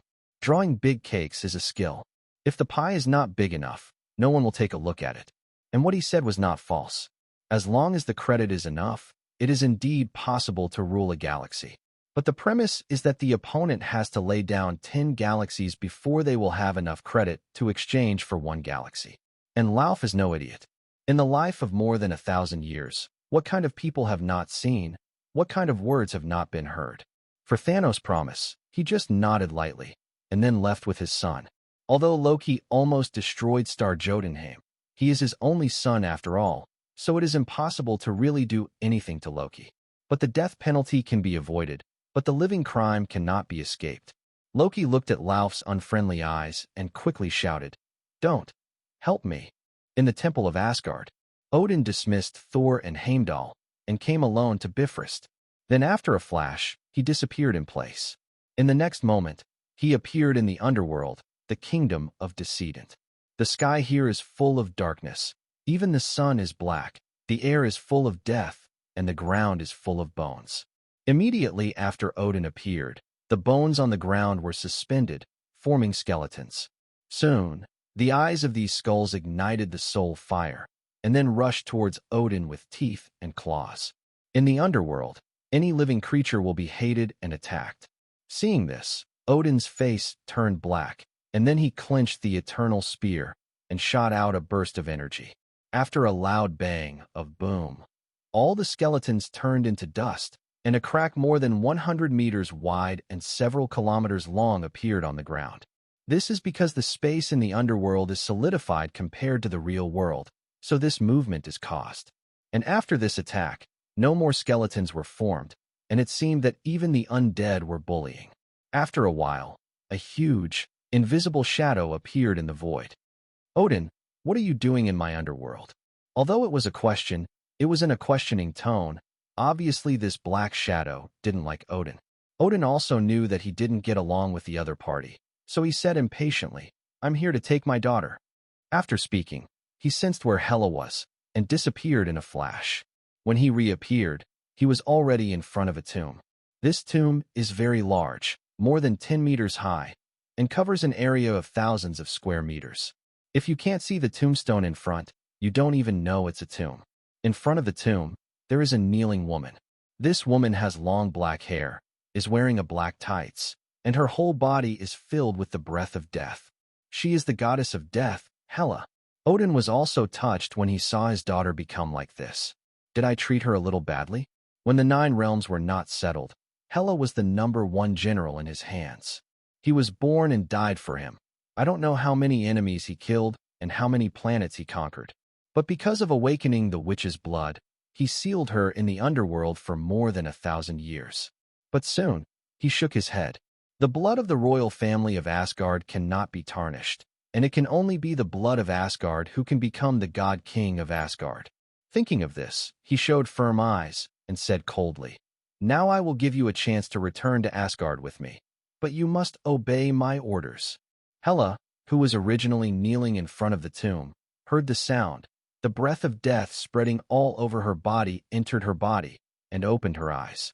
Those eyes were full of darkness and death. It seemed that one more look would lead to being pulled into the abyss. After a while, she began to change her whole body. A black and green battle armor appeared on his body, a cloak appeared behind his back, and finally a spider claw-like helmet appeared on his head. "Odin, I've been waiting for you for so long." After finishing speaking, a black sword shot out from his hand in an instant and shot at Odin. Chapter 37. It's hard to say enough about Hela's hatred for Odin, but it's fine for Nyin to go through life and death for each other. After all, as a daughter, it's normal for her to work hard for her father's career.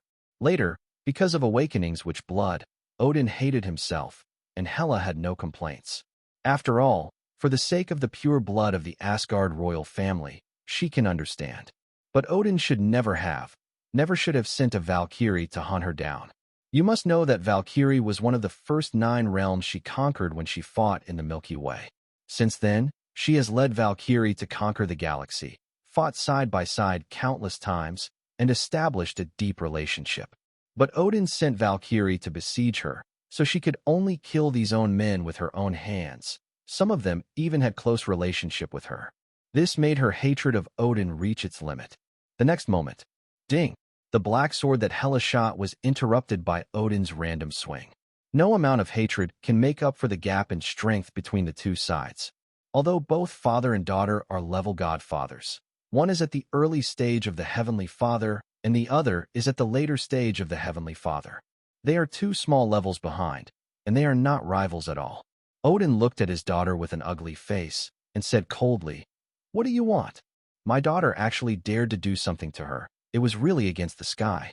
Back then, he didn't kill the other party, but saved her life, and he was already seeing Frigg's face. Hela didn't speak, but transformed into two long swords with both hands, killed, and rushed over. In the next moment, the sound of ding ding dang dang sounded continuously. The surrounding ground was also cracked by the breath leaked by the two of them. After a while, Odin gradually became impatient.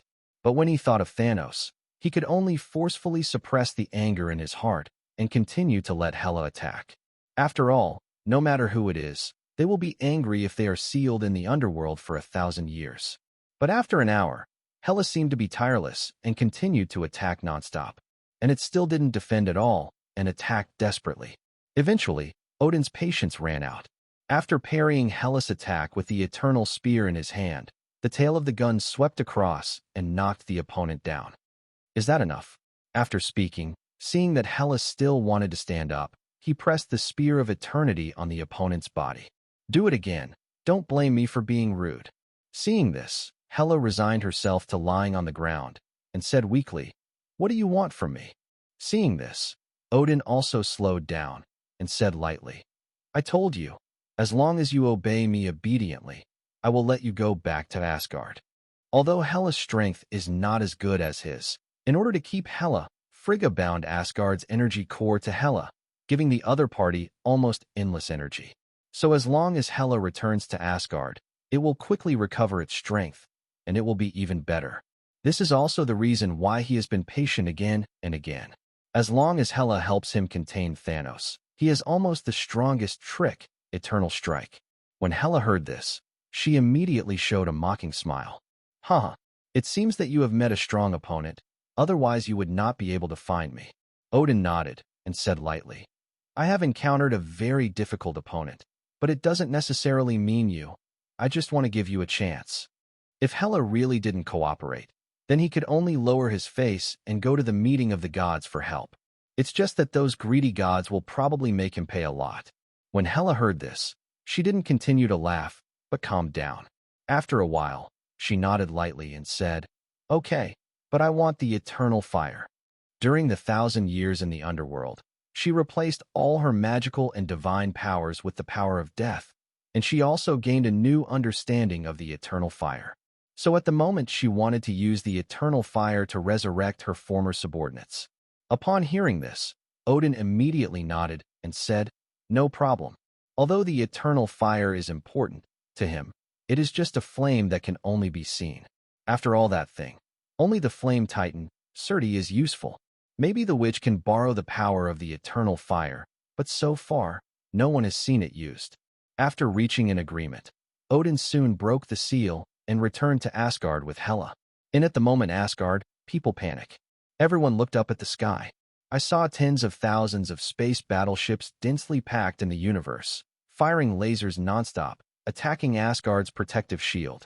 One of the energy attacks was extremely huge, causing waves of shock to the shield. However, as Asgard, which has been standing for thousands of years, the energy is so huge, so far there has been no shortage of energy. In Bifrost, when Hela passed through the portal and set her feet on Asgard land, the energy of Asgard's core began to rush towards her in an instant. Soon, the energy consumed in the underworld was instantly replenished. But at the moment her body is the power of death, so these energies still need to be converted slowly. Recover your energy first, familiarize yourself with the environment, and I'll go out first. Leaving a word, Odin disappeared in place. Now that Hela has agreed to help him, there is no fear of the other party's repentance. Because he knows his daughter's character, he will not do things that go against his will. Hela had no objection either, just stayed where she was, and began to absorb the energy of Asgard. After a while, suddenly a familiar voice sounded behind her. Hela, is that you, Hearing the sound, Hela froze instantly. Is it really you? Do you know how much I miss you? Whoa. It's my fault. I failed to keep you. Whoa. Hearing the other party's cry, Hela felt uncomfortable, and her cold heart couldn't help but melt away. If there is anyone in this world that she cares about, it is definitely her mother, Frigga. When Odin wanted to exile her, only Frigg had exhausted everything just to keep her. His subordinates, comrades in arms, and admirers are all completely betrayed. I'm sorry for you. I'm sorry for you. With a sound of self-blame, Hela felt the hug behind her. She couldn't keep her cold heart any longer, turned around and hugged him. Mother, it's me, I'm back. Frigga was shocked when she heard her daughter's voice and said in disbelief, It's really you? You're back. Originally, she was still recovering her mana in her bedroom, but after feeling Hela's breath, she teleported over immediately. In fact, she thought it was just an illusion at first, but she didn't expect it to be real. Soon, the two mothers and daughter hugged each other, and then began to talk about their longing. Chapter 38. After returning to the temple, Odin quickly called an emergency meeting again. This time Hela returns. He is confident that he will fight Thanos to the death. However, yesterday's battle also made him discover the limitations of those miniature spaceships, so he prepared to produce more spaceships. Even a small space battleship is better than those spaceships that are barely cannon fodder. So under the mobilization of the first-level preparations, hundreds of billions of Asgard Protoss in the entire Asgard continent invested in the manufacture of space battleships. 3 shifts, 24 hours a day, non-stop manufacturing. In this way, after 3 months, there are 15,000 space battleships in Odin's hands again. Definitely, most of them are small space battleships. The manufacturing cycle of medium and large space battleships is at least 1 year, and it can't be manufactured in just 3 months, so the construction has not even started. And Thanos' forces have not been idle during these 3 months. On average, about 100 space battleships will come to support and transport supplies every month. At the same time, in the rear base, the biochemical warriors of the Dark Order were constantly hatching. Just when Thanos thought that Odin would stay in Asgard all the time, he suddenly received a message from his subordinates. Asgard's warship took off, and it seemed to have opened its protective cover. But at the moment, he is on a barren planet, absorbing the star core. After hearing the news, he abandoned the planet, which was about to be sucked dry, and flew to Holy Place number 2. In the case of a full burst, his speed is infinitely close to the speed of light. But at the moment, in order to absorb the star core, he has already run 100 light-years away. So next, he used his physical body to open up space cracks, enter the subspace, and perform space jumps. This kind of ability can only be achieved after he absorbs the first star core. If it was before, he would have to consume a lot of destructive energy to protect his body. But now, he can already withstand the spatial turbulence of the subspace with his physical body alone. Only 10 minutes later, he exited the subspace and came to the vicinity of number 2 Holy Place. Here, he saw that Asgard's protective cover had been opened, and a large number of space battleships rushed out. Immediately afterwards, countless laser cannons fired at each other, and energy shields were activated one after another. Plasma cannons, electromagnetic railguns, energy spires, and other facilities on the continent of Asgard have also begun to fire. This is a true high-tech showdown. The competition between the two sides is who has the highest technology and who has sufficient energy. But this is not a universe of pure technology, but a world where technology and super abilities coexist. I saw Thor wielding Mjolnir, exuding dazzling electric light, destroying space battleships one after another. Seeing this, Thanos narrowed his eyes. This is bullying them without high-end combat power. After all, the Black Order seems to be powerful, but its strength has not yet reached the level sub-Godfather, and it cannot stop Thor at all. Shaking his head, Thanos quickly appeared in front of Thor, and then chopped down with the tyrant's butcher knife in his hand. Don't want. At this time, there was a roar in the distance. It was Odin. It never occurred to him that Thanos even had the strength of a level godfather and would actually attack a sub-godfather, Thor. What about the dignity of the strong? What about the pride of the level godfather? Where have you been? How can you be so despicable? But no matter how annoyed Odin is, he still can't change the reality. In Thor's disbelieving eyes, Thanos slashed at Mjolnir. The next moment, a strong light appeared. Immediately afterwards, endless lightning began to shoot out, and a figure flew out. After a while, wait for the light to dissipate. Mjolnir has been reduced to pieces. Thanos put away the tyrant's butcher knife, then looked coldly at Odin in the distance. After Thor flew out, he was hugged by Odin. But at this time, he noticed that beside Odin, there was a woman he didn't know. A woman exuding the aura of death all over her body, and her strength has reached level godfather. Seeing this, the corners of Thanos' mouth rose. Unexpectedly, Odin actually released Hela. After Odin checked Thor's injury and found that he was not dead, he handed it to Frigg behind him, then held the eternal gun tightly and stared at Thanos.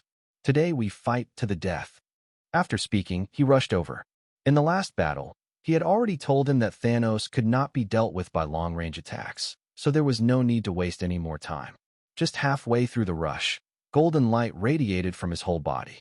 This is the opening of the divine presence state. Seeing this, Hela immediately followed behind Odin, and two short knives appeared in both hands.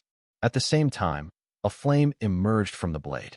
She has integrated the eternal fire, allowing her attacks to have a burning effect. Seeing this, Thanos just shook his head in disdain.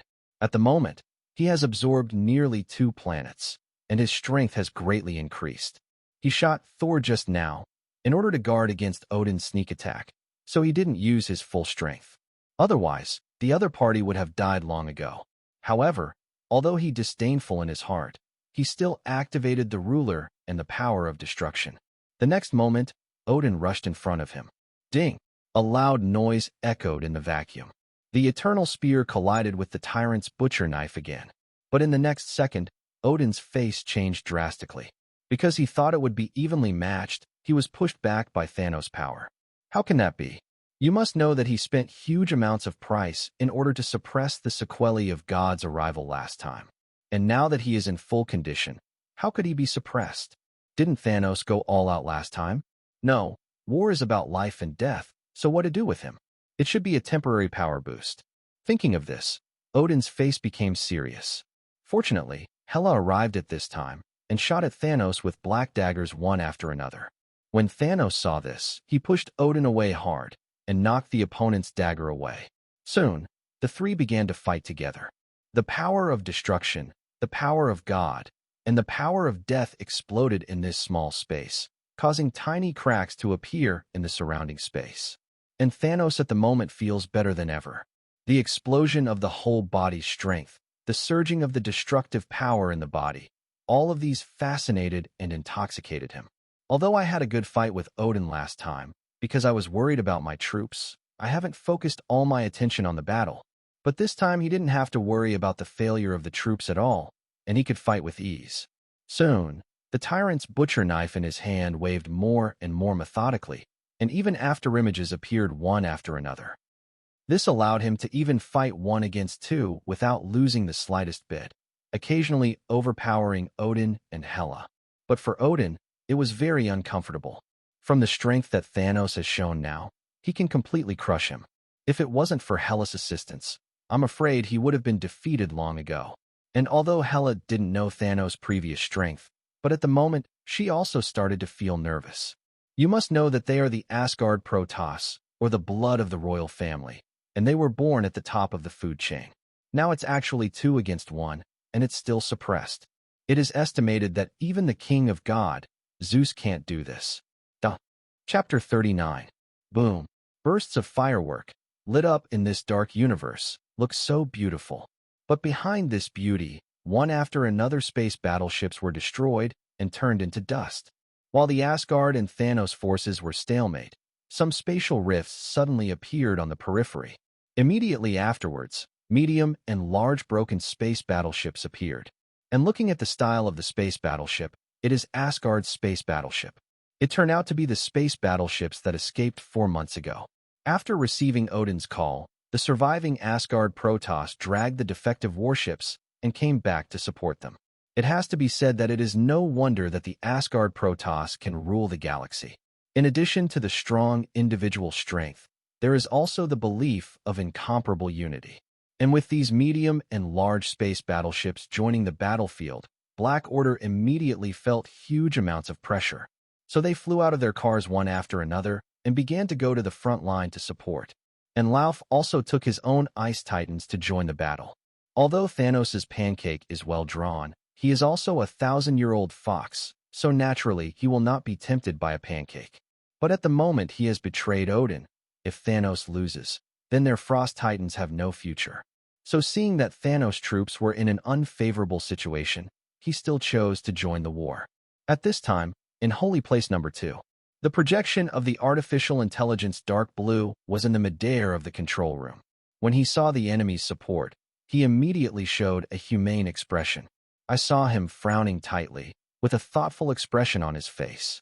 At present, our own side is at a disadvantage. Even if the Black Order and Lauf are dispatched, it will not help. After thinking about it, he began to issue the latest order. Turn on the main gun. Use antimatter fusion energy. Target Asgard continent. When the Lord left, he had already authorized the highest level of other rights to use all the functions of Holy Place Number 2, including the antimatter cannon that was not used last time. Following Deep Blue's order, Holy Place Number 2 soon stopped all attacks and defenses and began to retreat. And the surrounding large frigates immediately began to block in front of Holy Place Number 2, activating the energy shield at maximum power. After a while, Holy Place Number 2 exited the enemy's attack range, and then the main gun's muzzle began to glow with a strange purple light. It takes a lot of energy to activate the antimatter cannon, so it will withdraw from the battle, and even the shield cannot be activated. Thanos, Odin, and Hela, who were fighting on the front line, immediately felt a palpitation, stopped their movements, and turned their heads to look. Odin looked into the distance with a solemn face and said, "What is this? Why do I feel a burst of fear?" Hela nodded beside her and said, "Me too. But whatever it is, I feel it must be stopped." Before the father and daughter could finish their discussion, Thanos showed a smile, and then he raised his knife and slashed at him. The antimatter fusion cannon is the strongest attack in Holy Place Number 2, and one shot can even destroy a large planet. Can't let these two guys ruin it. Seeing Thanos rushing, Odin wanted Hela to stand up and stop the enemy himself, but after thinking about it, he was afraid that Hela would not be able to stand up to Thanos alone. In case Hela is dead, even if he destroys the enemy's battleship alone, he is not Thanos' opponent. So after thinking about it, he sent Heimdall and Frigga to go, and himself and Hela continued to contain Thanos. That's right, restraint. After the battle just now, at the moment, his expectation in his heart changed from defeating the opponent to restraining the opponent. And the development of things is often beyond Odin's expectations. Not long after Heimdall and Frigga flew out of the continent of Asgard, a black light lit up in the distance.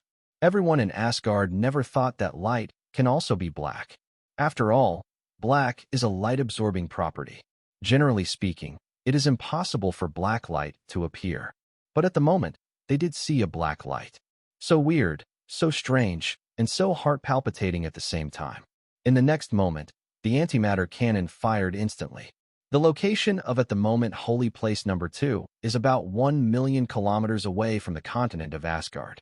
Even at the speed of light, it will take about 3 seconds to reach it. But this black light surpassed the speed of light, and in less than 1/10 of a second, it crossed a distance of more than 1 million kilometers and appeared in front of Odin. And all the space battleships that stood in front of the antimatter cannon, no matter whether they were large or small, didn't even stand in the way for 1/10 of a second. At the moment, Thanos had already flown out of the range of the antimatter cannon. The initial caliber of the antimatter cannon is 1 kilometer. Although it will gradually expand, as long as the trajectory is known in advance, it is still easy to hide. But Odin and Hela can't hide at all. Looking at the black light that seemed to be in front of his eyes, Odin felt the danger of death. No, I can't die yet. Asgard has been passed down for tens of thousands of years. How can it be ruined in his hands? How could he be worthy of his grandfather in heaven? How does this make him worthy of the tens of billions of Asgard people on the Asgard continent? Thinking of this, a cold light flashed in his eyes, and he instantly grabbed Hela next to him and stood in front of him. And at the moment, Hela didn't even think that Father God would actually do this. But there was no time for her to react, and the antimatter cannon had already hit her. In the next moment, the antimatter cannon blasted onto the continent of Asgard. The loud sound of boom instantly resounded on the continent of Asgard. In 5 seconds, the antimatter cannon stopped. I saw a large hole with a diameter of 100 kilometers in the continent of Asgard. This big hole penetrates the entire continent of Asgard, and you can see the other side of the universe. And all the Asgard Protoss and space battleships in the middle disappeared without a trace of dust. After a while, a chain reaction began to appear in the continent of Asgard. The earth began to crack and collapse, and seemed to have a tendency to split. In fact, if Odin hadn't opened the shield, the antimatter cannon would not have caused such a great power at all. But alas, Odin overestimated himself and underestimated Thanos. And at the moment, Odin couldn't care less about Asgard. Although he blocked Hela in front of him, at the moment he was already seriously injured. I saw that the skin of his whole body seemed to have disappeared, revealing the bright red muscles and tendons, and even the bones could be seen. The Hela in front of him was even worse. All the muscles in his body disappeared, leaving only a skeleton. Soon, the flesh and blood of Odin's whole body squirmed, and soon the skin grew out, and then the clothes. But it's just ordinary clothes, the artifacts on his body, except for the eternal spear in his hand, all the rest are gone. After all, when antimatter collides with matter in the real universe, it will be annihilated. If Odin hadn't activated the God Presence condition, at the moment is probably not much better than Hela. But even if he recovers as before, from his pale face and the disappearing golden light around his body, it can be seen that he is in a very bad condition. Chapter 40. Just when Odin watched Thanos in the distance warily, thinking about his future, suddenly a powerful energy surged from the continent of Asgard and sank into Hela's bones. In the next second, a golden flame suddenly appeared on the skeleton of Hela, which Odin thought was dead. Seeing this familiar flame, Odin suddenly said strangely, "This is the eternal fire." That's right, what is being ignited in front of you is the eternal fire. I saw that as the eternal fire burned, the internal organs slowly began to appear, and then the eternal fire covered Hela's whole body. Immediately afterwards, tendons, flesh and blood, and skin all slowly appeared. After a while, Hela appeared in front of everyone again, but in the original state. And with the appearance of that beautiful long black hair, Hela opened her eyes. In a second, a black tights covered her body.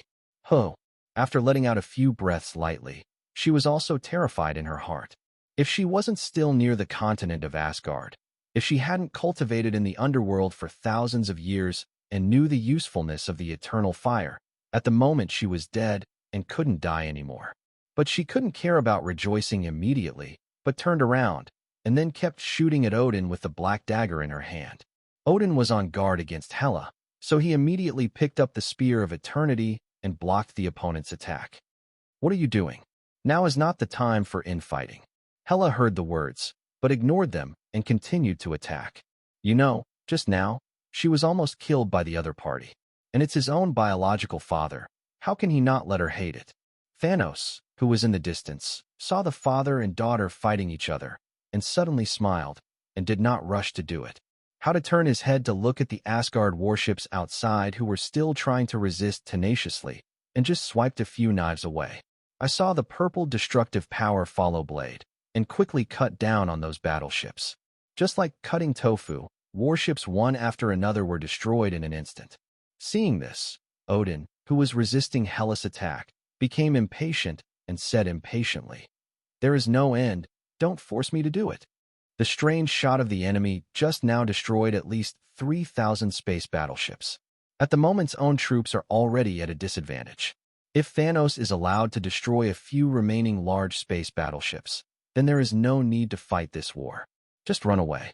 Go to hell. But Hela doesn't care about defeat and Asgard's future now. She has been dazzled by hatred. Her heart is full of hatred, and she plans to avenge the old and new hatred together. After a while, watching his several large space battleships being gradually destroyed, the last trace of patience in Odin's heart disappeared. He flashed and appeared in front of Hela in an instant, stabbing forward fiercely with the spear of eternity in his hand. And Hela seems to have given up, allowing Odin's eternal spear to pierce his body. Ahem! A big mouthful of blood spurted out of her mouth. Looking at Odin in front of her, she didn't cry or laugh, but was calm. It's like treating a stranger. Not worth it. This world is not worth her staying. At the moment, she began to miss life in the underworld. Although boring, but with a glimmer of hope. Hopefully one day Odin will realize his mistake and let himself go. It is precisely because of this that she knew that Odin had encountered a very powerful enemy, but she still agreed to him. But now, all her hopes were gone. All that was left was disappointment and endless despair. In fact, her feelings for Odin are very complicated. It is impossible to say that there is no love. After all, Odin was really kind to her when she was a child, especially after she showed a strong ability. He vaguely raised her as a successor. And in order to live up to Odin, she is also doubly strict with herself. I just don't want to disappoint my father. Even if she was sealed by Odin because she awakened the blood of a witch in the end, and even let her slaughter her subordinates with her own hands, she was not as desperate as she is now. So there was no resistance, allowing Odin to impale himself. Sadness is greater than death, which is her current situation. Hela. At this time, Frigga in the distance had just recovered from the power of the antimatter cannon, and just saw her daughter being pierced by Odin. So after a scream, he rushed over immediately. Odin, what are you doing? As she flew, her hands kept moving, and a white soft light appeared instantly, shooting out of Hela's body, healing the other's injuries. Odin drew the eternal spear, ignored his daughter and wife, but turned to look at Thanos in the distance. At the moment, the other party was looking at him mockingly, which made the anger in his heart even stronger. Thanos! Die! After a roar, the golden light all over his body flickered again, and he rushed over viciously. Under the intense anger, he found a breakthrough in his strength. The strength of the whole body is stronger, and the speed is faster. Just a moment later, he's on top of Thanos and starts punching. Suddenly, he feinted and stabbed fiercely at a strange angle. Poof! Sounded. A stream of hot blood splashed on him in an instant, and some flew into his eyes. This caused a change in the scene in front of him. After he returned to normal, he found a scene that he couldn't believe. I saw that the spear of eternity in his hand did not stab Thanos' chest, but pierced his lover, Frigga's chest. Looking at Frigg's unbelievable eyes, and those eyes that gradually lost their light, his heart seemed to stop beating. Although the other party has been old and weak in recent years, his beauty is not there. But he still loves Frigg. Otherwise, it wouldn't have been so many years without marrying a woman, and at most he was just playing with other women. Even if it is playing, it has never left a seed. Otherwise, he would already have tens of thousands of descendants, so why would he work so hard to support Thor? Also, when Frigga made the decision privately and bound Asgard's energy source to Hela, he did not abolish the other party. There are too many. Facing Frigg's willfulness, he endured time and time again. It wasn't because of the contract they signed back then, but because he really loved this little witch who followed him back then with teary eyes. But now, he killed his favorite with his own hands. How could he accept the reality? At this moment, Hela's eyes were red and her face was ferocious. Odin, Kami.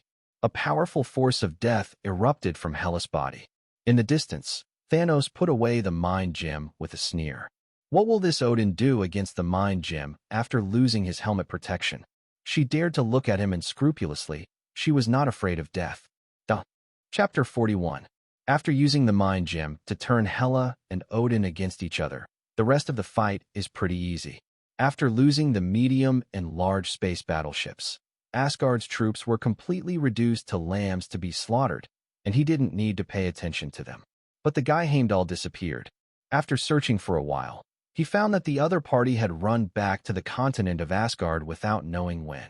At the moment, the continent of Asgard has begun to collapse due to the attack of the antimatter cannon. If there is no accident, it will disintegrate sooner or later. But Bifrost survived. Soon, he He saw the Bifrost start to flicker and then shoot into the unknown universe. At the same time, Thor's faint breath disappeared.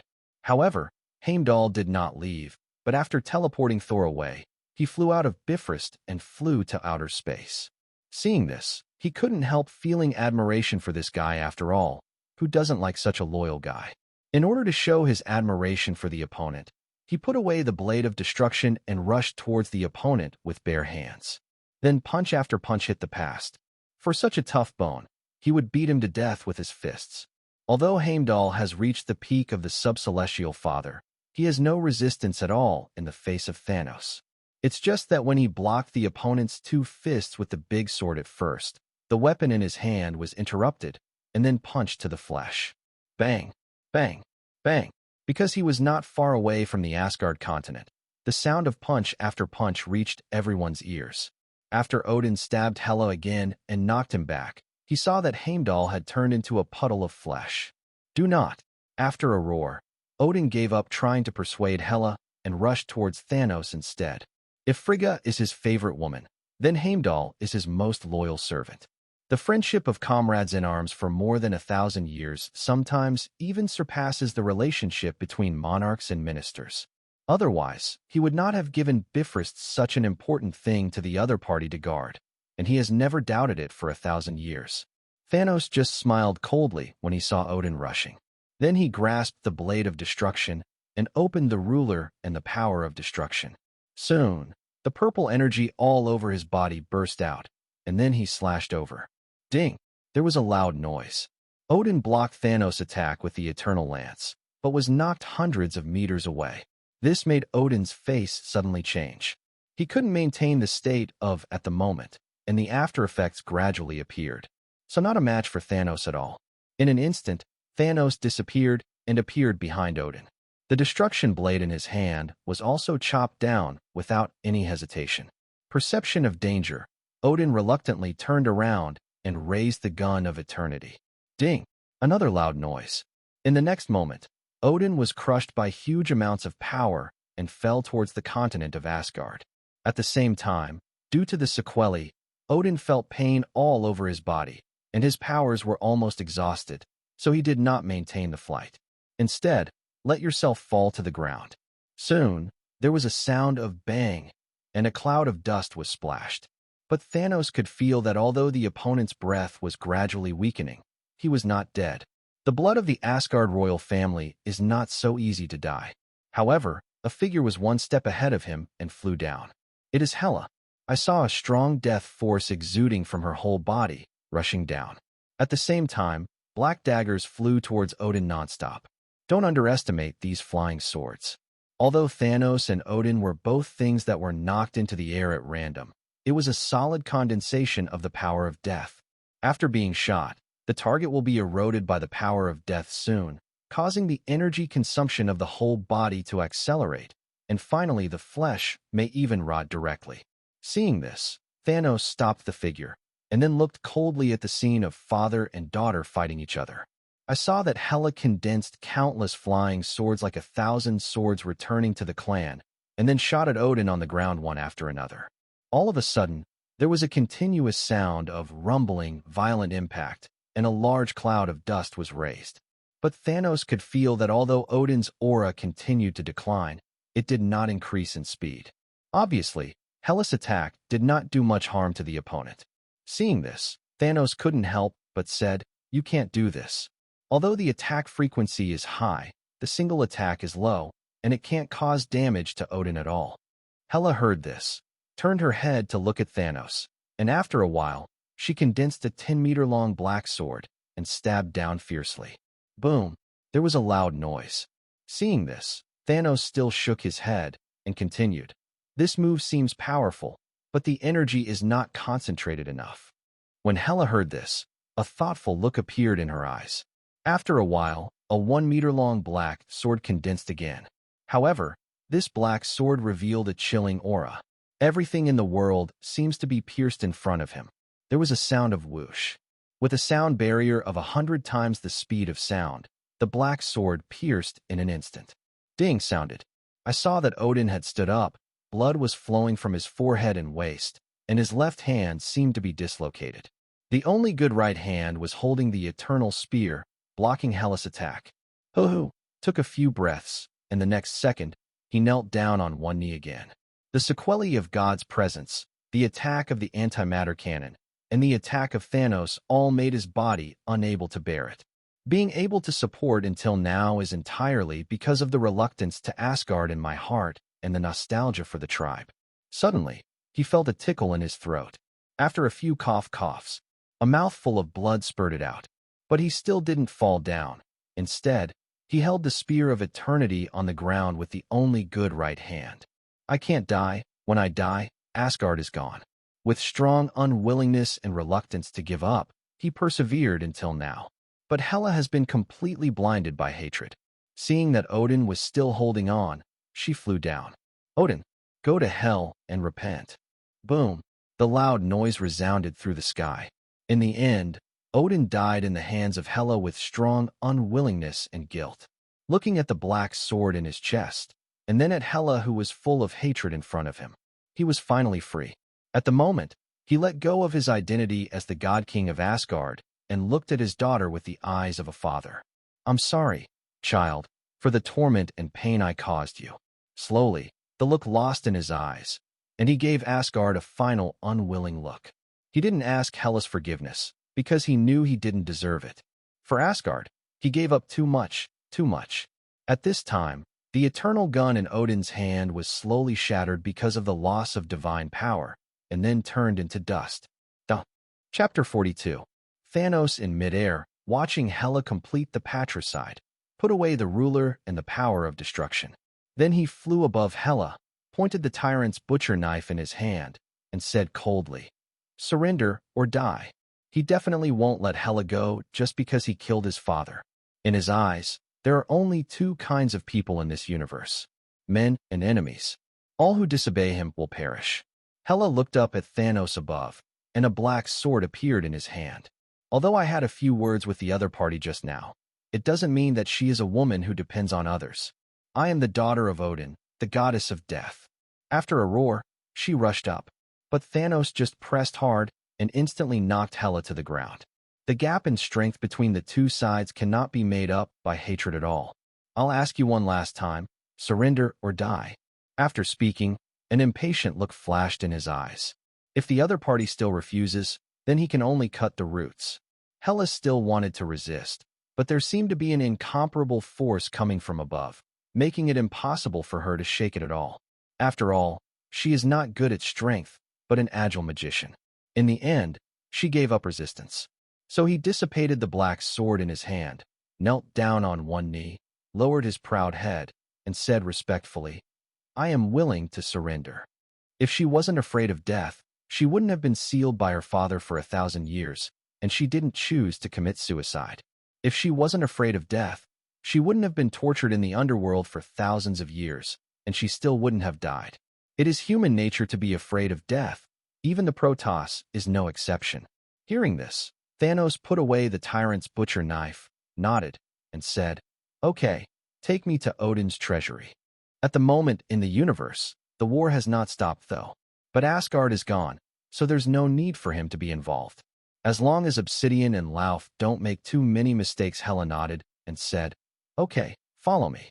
Soon, the two flew away into the distance. After a while, they came to the sky above a very majestic temple. The remaining Asgard warriors around saw Thanos appear and immediately started shouting, "There are enemies appearing, prepare to fight." Soon, enchanted arrows shot at him. But without Thanos' shot at all, Hela transformed into a black sword, blocking all attacks if he shot at the enemy below. "What? Help! I was hit by the sword." With screams, all of the more than 100 guards were killed in a short time. Hela stopped her shot, turned her head away, and said respectfully, "My lord, please follow me." Soon, the two entered the temple and walked towards the treasure house. In Blue Star, the United States, California. Now it is August here, when the temperature is the highest and the sun is the hottest. Few people were seen walking on the streets, and everyone was forced to stay at home by the high temperature. If there is no way to really go out, it is to drive the car and go out with the air conditioner on. Just when people kept complaining about the weather, Suddenly the sky was covered with dark clouds, and then several lightning bolts appeared. Hey, is the damn weather finally going to rain? My God, it's finally going to rain. And if it doesn't rain, I'm going to be F asterisk asterisk asterisk edition. Haha, finally waited until it rained, so go out and play for a while. But soon people were disappointed, for with the appearance of a rainbow-colored light, the sky returned to its original state. It seemed that the dark clouds and thunder just now were just a joke from God. Seeing the situation, people returned home in disappointment to escape the summer heat. But at the SHIELD headquarters in New York, at the moment people began to change faces. Received high-level energy fluctuations, it is suspected that the aliens from last time reappeared. This time the destination is California, and everyone has prepared contingency plans. Notify the director immediately, level 10 encrypted files. The last time Thor and the Destroyer made a fuss about Blue Star, it cost SHIELD a lot of people.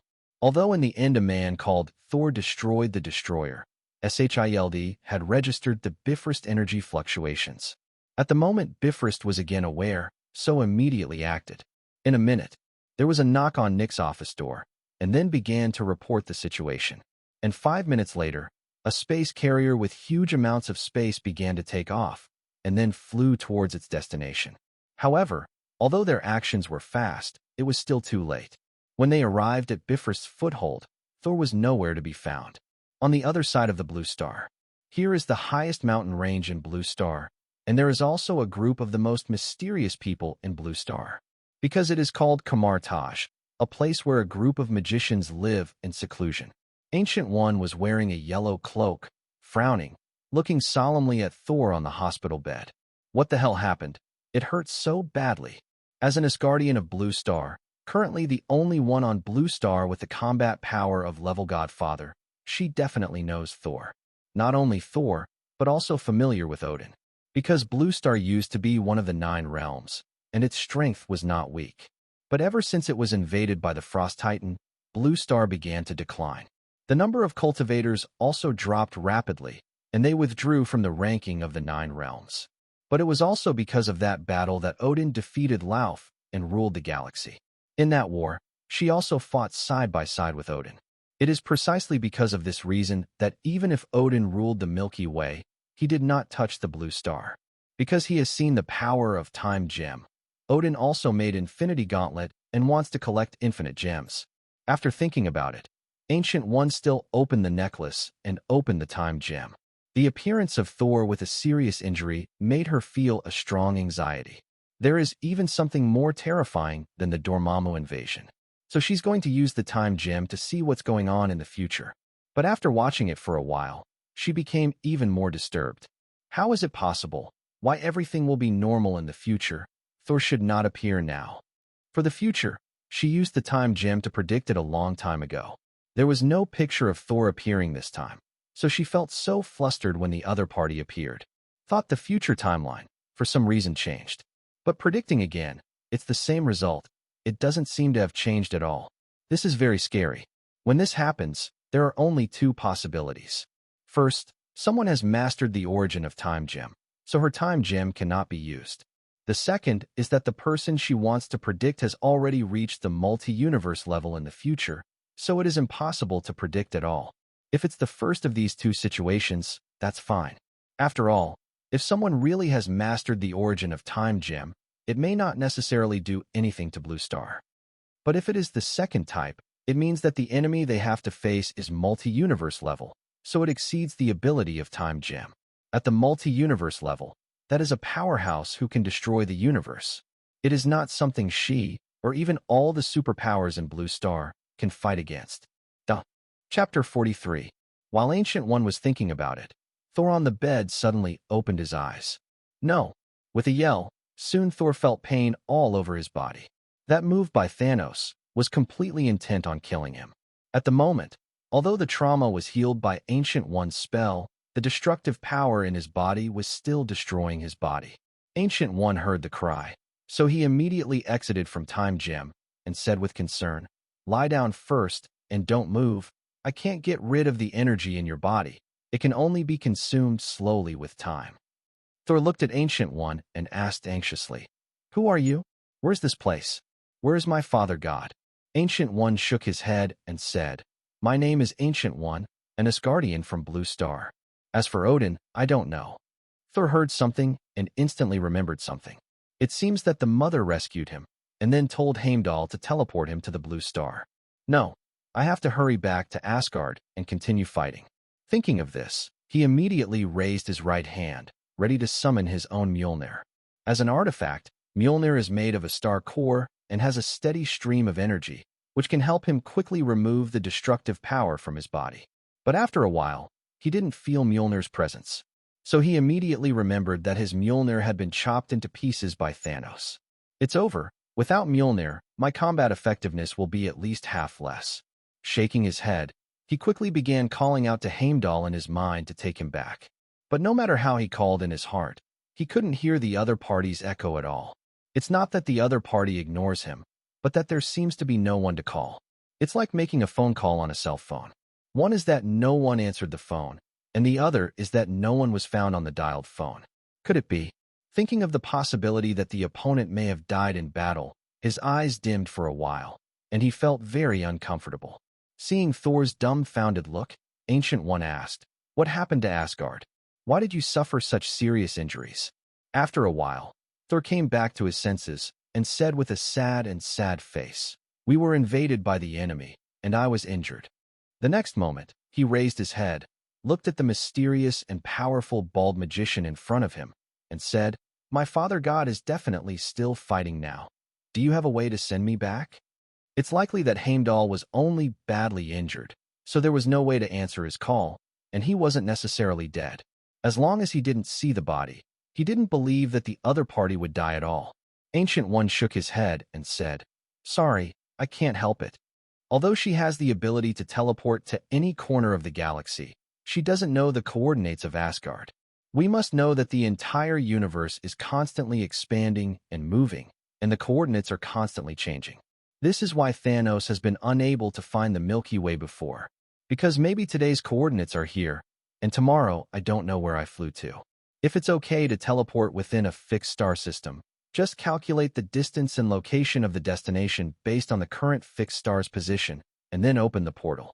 But between different fixed stars, it is necessary to know the position of the black hole at the center of the galaxy, then know the moving trajectory of the target fixed star, and then calculate the trajectory of the planet. This requires extremely high computing ability, which is usually done by supercomputers. Although Ancient One has extraordinary strength, it is impossible to have this kind of calculation ability. Moreover, the portal requires very precise coordinates. Otherwise, it would be fine to teleport to the vacuum of the universe, but she would not be able to bear it if teleported to the inside of fixed star. Upon hearing this, Thor immediately lay back on the bed with a disappointed face, feeling the destructive force in his body constantly devouring him. He felt a burst of despair and powerlessness. He didn't know where the future of Asgard was, nor what happened to his father. Seeing this, Ancient One knew that Thor was sad, so he didn't rush to ask. In Asgard, under the leadership of Hela, Thanos came to Odin's treasure house and saw countless treasures. Casket of Ancient Winters, the Eternal Fire, Hammer of the Dwarf, Claws of Hell, and more. Most importantly, he saw the Infinity Gauntlet. This is an all-gold glove with mysterious lines and runes on it. And there are 6 holes in the back of the hand and the joint where the palm connects to the fingers. This is where the infinite gems are placed. When he picked it up, the glove began to grow slowly, as if it was adapting to his size. After a while, he puts the gloves on, then takes out the mind gem and places it on the Infinity Gauntlet. Suddenly, a powerful energy appeared from the Infinity Gauntlet, and then firmly fixed the mind gem. Thanos also felt his spiritual power greatly increased, and he clearly felt everything around him. The ants running on the ground, the dust flying in the air, the blood flowing in the body, and even the spiritual power have reached the cellular level. If concentrated to one point, he can even feel cell division, running, and so on. However, he knew that this was not his true spiritual power, but the level reached by relying on Infinity Gauntlet and Mind Gem, so he was not addicted to it. Finally, he glanced at the other treasures, and left the treasure house without any hesitation. It's a pity that there is no Thor, Ragnarok plot, Otherwise, I don't even need to find the space gem. Now the space gem is still in the hands of Shield of Blue Star. At the moment, the war in the universe is almost over. No matter how brave the Asgard fighters are, they cannot make up the gap in technology and strength between the two sides. As space battleships were destroyed one after another, countless Asgard warriors died in battle. Even the ordinary Asgard Protoss knew that they had been defeated. A burst of fire appeared, accompanied by a loud boom. And the last battleship with the Asgard logo was also destroyed. Immediately afterwards, Thanos' army began to enter the continent of Asgard. Countless landing pods fell from the sky and smashed into the city. In a sea of flames and corpses, countless dark sects rushed out of the landing pod and then killed the surviving enemies around them. On this day, countless Asgard Protoss died, and the lakes and rivers of the entire continent turned red. Even the artificial sun in the sky was extinguished, plunging the whole world into endless darkness. But to say the most ruthless kill, or Lauf and his men. You must know that their Frost Titan was the worst oppressed by Odin, so they hate the Asgard Protoss very much. It is precisely because of this that Lauf will seek refuge with Thanos without hesitation. Otherwise, no matter who it is, facing an unfamiliar force, they will maintain a minimum of caution, fearing that after Asgard is destroyed, they will follow in their footsteps. However, the hatred of this generation has made Lauf careless. After Loki's return, the decisive family turned to Thanos. The time soon came 3 days later. After 3 days of massacres, only 10,000 people remained of the Asgard Protoss, which originally had a population of more than 100 billion. These 10,000 people are all newborn babies. It was Thanos who left it for Hela's sake. After all, as soon as Hela was subdued, he immediately wiped out the whole family in front of her, and I guess I would feel uncomfortable. Definitely, there is another reason. That is, he took a fancy to the powerful genes of the Asgard Protoss, so he left a baby to see if he could use it for himself in the future. If the Asgard Protoss gene fragments are added to the Dark Order in the future to make the Dark Order stronger, that would be a great benefit. Chapter 44. In Holy Place Number 2. Thanos sat on the throne, looking at the Infinity Gauntlet in his left hand, and below stood a group of his subordinates. On the left is the Black Order. On the right, the newly acquired Lauf and Hela. At the moment, Corvus Glaive looked at the two people in front of him extremely vigilantly. Although they were colleagues now, the power gap between the two sides made Corvus Glaive feel that his position was threatened, but there was nothing he could do about it. After all, he can't stop the adults from accepting his subordinates. And Lauf and Hela didn't care about the Black Order. After all, the difference in strength lies here, and it is impossible to be an opponent at all. The only thing that can make them value is each other. After a while, Thanos withdrew his attention from the Infinity Gauntlet, looked down at the supergiant, and asked, "How is the treasure statistics this time?" Speaking of this harvest, the biggest definitely is Odin's treasure house.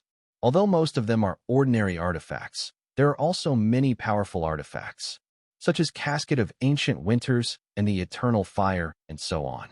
But in addition to Odin's treasure house, there are many other artifacts, so all of them are counted by Supergiant.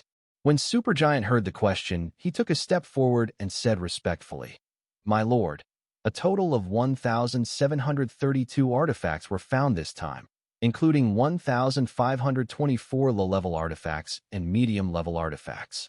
201 pieces, 7 high-level artifacts. All of them have been put into storage now." Thanos nodded, then looked at Ebony Maw and asked, "Report the damage from this battle." Supergiant immediately took a step back, followed by Ebony Maw stepped forward and said respectfully, "My lord, this time we dispatched a total of 10 billion dark sects and 10,000 small space battleships." Soon, Ebony Maw reported all the losses clearly, even counting the injured. Then Thanos asked his hometown economic issues, population issues, and so on. After half an hour, everything was reported. Thanos looked at everyone, especially Lauf, and said, "The treasures harvested this time have already been stored, so let's start exchanging them. If you want any treasures, you can exchange them with points." Lauf nodded excitedly when he heard that the treasure could finally be exchanged. He got more than 10,000 points in this battle. Even if he gave everything, He would exchange for casket of ancient winters to get back his artifact. Finally, Thanos looked at Corvus Glaive and said, "You arrange the fleet to take over the coordinates harvested from Asgard, and if you encounter one that doesn't surrender, destroy it directly. But there is a place called the solar system. You don't move. Wait for my order." He doesn't know what Blue Star is like now, so he doesn't plan to make a move right away. Who knows which Marvel universe this is? If it's Ultron's ghost world, he doesn't want to be a courier or a one-off kind. So first send a reconnaissance ship to understand the situation of Blue Star, and then slowly map it. Anyway, Blue Star was there, so he couldn't escape. What he has to do now is to collect other infinite gems first. Although Corvus Glaive didn't understand why the Lord didn't let him go to the solar system, he nodded immediately and said, "Of order." Finally, Thanos looked at Hela and Lauf and said, "You can follow the arrangement of Corvus Glaive, and you can definitely attack those places by yourself, or you can rest. I don't restrict you, but when I call, you must give them within a day. I'm back." Hela and Lauf nodded when they heard this, although their faces were a bit ugly. One of them is the Princess of Asgard, and the other is the boss of Frost Titan. Naturally, they are not used to obeying orders from others. But now, they can only get used to it. Definitely, it is impossible to let them obey Corvus Glaive's arrangement, so they decided to attack in their own place. After ending the arrangement, Thanos did not return to the Panlong Galaxy, but went around to search for the planet of life and continued to absorb stars. Meanwhile, prepare a plan to collect gems. In a month, on an unknown life planet. At the moment, as the planet's core is absorbed by Thanos, a doomsday scene has appeared. The magnetic field gradually disappeared, the atmosphere thinned, and with it, oxygen and atmospheric pressure began to disappear. The surrounding primitive animals seemed to know the end of the world, and they ran and bumped restlessly. Up to now, I don't know how many lives have died. Anyway, only 1/10 of the previous ones are left. These are definitely completely ignored by Thanos. As long as you can strengthen your strength, destroying a planet is totally worth it. And at this moment, a small spaceship suddenly appeared in the sky. The spaceship quickly locks onto Thanos' location and slowly descends. After a while, the spacecraft stopped about 100 meters away from Thanos and then opened the hatch. Soon, the two women came down at the same time. The woman on the left is 1.72 meters tall, with green skin and long red hair. When walking, she twists her waist and long legs. It looks very sexy, but at the same time full of power and wildness. People can't help but want to conquer her. The woman on the right is a little shorter, only about 1.64 meters, with purple skin, no hair, and a round face, which looks very cute and makes people want to hold her in her arms and cherish her. If it weren't for the slipper board-like chin, it would be believed that she was Thanos' biological daughter. However, although they are not Thanos' biological daughters, they are Thanos' adopted daughters, namely Nebula and Gamora. The two came 5 meters away from Thanos, looking at Thanos with infinite admiration in their eyes. At this time, Gamora spoke first. "Father, we are back." The movement in Thanos' hands did not stop, but turned to look at the two daughters, nodded, and asked, "Did you find the gem?" The two daughters did not participate in the war with Odin this time, because they were sent out to inquire about infinite gems. In fact, he had struggled in the past about whether he should adopt the two daughters according to the plot. After all, in the movie, both daughters chose to betray him in the end. But after thinking for a long time, he still chose to follow the plot. In addition to not wanting to spoil the plot, it may attract the attention of certain beings, and he is confident that he can train them well. This can be seen from the fact that Xing Yun's body did not replace the machine. He adopted a different approach from his predecessor. In addition to daily brainwashing, he also adopted a gentle policy and gave them the fatherly love they deserved. Just as Gamora was about to answer, Nebula spoke first. "Father, I found a clue to the power gem. It is said to be on a certain planet of ZC fixed star in the Bay Galaxy." Although Thanos treated them all the same and gave them paternal love, Nebula still wanted to express himself and get more paternal love, just like the plot in the movie. Chapter 44. In Holy Place Number 2, Thanos sat on the throne, looking at the Infinity Gauntlet in his left hand, and below stood a group of his subordinates. On the left is the Black Order. On the right the newly acquired Lauf and Hela. At the moment, Corvus Glaive looked at the two people in front of him extremely vigilantly. Although they were colleagues now, the power gap between the two sides made Corvus Glaive feel that his position was threatened, but there was nothing he could do about it. After all, he can't stop the adults from accepting his subordinates. And Lauf and Hela didn't care about the Black Order. After all, the difference in strength lies here, and it is impossible to be an opponent at all. The only thing that can make them value is each other. After a while, Thanos withdrew his attention from the Infinity Gauntlet, looked down at the supergiant, and asked, "How is the treasure statistics this time?" Speaking of this harvest, the biggest definitely is Odin's treasure house. Although most of them are ordinary artifacts, there are also many powerful artifacts, such as Casket of Ancient Winters and the Eternal Fire, and so on. But in addition to Odin's treasure house, there are many other artifacts, so all of them are counted by Supergiant.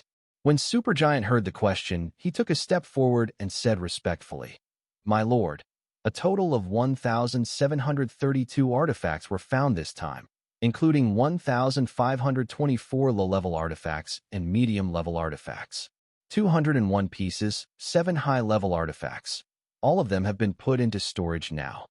Thanos nodded, then looked at Ebony Maw and asked, "Report the damage from this battle."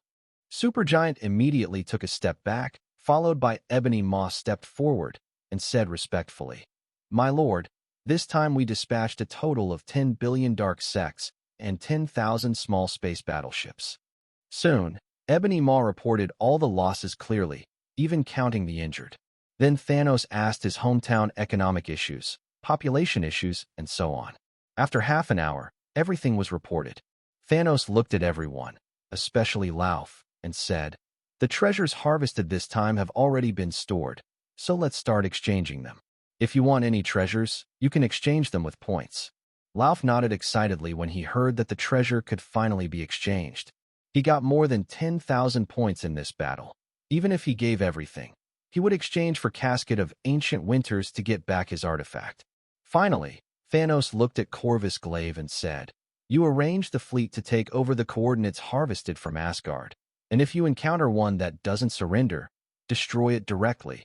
But there is a place called the Solar System. You don't move. Wait for my order." He doesn't know what Blue Star is like now, so he doesn't plan to make a move right away. Who knows which Marvel universe this is? If it's Ultron's ghost world, he doesn't want to be a courier or a one-off kind. So first send a reconnaissance ship to understand the situation of Blue Star, and then slowly map it. Anyway, Blue Star was there, so he couldn't escape. What he has to do now is to collect other infinite gems first. Although Corvus Glaive didn't understand why the Lord didn't let him go to the solar system, he nodded immediately and said, "Of order." Finally, Thanos looked at Hela and Lauf and said, "You can follow the arrangement of Corvus Glaive, and you can definitely attack those places by yourself, or you can rest. I don't restrict you, but when I call, you must give them within a day. I'm back." Hela and Lauf nodded when they heard this, although their faces were a bit ugly. One of them is the Princess of Asgard, and the other is the boss of Frost Titan.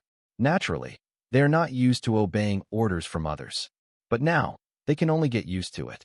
Definitely, it is impossible to let them obey Corvus Glaive's arrangement, so they decided to attack in their own place.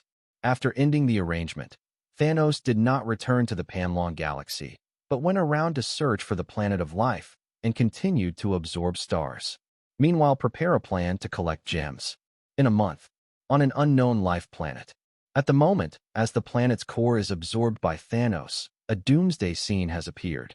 The magnetic field gradually disappeared, the atmosphere thinned, and with it, oxygen and atmospheric pressure began to disappear. The surrounding primitive animals seemed to know the end of the world, and they ran and bumped restlessly. Up to now, I don't know how many lives have died. Anyway, only 1/10 of the previous ones are left. These are definitely completely ignored by Thanos. As long as you can strengthen your strength, destroying a planet is totally worth it. And at this moment, a small spaceship suddenly appeared in the sky. The spaceship quickly locks onto Thanos' location and slowly descends. After a while, the spacecraft stopped about 100 meters away from Thanos and then opened the hatch. Soon, the two women came down at the same time. The woman on the left is 1.72 meters tall, with green skin and long red hair. When walking, she twists her waist and long legs. It looks very sexy, but at the same time full of power and wildness. People can't help but want to conquer her. The woman on the right is a little shorter, only about 1.64 meters, with purple skin, no hair, and a round face, which looks very cute and makes people want to hold her in her arms and cherish her. If it weren't for the slipper board-like chin, it would be believed that she was Thanos' biological daughter. However, although they are not Thanos' biological daughters, they are Thanos' adopted daughters, namely Nebula and Gamora. The two came 5 meters away from Thanos, looking at Thanos with infinite admiration in their eyes. At this time, Gamora spoke first. "Father, we are back." The movement in Thanos' hands did not stop, but turned to look at the two daughters, nodded, and asked, "Did you find the gem?" The two daughters did not participate in the war with Odin this time, because they were sent out to inquire about infinite gems. In fact, he had struggled in the past about whether he should adopt the two daughters according to the plot. After all, in the movie, both daughters chose to betray him in the end. But after thinking for a long time, he still chose to follow the plot. In addition to not wanting to spoil the plot, it may attract the attention of certain beings, and he is confident that he can train them well. This can be seen from the fact that Xingyun's body did not replace the machine. He adopted a different approach from his predecessor. In addition to daily brainwashing, he also adopted a gentle policy and gave them the fatherly love they deserved. Just as Gamora was about to answer, Nebula spoke first. "Father, I found a clue to the power gem. It is said to be on a certain planet of ZC fixed star in the Bay Galaxy." Although Thanos treated them all the same and gave them paternal love, Nebula still wanted to express himself and get more paternal love, just like the plot in the movie. Chapter 46. ZC fixed star is a fixed star with a diameter of more than 3 million kilometers. Its surface is orange, and there are 5 planets in total. Calculated according to the age of fixed star, ZC fixed star is no longer young and is in the aging stage. It may be precisely because of this that the only planet among the 5 planets that has reproduced life, Iha star, is now on the verge of collapse. There are earthquakes and volcanoes here almost every day, causing life here to slowly disappear. In a week, Iha Xing welcomed the first guests after the end of the world. This is a miniature spaceship. After passing through thick clouds and various volcanic eruptions on the ground, it landed on a relatively stable hillside. Peep. With the sound of the engine being turned off, the hatch was opened soon, and then a blue star man jumped down. That's right, the blue stars. Short brown hair and eyes, white skin, wearing a predator uniform. He is the famous dead father, Peter Jason Quill, nicknamed Star-Lord. Soon Xingjue opened the helmet, took out a map, and walked towards the destination. After more than 10 minutes, Xingjue came to a rock cave and walked in. So he didn't see, in the sky behind him, an astonishingly large black figure appeared soon. After walking into the cave, he excitedly removed his helmet, turned on the music, twisted and walked inward with very funny movements. In caves, nothing but bones or skeletons. It can also be seen from this that the life of this planet has not been dead for a long time. Otherwise, it would have been weathered, and there would be no bones left. Judging from the patterns painted on the walls, although intelligent life was born here, the technological civilization is not developed. It is also precisely because the intelligent life on Iha Xing has not yet reached the level of first-level cosmic civilization and cannot leave the planet, so almost all life here is extinct. Why do you say almost? That is because occasionally interstellar pirates pass by here, stealing resources from here, and recruiting some people by the way. This is also the reason why the news here can spread. Xingjue came to the secret room very easily, and after a series of deciphering, he easily got the cosmic spirit ball. But here, he did not encounter obstacles from other universes in time and space. But after putting away the universe spirit ball, he went outside the cave. But when he came outside, his eyes widened immediately, showing a look of disbelief. Because in the sky, a space battleship that almost covered the entire sky appeared. Ocel Dog. At the moment, Xingjue didn't know how to describe his mood. Facing a space battleship of this level, it was obvious that even if he brought his father's predator fleet, it would be impossible for him to escape. At this time, several small spaceships flew down from the sky and landed beside him after a while. With a few sounds of, the spaceship opened the hatch soon. Xingyun jumped out of the spaceship first, followed by several normal human-shaped dark sections. Immediately afterwards, other spaceships jumped out of the soldiers of the Dark Order one after another. 2 minutes later, Xingjue was surrounded by thousands of people. Seeing this, Xingjue immediately raised his hands and gave up resistance. "Everyone, if you have something to say, I'm just here to hang out." Xingyun ignored Xingjue, but said to the subordinates beside him, "Keep an eye on him. Let's go in and search." After speaking, she led most of her men into the cave, and Xingjue saw that there were only 10 guards left around him. His eyes rolled around, and he wanted to escape from here. He is not a person who resigns himself to fate. Even in the face of desperation, he will not give up hope. But before he could make a move, more spaceships appeared in the sky soon, and several spaceships even came to the sky above his spaceship and then destroyed it with a single shot. Barrett. Seeing this, Xingjue let out a mournful roar. Barrett is a very cute, beautiful red-skinned alien woman. Although the appearance may be a bit weird for the blue stars, but for the Star-Lord who is hungry, there is no taboo. Before coming here, he had been in love with the other party on the spaceship for a long time. It is precisely because the two are too affectionate that the other is too tired, so they stay on the spaceship to rest. Unexpectedly, because of this, the other party lost his life. But before he could vent his anger, the surrounding dark sects shot him. Bang! The bullet from the electromagnetic gun hit his chest in an instant, taking his life away. In Holy Place number 2, Thanos just smiled coldly after watching Star-Lord fell to the ground. He personally gave the order to shoot just now. For this kind of people who can't be used or subdued, what are they doing in this world? Is it a waste of air? But it seems that Xingjue came out of the cave just now. Maybe the power gem is on him. So after thinking about it, he immediately issued a new order. "Bring me back his body." After receiving the order, the soldiers of the Dark Order immediately took a step forward, ready to lift Xingjue's body. But at this moment, a blue light flashed on Xingjue's chest. In the next moment, the injury on his chest recovered, and then he opened his eyes, and huge amounts of blue ability emitted from his whole body. After a roar, the powerful energy instantly wiped out the surrounding people. Seeing this, Thanos suddenly narrowed his eyes. Sure enough, Xingjue was not so easy to kill. But also, as a son of the celestial race, although his father, Igu, was just a premature child with malnutrition, as the offspring of the other party, he might be immortal. Moreover, Xingjue is also a descendant who has inherited Yigo's excellent genes and possesses extremely strong energy. In the current situation, it is obvious that the Star-Lord in death has awakened this energy in advance. After thinking about it, Thanos turned his head to look at Ronan beside him and said, "It's time for you to act."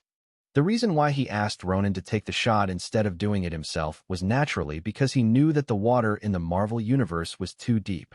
When he didn't know if the Celestials had noticed it, it was better to let Ronan take the shot. Otherwise, why did he ask Ronan to come over and watch the play by the side the whole time? If the Celestials really noticed Star-Lord, then he can only give up Ronan and go first. Why did he think that the Celestials would notice Xingjue? He had a basis. You must know that in the plot of Guardians of the Galaxy 2, Star-Lord miraculously broke through several levels of strength in a row. He insisted on wrestling with Igo, and then miraculously blew up a planet with a small bomb. If it was said that there was no secret help from the celestial race, he wouldn't believe it even if he was killed. As for Ronan next to him, he nodded solemnly when he heard the words. Yes. After speaking, he picked up his Kree warhammer and flew down. Just now he felt the energy of the level sub-god father erupting below, so naturally he wouldn't be as contemptuous as before. Chapter 47. And at the moment, Xingjue, who was paralyzed on the ground, opened his eyes and looked around blankly. He remembered that he seemed to have been shot in the chest just now, and then died. How could the earth be resurrected now? After getting up, he immediately touched his chest and found that there was a big hole in his Predator uniform. It seems that it was not an illusion just now. But what the hell is going on? At the moment, he couldn't remember what happened just now, so he was at a loss. However, before he could recover, there was a burst of tearing air sounds in the sky. Who bang? There was a loud noise. A black shadow hit him 10 meters away. The strong airflow and earthquake instantly made him retreat for a while.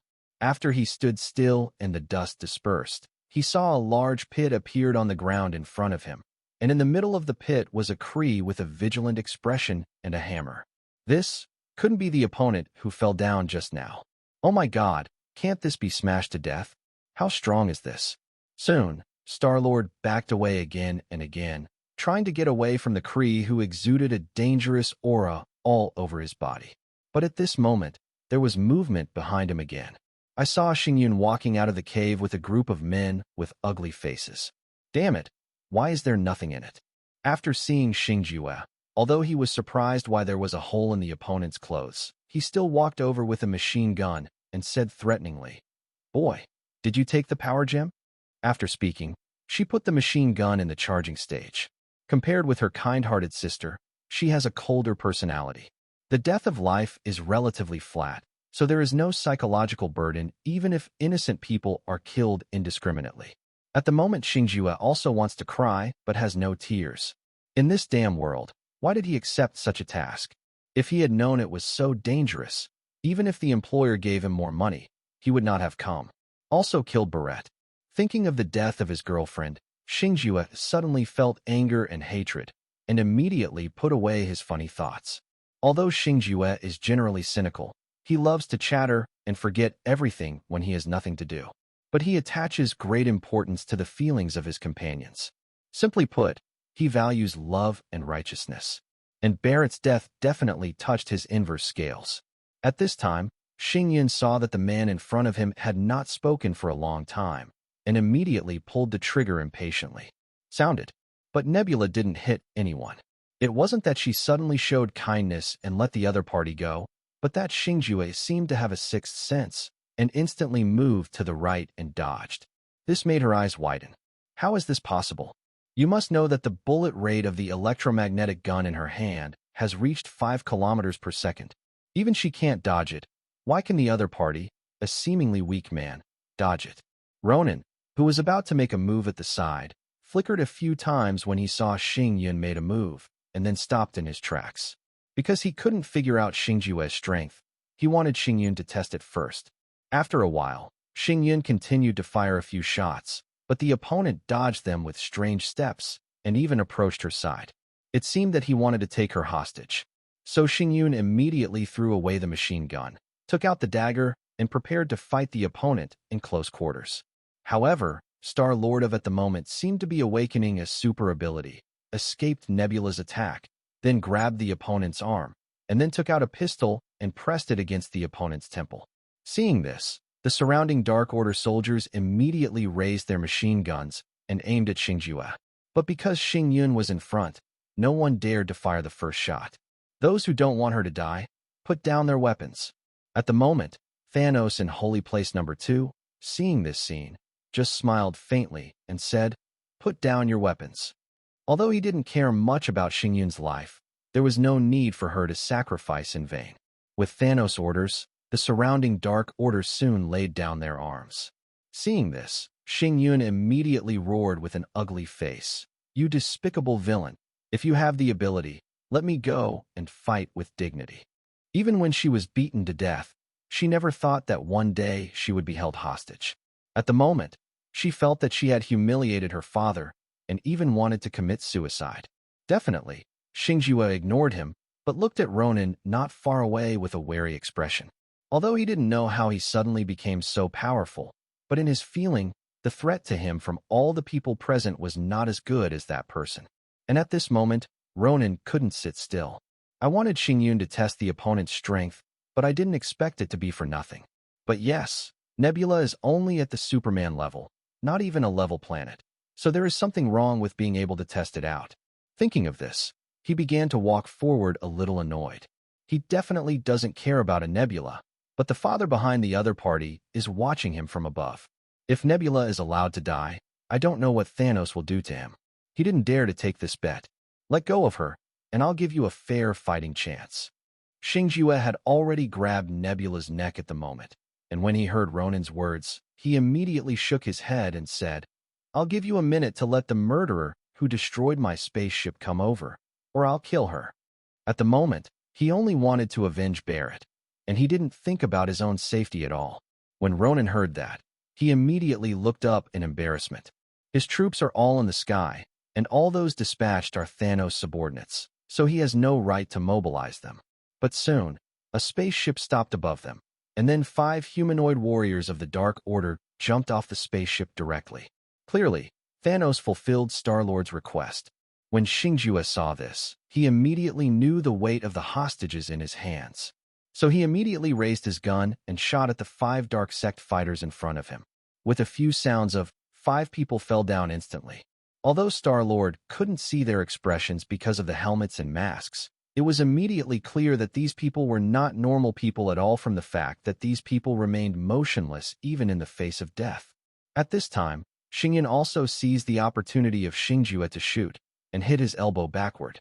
Xingjue immediately put his hands in front of his face, blocking the attack. However, Xingyan also took advantage of this opportunity to run forward and distance himself from the opponent. Just when Star-Lord raised his pistol and was about to shoot, Ronan stepped forward quickly and blocked Nebula's front. Shhhhhhhh a few times. Star-Lord's attacks all hit Ronan, but they just punched a few holes in his clothes. Seeing this, Xingjue's pupils suddenly shrank. He couldn't even kill the Predator's new pistol in his hand. He had never seen such a terrifying enemy before. Chapter 48. Ronan's black dark power began to surge, and then he raised the Kree Warhammer in his hand and hammered it at Star-Lord. Seeing this, Xingjue didn't have time to marvel, and immediately hid to the side. Boom! There was a loud noise. Immediately Ronan hammered out a 10-meter-deep hole in the ground. Soon, the loud noise of boom sounded continuously. Ronan is a strengthening type of strength. Agility is not his strong point, and Star-Lord happens to be very flexible, so he dodges attacks again and again very thrillingly. After a while, Ronan was furious when he saw that he couldn't hit the opponent with his normal moves. Go to hell. The power of darkness in the whole body began to surge, condensing on the Warhammer. Then he jumped and smashed hard to the ground. Boom! As if an earthquake had erupted, the ground began to crack within a kilometer. Mountains in the distance collapsed, and lava spewed from some craters. A scene of the end of the world appeared. Star-Lord, who was at the center of the explosion, was immediately blown away by the strong shockwave, and then hit a rock. Ahem! After coughing twice, he held his chest that seemed to be cracked, and stood up tremblingly. Damn guy, this is simply not human, it's too perverted. Ronan put away the Warhammer, looked up at Star-Lord in the distance, then jumped and raised the Warhammer.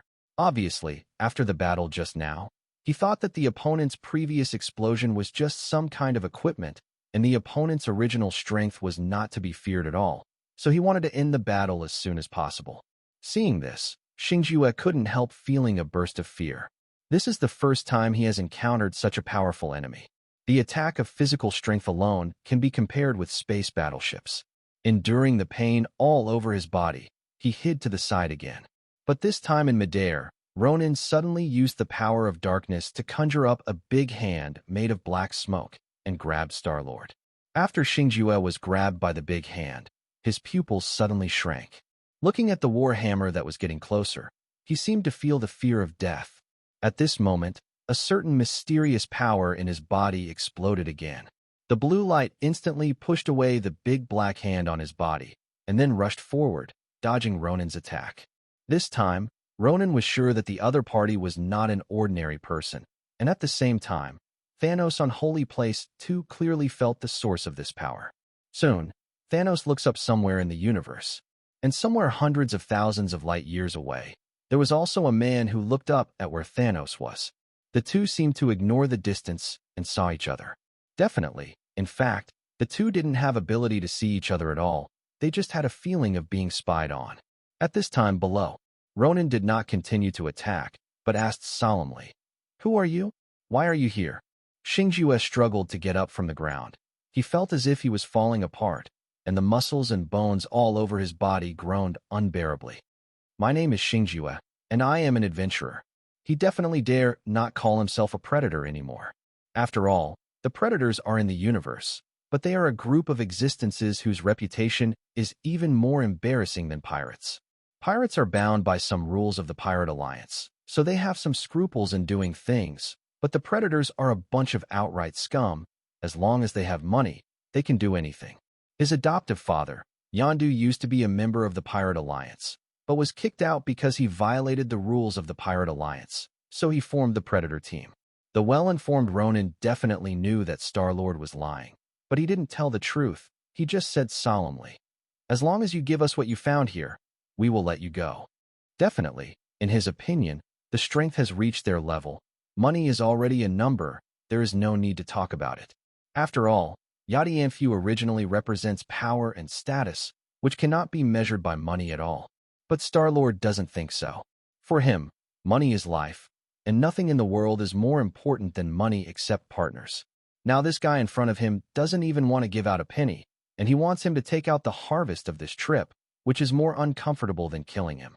"Sorry, I just came here to explore, and I didn't take anything." Hearing this, Ronin immediately narrowed his eyes, picked up his warhammer, and rushed over. Although the opponent has the strength of the level sub-god father that makes him afraid, but he also has the strength of the sub-god father. The fear is just out of not wanting to fight meaninglessly, not because of being afraid of the opponent. Xingjue started to attack when he saw that the other party had a disagreement, and he immediately regretted it again. If I had known that he just handed over something casually, it would be great. Definitely, it was impossible for him to hand over the cosmic spirit orb. After all, someone offered a high price, a price he couldn't refuse. He even cheated his dear adoptive father for this. Just when Xingjue was still expecting the energy in his body to continue to explode, he suddenly found that the energy just now seemed to be ineffective. At the moment, Ronin had already run in front of him, swung the 2-meter-long warhammer, but he still didn't react at all. Next second, boom, there was a loud noise. Xingjue was smashed into a meat sauce immediately. Seeing this scene, Thanos suddenly felt strange on holy place number 2. Could it be that I have been thinking wrong just now, that no one, or God, is paying attention to Xingjue? At this time, due to the attack by Ronin, huge amounts of on the scene, the cosmic spirit ball on Xingjue's body burst, revealing the purple light inside, which is the power gem. Seeing the power gem, Ronin's eyes instantly revealed a look of greed. With this gem, can I defeat Thanos? But before he stretched out his hand, a powerful blue energy suddenly burst out from Xingjue's body. Soon, this energy broke through the space, rolled up Xingjue's body and the power gem, and flew in. Just when Ronin was at a loss, a very powerful voice suddenly sounded. "You dare!" The next moment, the tall figure of Thanos appeared in front of Ronin's eyes, and then he reached into the space rift and grabbed the power gem. And that's when the dimensional rift begins to close, quickly shrinking to Thanos' wrist. But the expected space rift cut off Thanos' wrist did not happen. Instead, as Thanos' palm stretched out, the space shattered again. With his level of strength, he can enter the subspace with his physical body, so he is naturally not afraid of the cutting caused by space cracks. Soon, his palm escaped from the space rift intact, and he took out the power gem. As soon as the power gem felt life holding it, it burst out with the energy of the level god father and began to sweep everything around it. Any person or life, as long as he can't bear this force, will be torn apart by this force, turned into powder, and disappeared into the world. However, once mastering the energy of the power gem, when using the power of the gem, one's own strength will be greatly enhanced, even reaching the peak of level god father. Definitely, it's just the peak of level god father, because a single power gem can't break through level single universe. Chapter 49. Thanos looked at the power gem in his hand that was constantly exuding powerful energy and slowly clenched his fists. A wave of black energy instantly covered his whole body and then entered his body from all his pores and holes. In the next instant, he felt the destructive power surging rapidly in his body. The energy of the power gem has no attributes. It is just a pure energy that can be converted into any attribute. And after this energy entered his body, it was immediately transformed into a force of destruction, which greatly increased his physical strength. What? After a deep roar, a wave of air rushed around in an instant. Immediately afterwards, A powerful breath made all the surrounding dark sects begin to kneel down uncontrollably. Even Ronin bent his knees slightly, but he didn't kneel because he was holding the Kree hammer. At the moment, he was very shocked in his heart. This breath was so powerful that it even gave him the illusion that he was as humble as an ant. It seemed that as long as he didn't kneel down, he would be crushed to death at any time. But as the accuser of the Kree, he represented not only himself, but also the face of the Kree, so he gritted his teeth and did not kneel down. After a while, the Power Stone seemed to approve of Thanos, and the energy began to calm down. So Thanos opened his eyes, then held the Power Gem in his right hand and placed it on the Infinity Gauntlet in his left hand. Looking at the two infinite gems on the glove, he smiled with satisfaction. You are getting closer to your goal.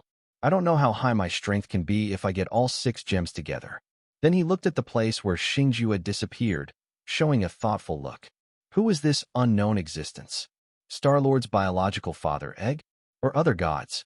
After thinking about it, because I had no clue, I put it down temporarily. As long as he gathers together 6 infinite gems, even the entire celestial race will come to him. Time soon came 10 days later.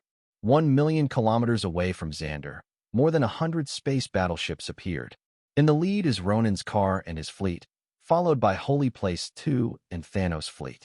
At the moment, Ronin looked excitedly at the Xander star in the 3-dimensional projection and began to fantasize about how to destroy this beautiful planet and avenge his father, grandfather, and other clansmen.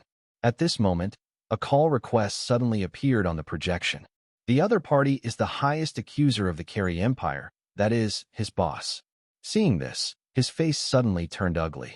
Because he knows that the Kree Empire has reached a peace treaty with Xander in order to deal with the Skrulls with all its strength, so he is not allowed to destroy this peace at all. But he is not reconciled. He was not reconciled to the death of his father and clansmen in vain, so he decided to bring his own fleet out for revenge. After a while, he still connected to the video. Let's inform the Kree Empire and let them prepare for war. In the next second, a blue-skinned, brown-haired woman appeared in the projection, but at the moment the other party's complexion was very bad. Ronin, where are you? Why is the Xander government protesting to us that you have invaded their star domain? Ronin shook his head and said, Supreme Accuser, do you remember how my father died? After finishing speaking, he didn't wait for the other party to reply, and continued. The group of despicable Xanders bypassed our defense system and dropped star destroyers on our planet. On that day, 99% of the people in the world died, including my father, my grandfather, and all my people. Hearing this, the Supreme Accuser couldn't help but said, I know that this sneak attack is indeed the fault of the Xanders, but we are now in an all-out war with the Skrulls, and there is no ability to open up a second front. You have to understand the difficulties of the Empire. Hearing this, Ronin narrowed his eyes immediately, but did not respond to the other party's words, but continued. Do you know how I survived? That was my father, mother, grandfather, and my clan members, a total of 137 people. They were lying on top of my refuge so that the world-destroying flame would not engulf me. Otherwise, I am long dead. How can I not report this hatred? After finishing speaking, he ignored the yelling of the Supreme Accuser and directly shut down the communication. In both the movies and the comics, the hatred for Ronin is mostly brushed aside, so there's no telling what happened to him in the first place. But don't persuade others to be kind without others suffering. It is estimated that no one in the world can understand what happened to him back then, and no one can understand his mood. For him, this hatred cannot be resolved at all, and it will end only when one party falls. At this moment, there was a new call request from the projection in midair. It was Thanos. So he chose the link without any hesitation. In the next second, Thanos' big purple face appeared in the projection. Ronin, you came to Xander for revenge. The Kree Empire doesn't know about it. Because of the long time, Thanos has forgotten many Marvel plots. He didn't know at the beginning that Ronin came to Xander for revenge. In fact, the Kree Empire didn't know it at the beginning. If it wasn't for the other party sending him a message just now, he is still kept in the dark by Ronin. Ronin also nodded in a bachelor's way and said, Yes, Lord Thanos, do you want to go back on your word? At the moment he had already made up his mind. If Thanos didn't help him, he would go to Xander by himself. As long as he can take revenge, even if his body is smashed to pieces, he will not hesitate. Hearing this, Thanos shook his head lightly and said, "This is something I promised you, not the Kree Empire, so it has nothing to do with the Kree Empire." Ronan immediately said excitedly, "Thank you, Mr. Thanos." After turning off the communication, Thanos sat on the throne, showing a thoughtful look. The local galaxy cluster they are in is called the Virgo supercluster of galaxies, with a diameter of about 110 million light-years and a total of more than 2,000 galaxies, which are divided into 3 empires and 10 alliances. The 3 major empires are the Skrull Empire, the Kree Empire, and the Shi'ar Empire. From this, we can know how powerful the Kree Empire where Ronan is. The 10 major alliances are Merchant Alliance, Pirate Alliance, Mercenary Alliance, Wanderer Alliance, Extraordinary Alliance, Gods Alliance, Peace Alliance, Predator Alliance, Adventurer Alliance, and Sword Alliance. As you can tell from the name, these alliances are actually composed of forces. After all, in this universe where the weak eat the strong, in order to survive, in addition to being strong, one must also learn to hold together for warmth. Xander is a force in a peace alliance. If he can provoke the Peace Alliance and the Skrull Empire to attack the Kree Empire together, then will he have a chance to fish in troubled waters. After all, only when the universe is in chaos can he have the opportunity to annex other people's territory. Otherwise, no matter how powerful he is, he still has to consider other people joining forces to deal with him. Definitely, if his strength reaches the multi-universe level, even the level single universe won't be afraid of joining forces with others. But it's a pity that he is only level Godfather now. It was for this reason that he did not reject Ronan. Chapter 50. In a few minutes, thousands of small space battleships took off from Xander and flew towards them. Apparently, they communicated with the Kree Empire just now and determined that Ronan's coming is not a good thing, so they are ready to fight. As soon as the opponent's warship left Xander, Ronan couldn't wait to let the warship launch an attack. But because of the distance, the attack takes 3 seconds to reach. The Xander Star Fleet also took the opportunity to activate the shield. After a flash of light, the record was 0. Not a single ship of the Xander Star Fleet was destroyed. Because the Peace Alliance pursues the concept of peace, the research on shield equipment is the top among all forces. The attack power of these 1,000 space battleships is estimated to be small, but the defense power is top-notch. Ronan was already mentally prepared when he saw this, so he immediately contacted Thanos and asked him to take action. In this regard, Thanos definitely readily agreed, and then let the Holy Place No. 2 start charging the dark matter fission cannon. After a while, a black light instantly crossed a distance of 1 million kilometers and attacked the enemy fleet. In the unbelievable eyes of the Xanders, a large space was instantly lost in the center of their fleet. At least 200 space battleships disappeared. And it's more than that. Even Xander, where they are located, has a huge crater with a diameter of 100 kilometers. At least billions of people died under this cannon. Seeing this, the Xander immediately drove the space battleship and rushed towards Holy Place No. 2 frantically. Seeing this, Ronan showed a hearty smile, then grabbed the Kree hammer and rushed out. And Thanos also gripped the tyrant's butcher knife and went out to help. In a few hours, with bursts of fire lighting up, the remaining enemies were all destroyed and then continued to Xander.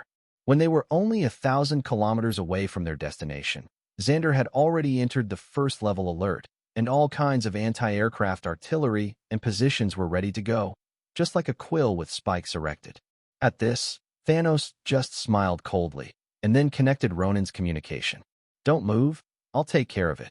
After speaking, before Ronan could reply, his figure disappeared in Holy Place No. 2. In the next second, Thanos appeared in Xander, on top of a deep pit blasted by dark matter. Immediately afterwards, he stretched out his right hand and activated the star-absorbing method. A powerful energy instantly emerged from the Earth's core and poured into his body. And this energy is so powerful, stronger than any planet absorbed before, it even made him feel like he was being exploded. Obviously, this is a planet full of vitality, and the core is also very powerful. It is estimated that it is precisely because of this that Xander can support this brilliant civilization. A few minutes later, As the energy of the Earth's core was absorbed, natural disasters such as earthquakes, tsunamis, and strong winds immediately appeared on this planet. The people on Xander didn't even know what happened, they just thought it was just a natural disaster. Until an hour later, the planet's magnetic field began to disappear, and the atmosphere began to dissipate. Only then did people realize to their surprise that it seemed that the end of the world had already begun before the enemy arrived. But even if they knew it, they would be powerless to stop it. In the end, most people can only suffocate because of the lack of air and endless despair and pain. Those who hid in shelters also sank forever underground due to earthquakes and tsunamis. Just the time of day. This blue, vibrant, and beautiful planet has turned into a dead planet. After Thanos absorbed the energy, he returned to Holy Place number 2. After connecting with Ronan, he just said lightly, "I have fulfilled my promise, and the cooperation between us is terminated." In fact, he also thought about whether to subdue Ronan, but after thinking about it, if he really subdued him, it would be too obvious. So he gave up anyway. At the moment, Ronan looked at Thanos with fanaticism and admiration, then put his hands together and performed the highest gift of the Kree. "Thank you. You will always be my friend." He didn't think about it that much, but thanked Thanos from the bottom of his heart because the hatred he had had over the years had finally been avenged.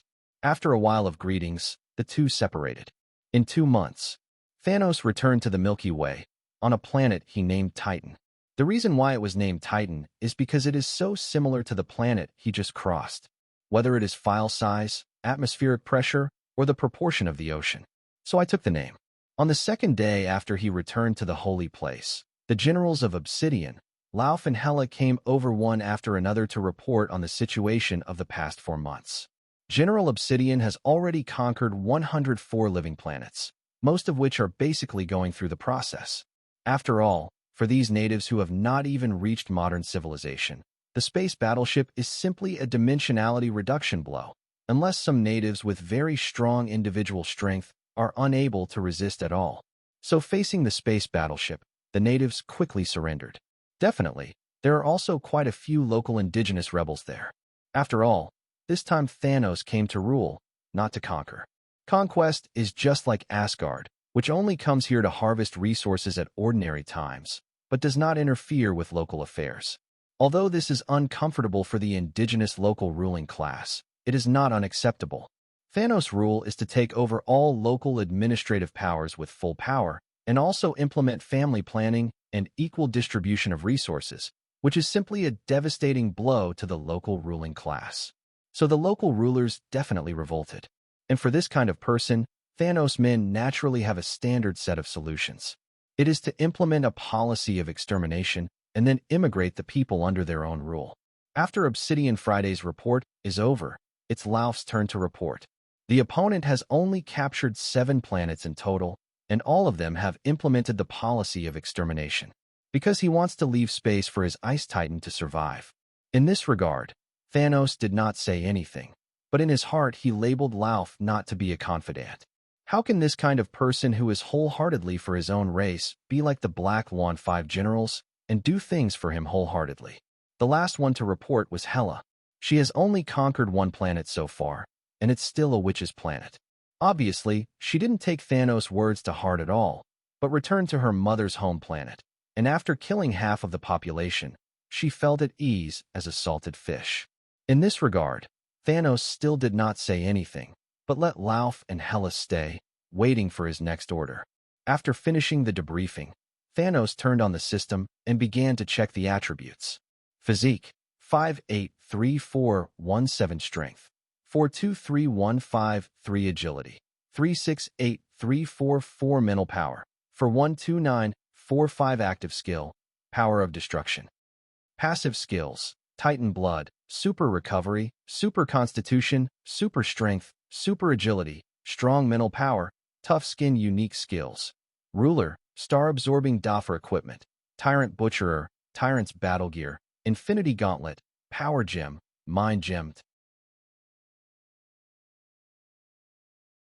If you're enjoying the story so far and want to hear the next parts, don't forget to like the video. It really helps the channel grow. And if you'd like me to continue the series, drop a comment below letting me know. Your feedback and support keep these audiobooks going strong. Thanks for listening, and I'll see you in the next one.